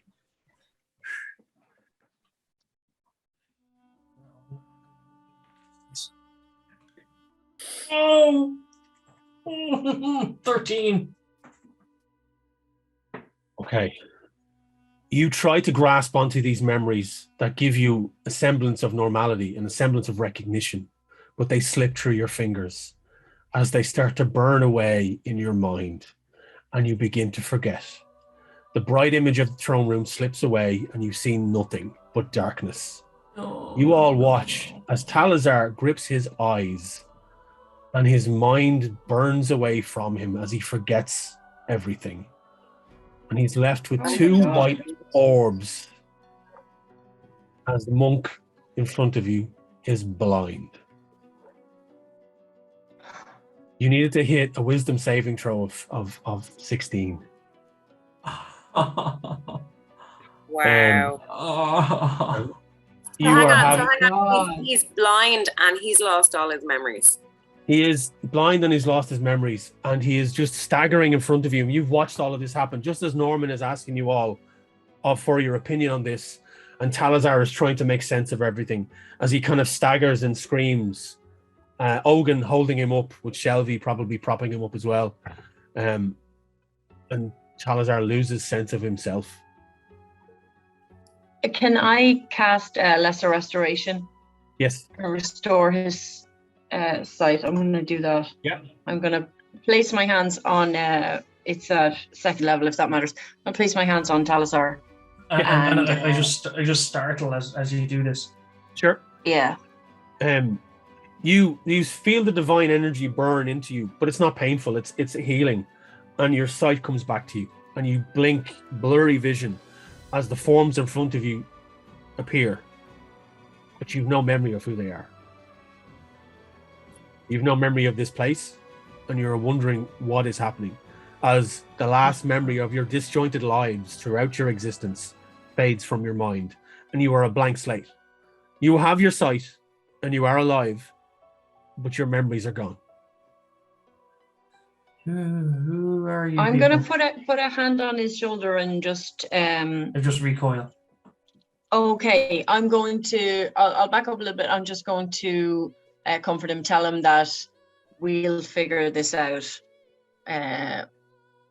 once we deal with the matter at hand, and not to worry. Speaking of the matter at hand, opinions, please, people. Actually, I have a question, Trev. The heart, right? It can be used for a lot of things, as you said. It can. So what exactly does putting it in here do? This stops Devil Thumb. It cages him forever and allows us to open portals to send everyone home. If I open the portals while he isn't caged, he escapes through them with his armies. This is to keep him here. Ooh, and reseal the prison, freeing everyone else. What happens if we keep it? He breaks free and runs throughout reality. His army of crystalline zombies flood into every plane of existence, and he runs through it, causing war and chaos everywhere he goes. Into all of your realities, every single one of them will fall under his blade. This is the only way to contain him, That place that held the heart had become corrupt, become part of the problem. The planar energies was leaking out, causing rifts. This is the only way to seal him. I have created, and you look down on the floor for the first time and you see that there are similar runic symbols engraved into the floor. Not chalk, but engraved. And they seem to be there, and he's waiting there as he's kind of standing next to it, waiting as if to make the final incisions to create the circle in order to perform the ritual. Okay, I didn't ask for the history book. Right. What do you want to do? I mean, to be totally honest, I still don't trust him. Well, if we don't do it and we just activate it and go through, it's only a matter of time before someone we know that has died comes back and gets us. So wouldn't it be good that like we leave here and close the door so it can't happen? And no offense, but I don't want to see any of yous die and then come back and find me and try to kill me, or vice versa. I don't know, it might spice up your weekend. Wayne, can I use Yeah, divine sense? Time first. Divine sense, yeah. Yeah. Okay, I'm going to cast divine sense and use divine sense and see if I can detect. I'm going to try and detect good and evil, and I'm hoping to get evil from the heart and good-ish from him. What do I get? The heart is nothing but evil. It's pulsating, like the blackness that's falling off it. You see, it's like as Norman is holding it, you can see that it's dripping of black ichor. But when you sense your divine sense, it's like there's an aura of this blackness all around it, and you can see spectral tendrils reaching out into the room, passing through all of you. Not like kind of inflicting itself on you, but it's ever growing as it's moving around, spreading like a web in the room. Trevelyan, you sense both good and evil in him. Same with like some of the individuals in the room. Norman is giving off one hell of a buzz. Loran is pretty much chaotic neutral to a degree. But like there's evil in every single person here of different variations. But the most evil thing in this room, not Ogun. Ogun is pure. The heart. And funnily enough, when you see Ogun, the shape that you see around him, like the aura, is not that of a Wolverine, but of a squat, short man. Just as note. But yeah, the heart seems to be the most evil thing in this room, and it seems to be spreading out even more as it moves. As it's sitting there in Norman's hands, the evil seems to be stretching outwards. We could eat it. I did consider eating it. That was actually that was the first place my head went. Was eating it. It's gonna take fucking ages, but that is exactly a big fucking where my heart. head Yeah, went. it's one hell of a meal. As you're conversing and as you're doing this, you hear outside through the walls, because there's no windows here, but you can hear them through the walls. And some of the magic users sense this, Norman especially. There is a large and this wave of dark energy, and the divine sense still up.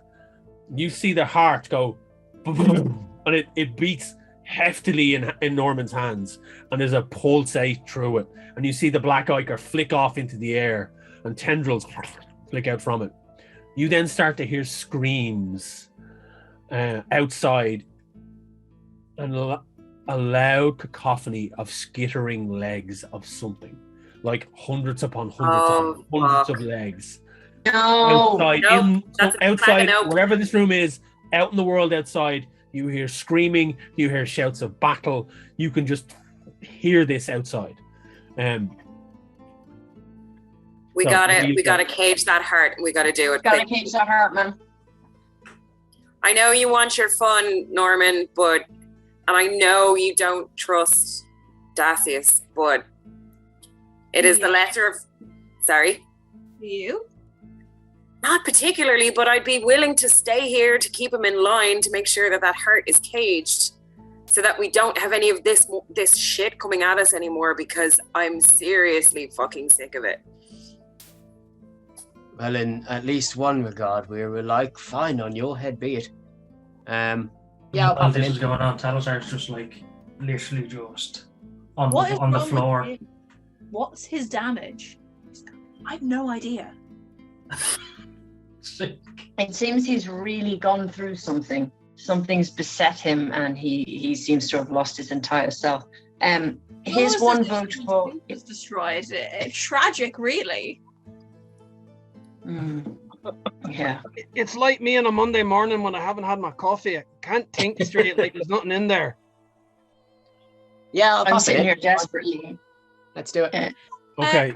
While he's doing that, because Laurent's just a little bit too curious, Laurent just wants to have a little touch of it, just for posterity. Okay. So, Laurent, you put your hand on the heart. I need you to make a wisdom saving throw and a constitution saving throw. Okay.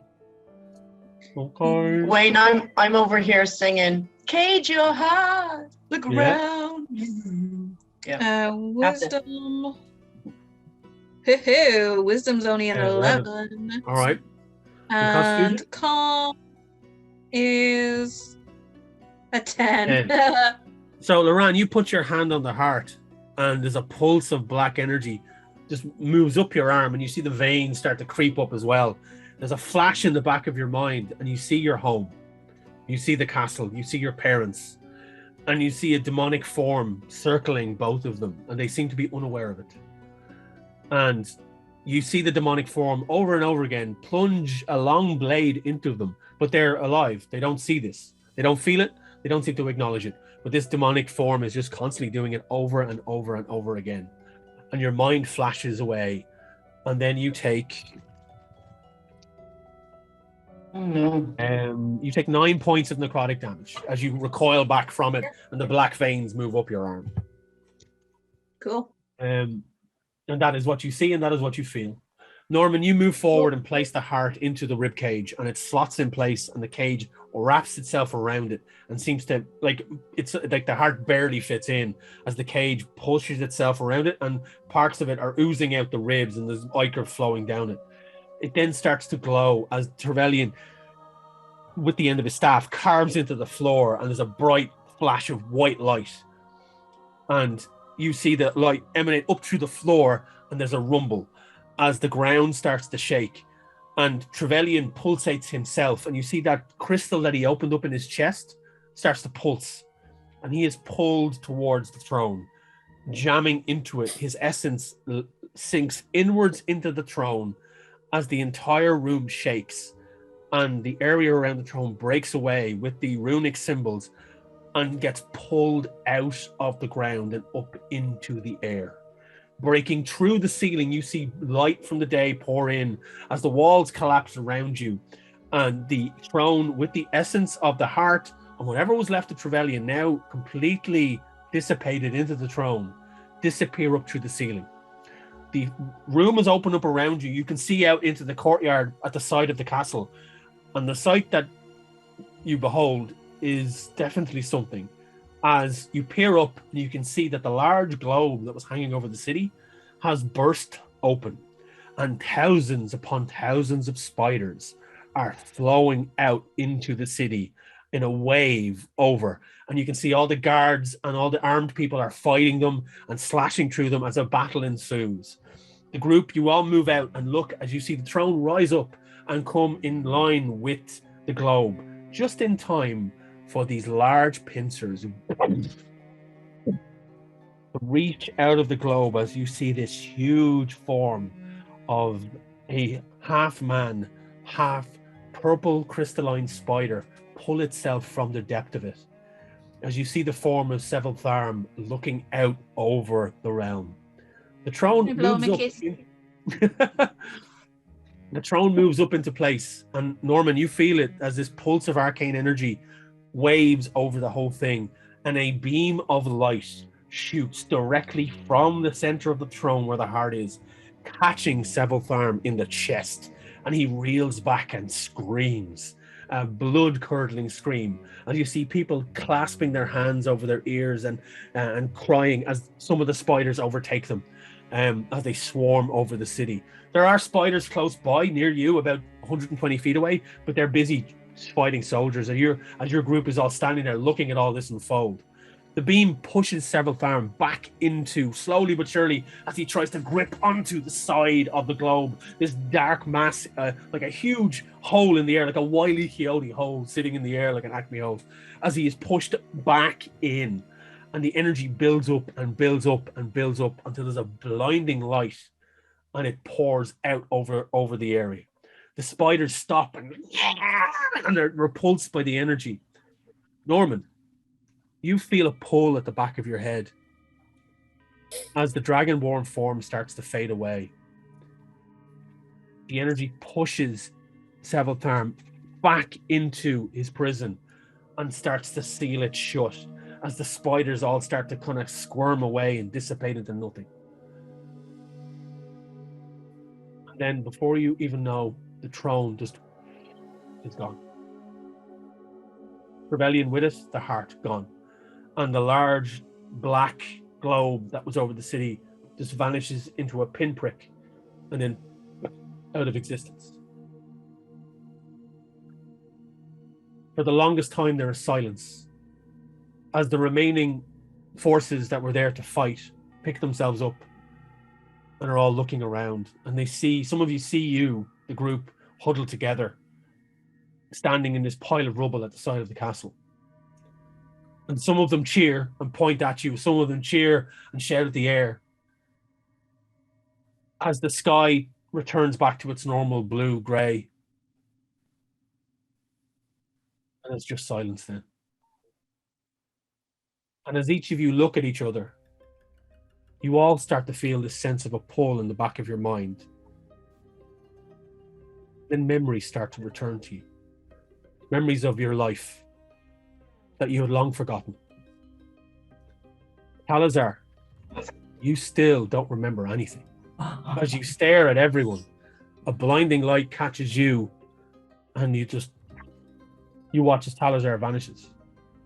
You look over at Ogun, and for a split second you see the Wolverine sitting there in his grubby clothes, just looking at everything unfold, patting Shelby. And then on a blinding light, a flash of light, the Wolverine form is gone. And you see a small dwarven man, butt naked, a long ginger beard, plaits in his hair, twigs sticking out of them. He's looking around, looking at Shelby, and then in an instant, he's gone. Wow. One by one, you all look at each other and you start to disappear, and the people around you start to disappear. You start to vanish. For the order here, I just want to kind of get a beat, because if possible, I'd like to say something to Norman before we disappear. Sure. Basically just, it's been real. I'll preach your name back home. Stay in contact. Once I'm back to godhood, I will visit my wrath upon you. Good. I look forward to it. We can have crumpets. He doesn't say anything to the others. He blows our tear. I love those two. And as you are conversing, you can start to see the glow happen around you. There's no glow around Norman. Literally, his form is pulled from the dragonborn body as it crumples into nothingness below him. And you all see Norman in his form writhing tentacles. And Ryan can expand on this, but it's like a space octopus with one gigantic beady eye, tendrils, just dripping with ichor, and it's just floating there. Yeah, it's just a massive shapeless limbs with a single eye and no other organs visible. It's just it's like giant black spaghetti.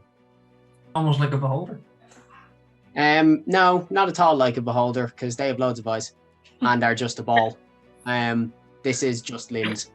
Okay. Think of like the flying spaghetti monster, but made out of black ichor with one eye. Pretty much. Yeah, there you he is. There he is. Wayne, can I say something as I depart? You can, of course. Who's that? Yeah. My name is Ogun Lyric of the clan Lyric, and it was great fighting beside yous. Be safe, and if you're ever in Sigil, give me a call, and I vanish. Who was that? I don't know. Maybe he Talazar, you like even before you vanish, you're kind of taken in with all this, and it's so discombobulating for you. And if there's anything you want to say to a group of people you really don't know who the fuck they are, I'm like, bye. bye. Aratir, you watch like Norman's form. It's like it just starts to kind of not so much break apart, but parts of it are being pulled off in like different directions. And Norman, for you, you can just feel home pulling at you, and you're being drawn back to where you're from. And slowly but surely, the light envelops yourself and Loran as you're conversing. Loran, you dissipate, and you see everyone disappear around you. And as you blow your kiss to Aratir, the white light envelops you.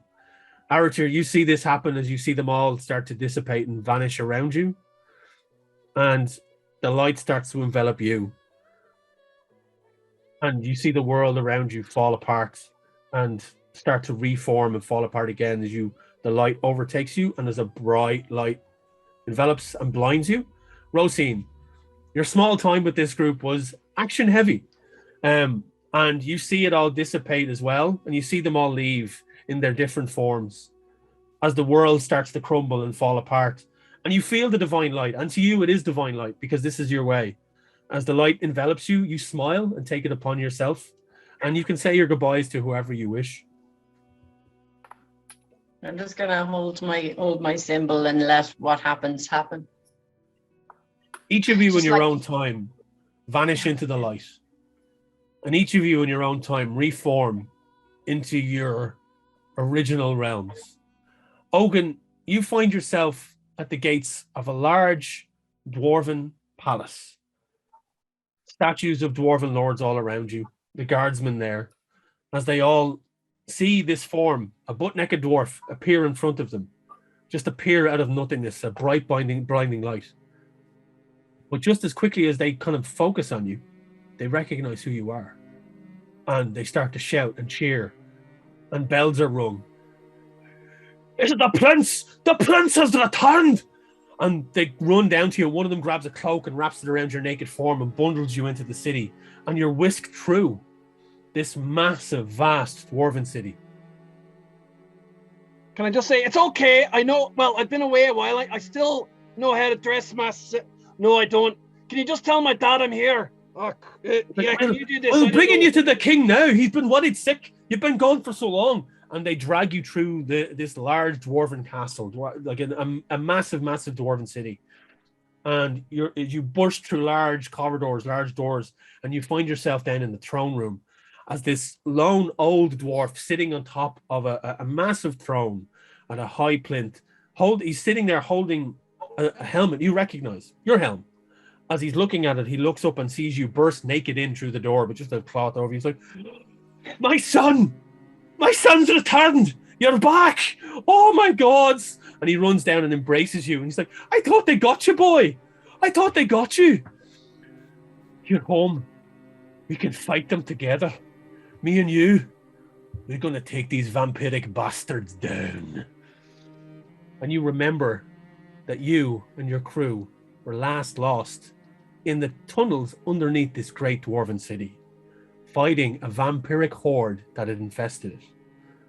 And you now have that battle in front of you. And that's where we leave Oh wow.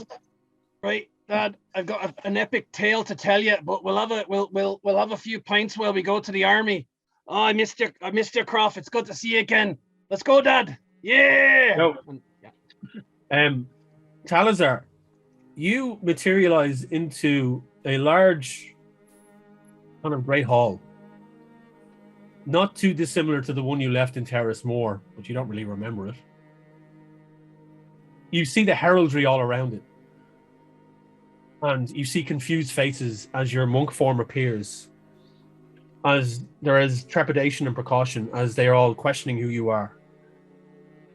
And some guards move forward, bearing their blades. And then one of them recognizes you. It's like, I do not believe it is you. You have been gone for an age. Tell us, Talazar, where have you been? I don't know. Tell me who I am. I've forgotten everything. I don't know. Is my name Talazar? And they look confused at each other, and the one that recognizes you is like, "It is my friend. There is much to tell, and the king must be aware of your arrival. Come." And he kind of wraps an arm around you and gently leads you off towards the throne room. And you have inklings, small glimpses of memory, but fragments that you don't remember. As they guide you into this large throne room, heraldry all along the walls representing great houses that you've no memory of.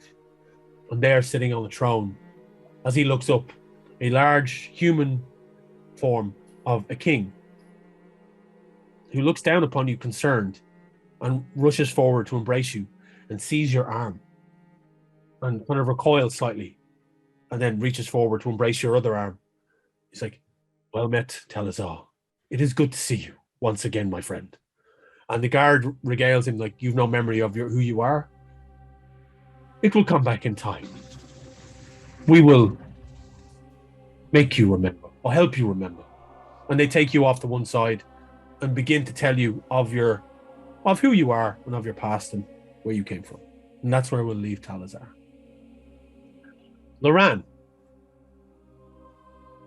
you materialize into a large field with a walkway that leads up into a castle that you see that is very familiar. And you make your way towards it if you wish. Yeah. I'm assuming that being his home, yeah? Yeah, of course, yeah. Cool, yeah. So he strides on up. Very much Cusco, kicks like doors fly open. Hey, baby. Bobby! The guards are at the front portcullis and they kind of look at you in surprise to see you here. And they kind of let you go in. They don't stop you. They don't stand in your way. And you quickly make your way through these long halls, all very recognizable, as if you were only here yesterday. But you do notice that they're sparse and not well kept. And the guards that were once many are now few. And their colors are of a slightly darker hue. They're not the same bright colors that you would be accustomed to within this realm. Your parents both being quite very similar to yourself. It's not off the ground you licked it. It's like, they have that same exuberant outlook and, the love of everything fine. But now it's muted. And as you burst into the throne room, you see the familiar forms of your parents sitting up there. But your father scowls at you. And your mother looks disinterested. Your father just looks down and is like, "Well, you have decided to grace us with your presence once more, my boy. Tell me, what gallivanting have you been up to?" "What gallivanting have you been up to? What precarious adventures have you been going on with that despicable friend of yours?" Okay, can we move past the friend thing? Okay, we were married. You need to get past your bigotry, Dad, first of all. But I don't know, I found some new friends, a weird little badger, a big strong woman, and an eldritch horror. Anyway, I'm home, and do we still have the silver silk sheets? Can you do me a favor and roll an Arcana check for me, please, Loran? My phone just died, so I'm just gonna maybe use Ryan's dice roller for 2 seconds. Sure, I know cool, that's cool. +3. Okay, cool. Oh yeah, okay. That'll be a 20, 21. 21. You, as you're speaking and as your father looks down on you disdainfully, you flash back to the memory of when you touched the heart and you saw that demon just flying around them. And you catch a glimmer of something behind the throne moving like a wisp of black tendrils that seem to grip around your father. And as you turn and look while you're speaking and talking of their bigotry, you see the mother has something similar that seems to have corrupted them in some way, that is controlling them in some way. Okay, well, who are you now? I thought I was done with all this. Don't you recognize me? Hi, darling, hi! Welcome How have you been? home to our Oh, kingdom. Oh. Well, you know what? It's better than what I had. And you just see these horrible, evil grins appear on your parents' face. And that's where we will leave Loran. Cool. Is that okay? Sure. Yeah? Aratir. Do they still have the silver silk sheets? You find the most silver and most silk of sheets. All Wait, the wait, finery. Valak, darling, when you were in smoke form, how do we boink? That's a bit inconvenient. I can inhabit any form I wish. Hot. Right, let's go. And you just see him, like you guide him towards like the hottest guard you can find, or whoever tickles your fancy, and he infects them in some way, and you have a meat puppet just to play with once more. Gang. Aratir. The light dissipates and you find yourself standing in a large room. A familiar room from what you had seen previously in the flashes of memory. An office of some sort. Piled high papers, large wanted posters on the wall. You look down at your uniform, and it is that of the captain of the guard of the city of Neverwinter. You have arrived back, and as your memories return, you realize that you got a pile of paperwork that you left behind. And you look down and you see this large globe that has a swirling sensation in it, and it's marked on it, evidence. Do not stare into for too long. And you get a memory of something. Yes, this was found in a temple. A new temple that has appeared in Neverwinter over the last 6 months that is linked with a spate of murders. The temple that worships Shazarat the Devourer. And you were investigating it, and this globe was part of the evidence that you found within the temple. And you have a memory of staring into it a bit too long than you should have, and being teleported to a realm that you're starting to forget. You sit down behind your desk, you start to shuffle paperwork, and the door opens. And a surprised lieutenant walks in. A large bugbear, and he's looking down at you, his furry face, just shock. Captain, you're back. You were gone for so long. It's been 6 months. We've been searching for you. We've given you up for dead, and now you just appear here in your office as if nothing has happened. And nobody did any fucking paperwork while I was gone? Well, it's only your cases. I didn't know where to start. You write in really strange handwriting. It's very small. Aratir, get better staff. Jesus. Yeah. Well, it seems I didn't hire you for your initiative, darling. Yeah, I have a strange tale to tell.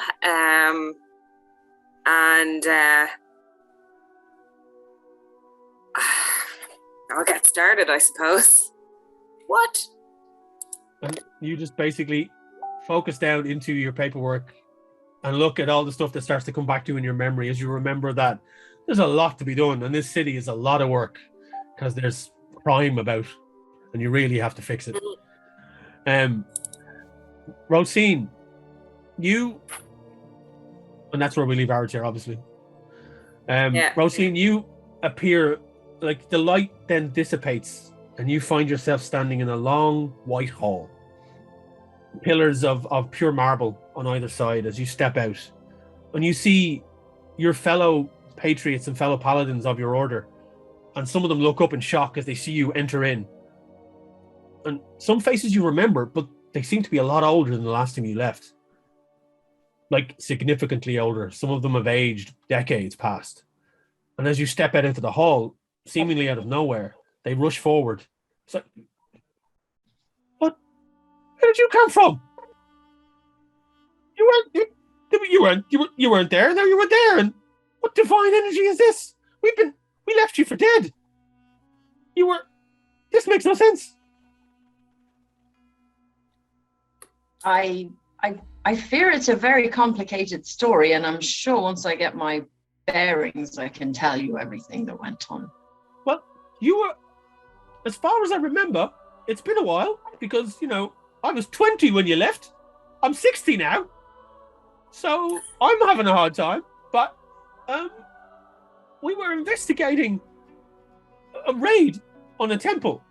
And you were there with us, and then you weren't. And then 2 other members went as well. There was one, your sister. And is she with you? No. Your sister Codeine, did she go with you? And obviously my face reacts the way it's going to react. And I slowly say, no. No, I don't You start to think get so. memories back in your mind of your sister, who was a very hard person to get on with most of the time, but she was a good person. And as the memories start Yes, to fade back Kaylee. in, the last thing you start to remember is her face. And then you see the face of the creature that you dispatched that was undead. You're going to leave me with the memory that I killed my own sister. No, you saved your sister for being undead. Right. And you saved And- her friends. And you saved her friends as you remember the type of person she was, and that if she was able to join the Holy Order, she would have. But she liked a bit more of the roguish lifestyle and being on the road. Yeah. And Yeah. as you remember, you feel a sense of warmth that she's in a safe place now. The divine light shining on her wherever she may be.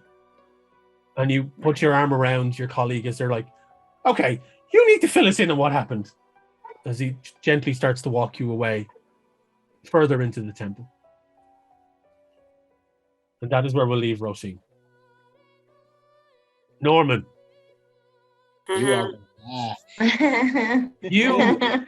you find yourself being pulled across time and space, the planar energy wrapping itself around you.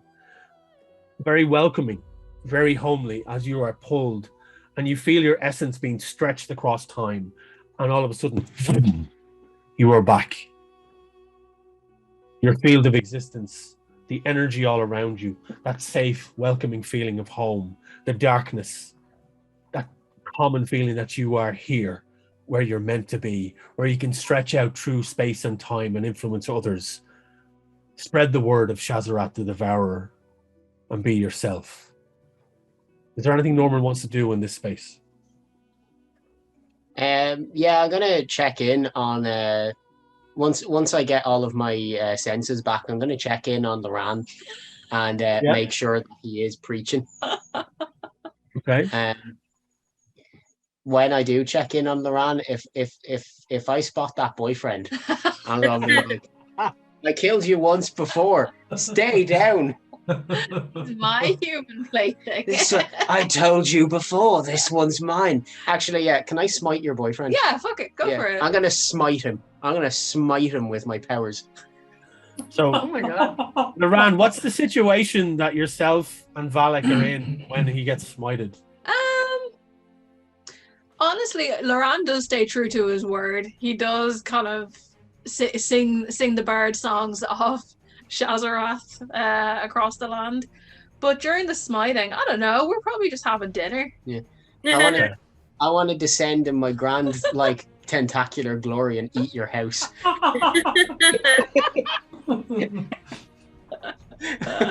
I want to pick up your boyfriend in one of my tendrils and just shove him down my throat. I'm like, learn your place next time, little bitch boy. I've learned Loran's lingo. And that is you see that happen as the roof of the castle is just peeled away as his form falls down into it. Tendrils inking out towards Valak in the form that he has chosen for dinner that night. And he is just yanked outwards, and he cannot escape the grasp of Shazarat because Shazarat has now grown in power due to his adventures with this group. And he was a lesser being. He has now elevated himself because there are now people, thanks to Loran, thanks to this mysterious temple in Neverwinter that has popped up out of nowhere. The word of Shazarat is spreading, and his followers are many. And he is growing more and more powerful. Loran finishes his spoon of mashed potato Right. Loran, look at me. I'm enormous and powerful now. Oh, you're like 10 foot of made of gold. 14 karat gold. Are you going to come with me willingly, or must I abduct you? Ooh, a little bit of both. Yeah, I pick up Loran and like wrap him in a tendril. I'm like, now I'm gonna go off to this temple I've got. That orc is there, and I'm gonna send followers to bother her. Loran wants to bother her though. Yeah. Yeah. And then I'm going to find that monk, and I'm going to give him memories, but they're going to be someone else's. Ooh, you could make like fake memories, so like you could have him remembering sitting in the corner with a dunce hat on because he peed his pants. Ah, that's going to be very funny. And then who else was there? I don't know. I didn't pay that much attention.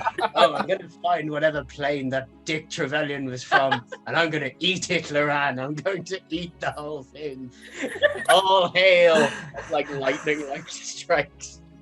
And as the credits start to roll, and you see just disappearing off into the ether, with Loran grasped in one of his tentacles, the large form of Shazarat the Devourer ascends into the planar heavens. He's carrying me bridal style. I win. Beautiful. Everything but me. I won. And that is where we are going to end the finale of Pubcast Plays Dungeons and Dragons campaign number 1. Thank you to my players. Yes, Hogan. Can we have a cutscene to what happened to Shelby, please? Shelby. We need to know. Shelby dissipated into the ether and then reappeared in this beautiful, vast forest filled with other creatures, other owlbears. He finds a full Arabelle family and integrates with them and goes off and has small little baby owlbears and enjoys the rest of his days. His battle scars tell for many a great tale and makes him much sought after as a storyteller within the owlbear circles. And he lives a long and happy life. Woohoo! Thank you, everyone, for taking part. Thank you so much to all of my players. That was an adventure. No, thank you, Wayne. Thanks, You're Art. so Yeah, welcome, and awesome. thank you, Wayne. Guys, that was emotional. That was everyone. fantastic. That was over 2 years of D&D campaign from start to finish. Absolute chaos through all of the bollocks that we went through. Been able to do it like this. Obviously, we would have preferred to have done it in person, but this is the finale. Yeah. We hope you've been entertained. I hope all of you have enjoyed the journey. There's probably loads of questions left unanswered, and we may address them in a future podcast or whatever. But One of the biggest questions is how you managed to do 2 years with a party that didn't like each other.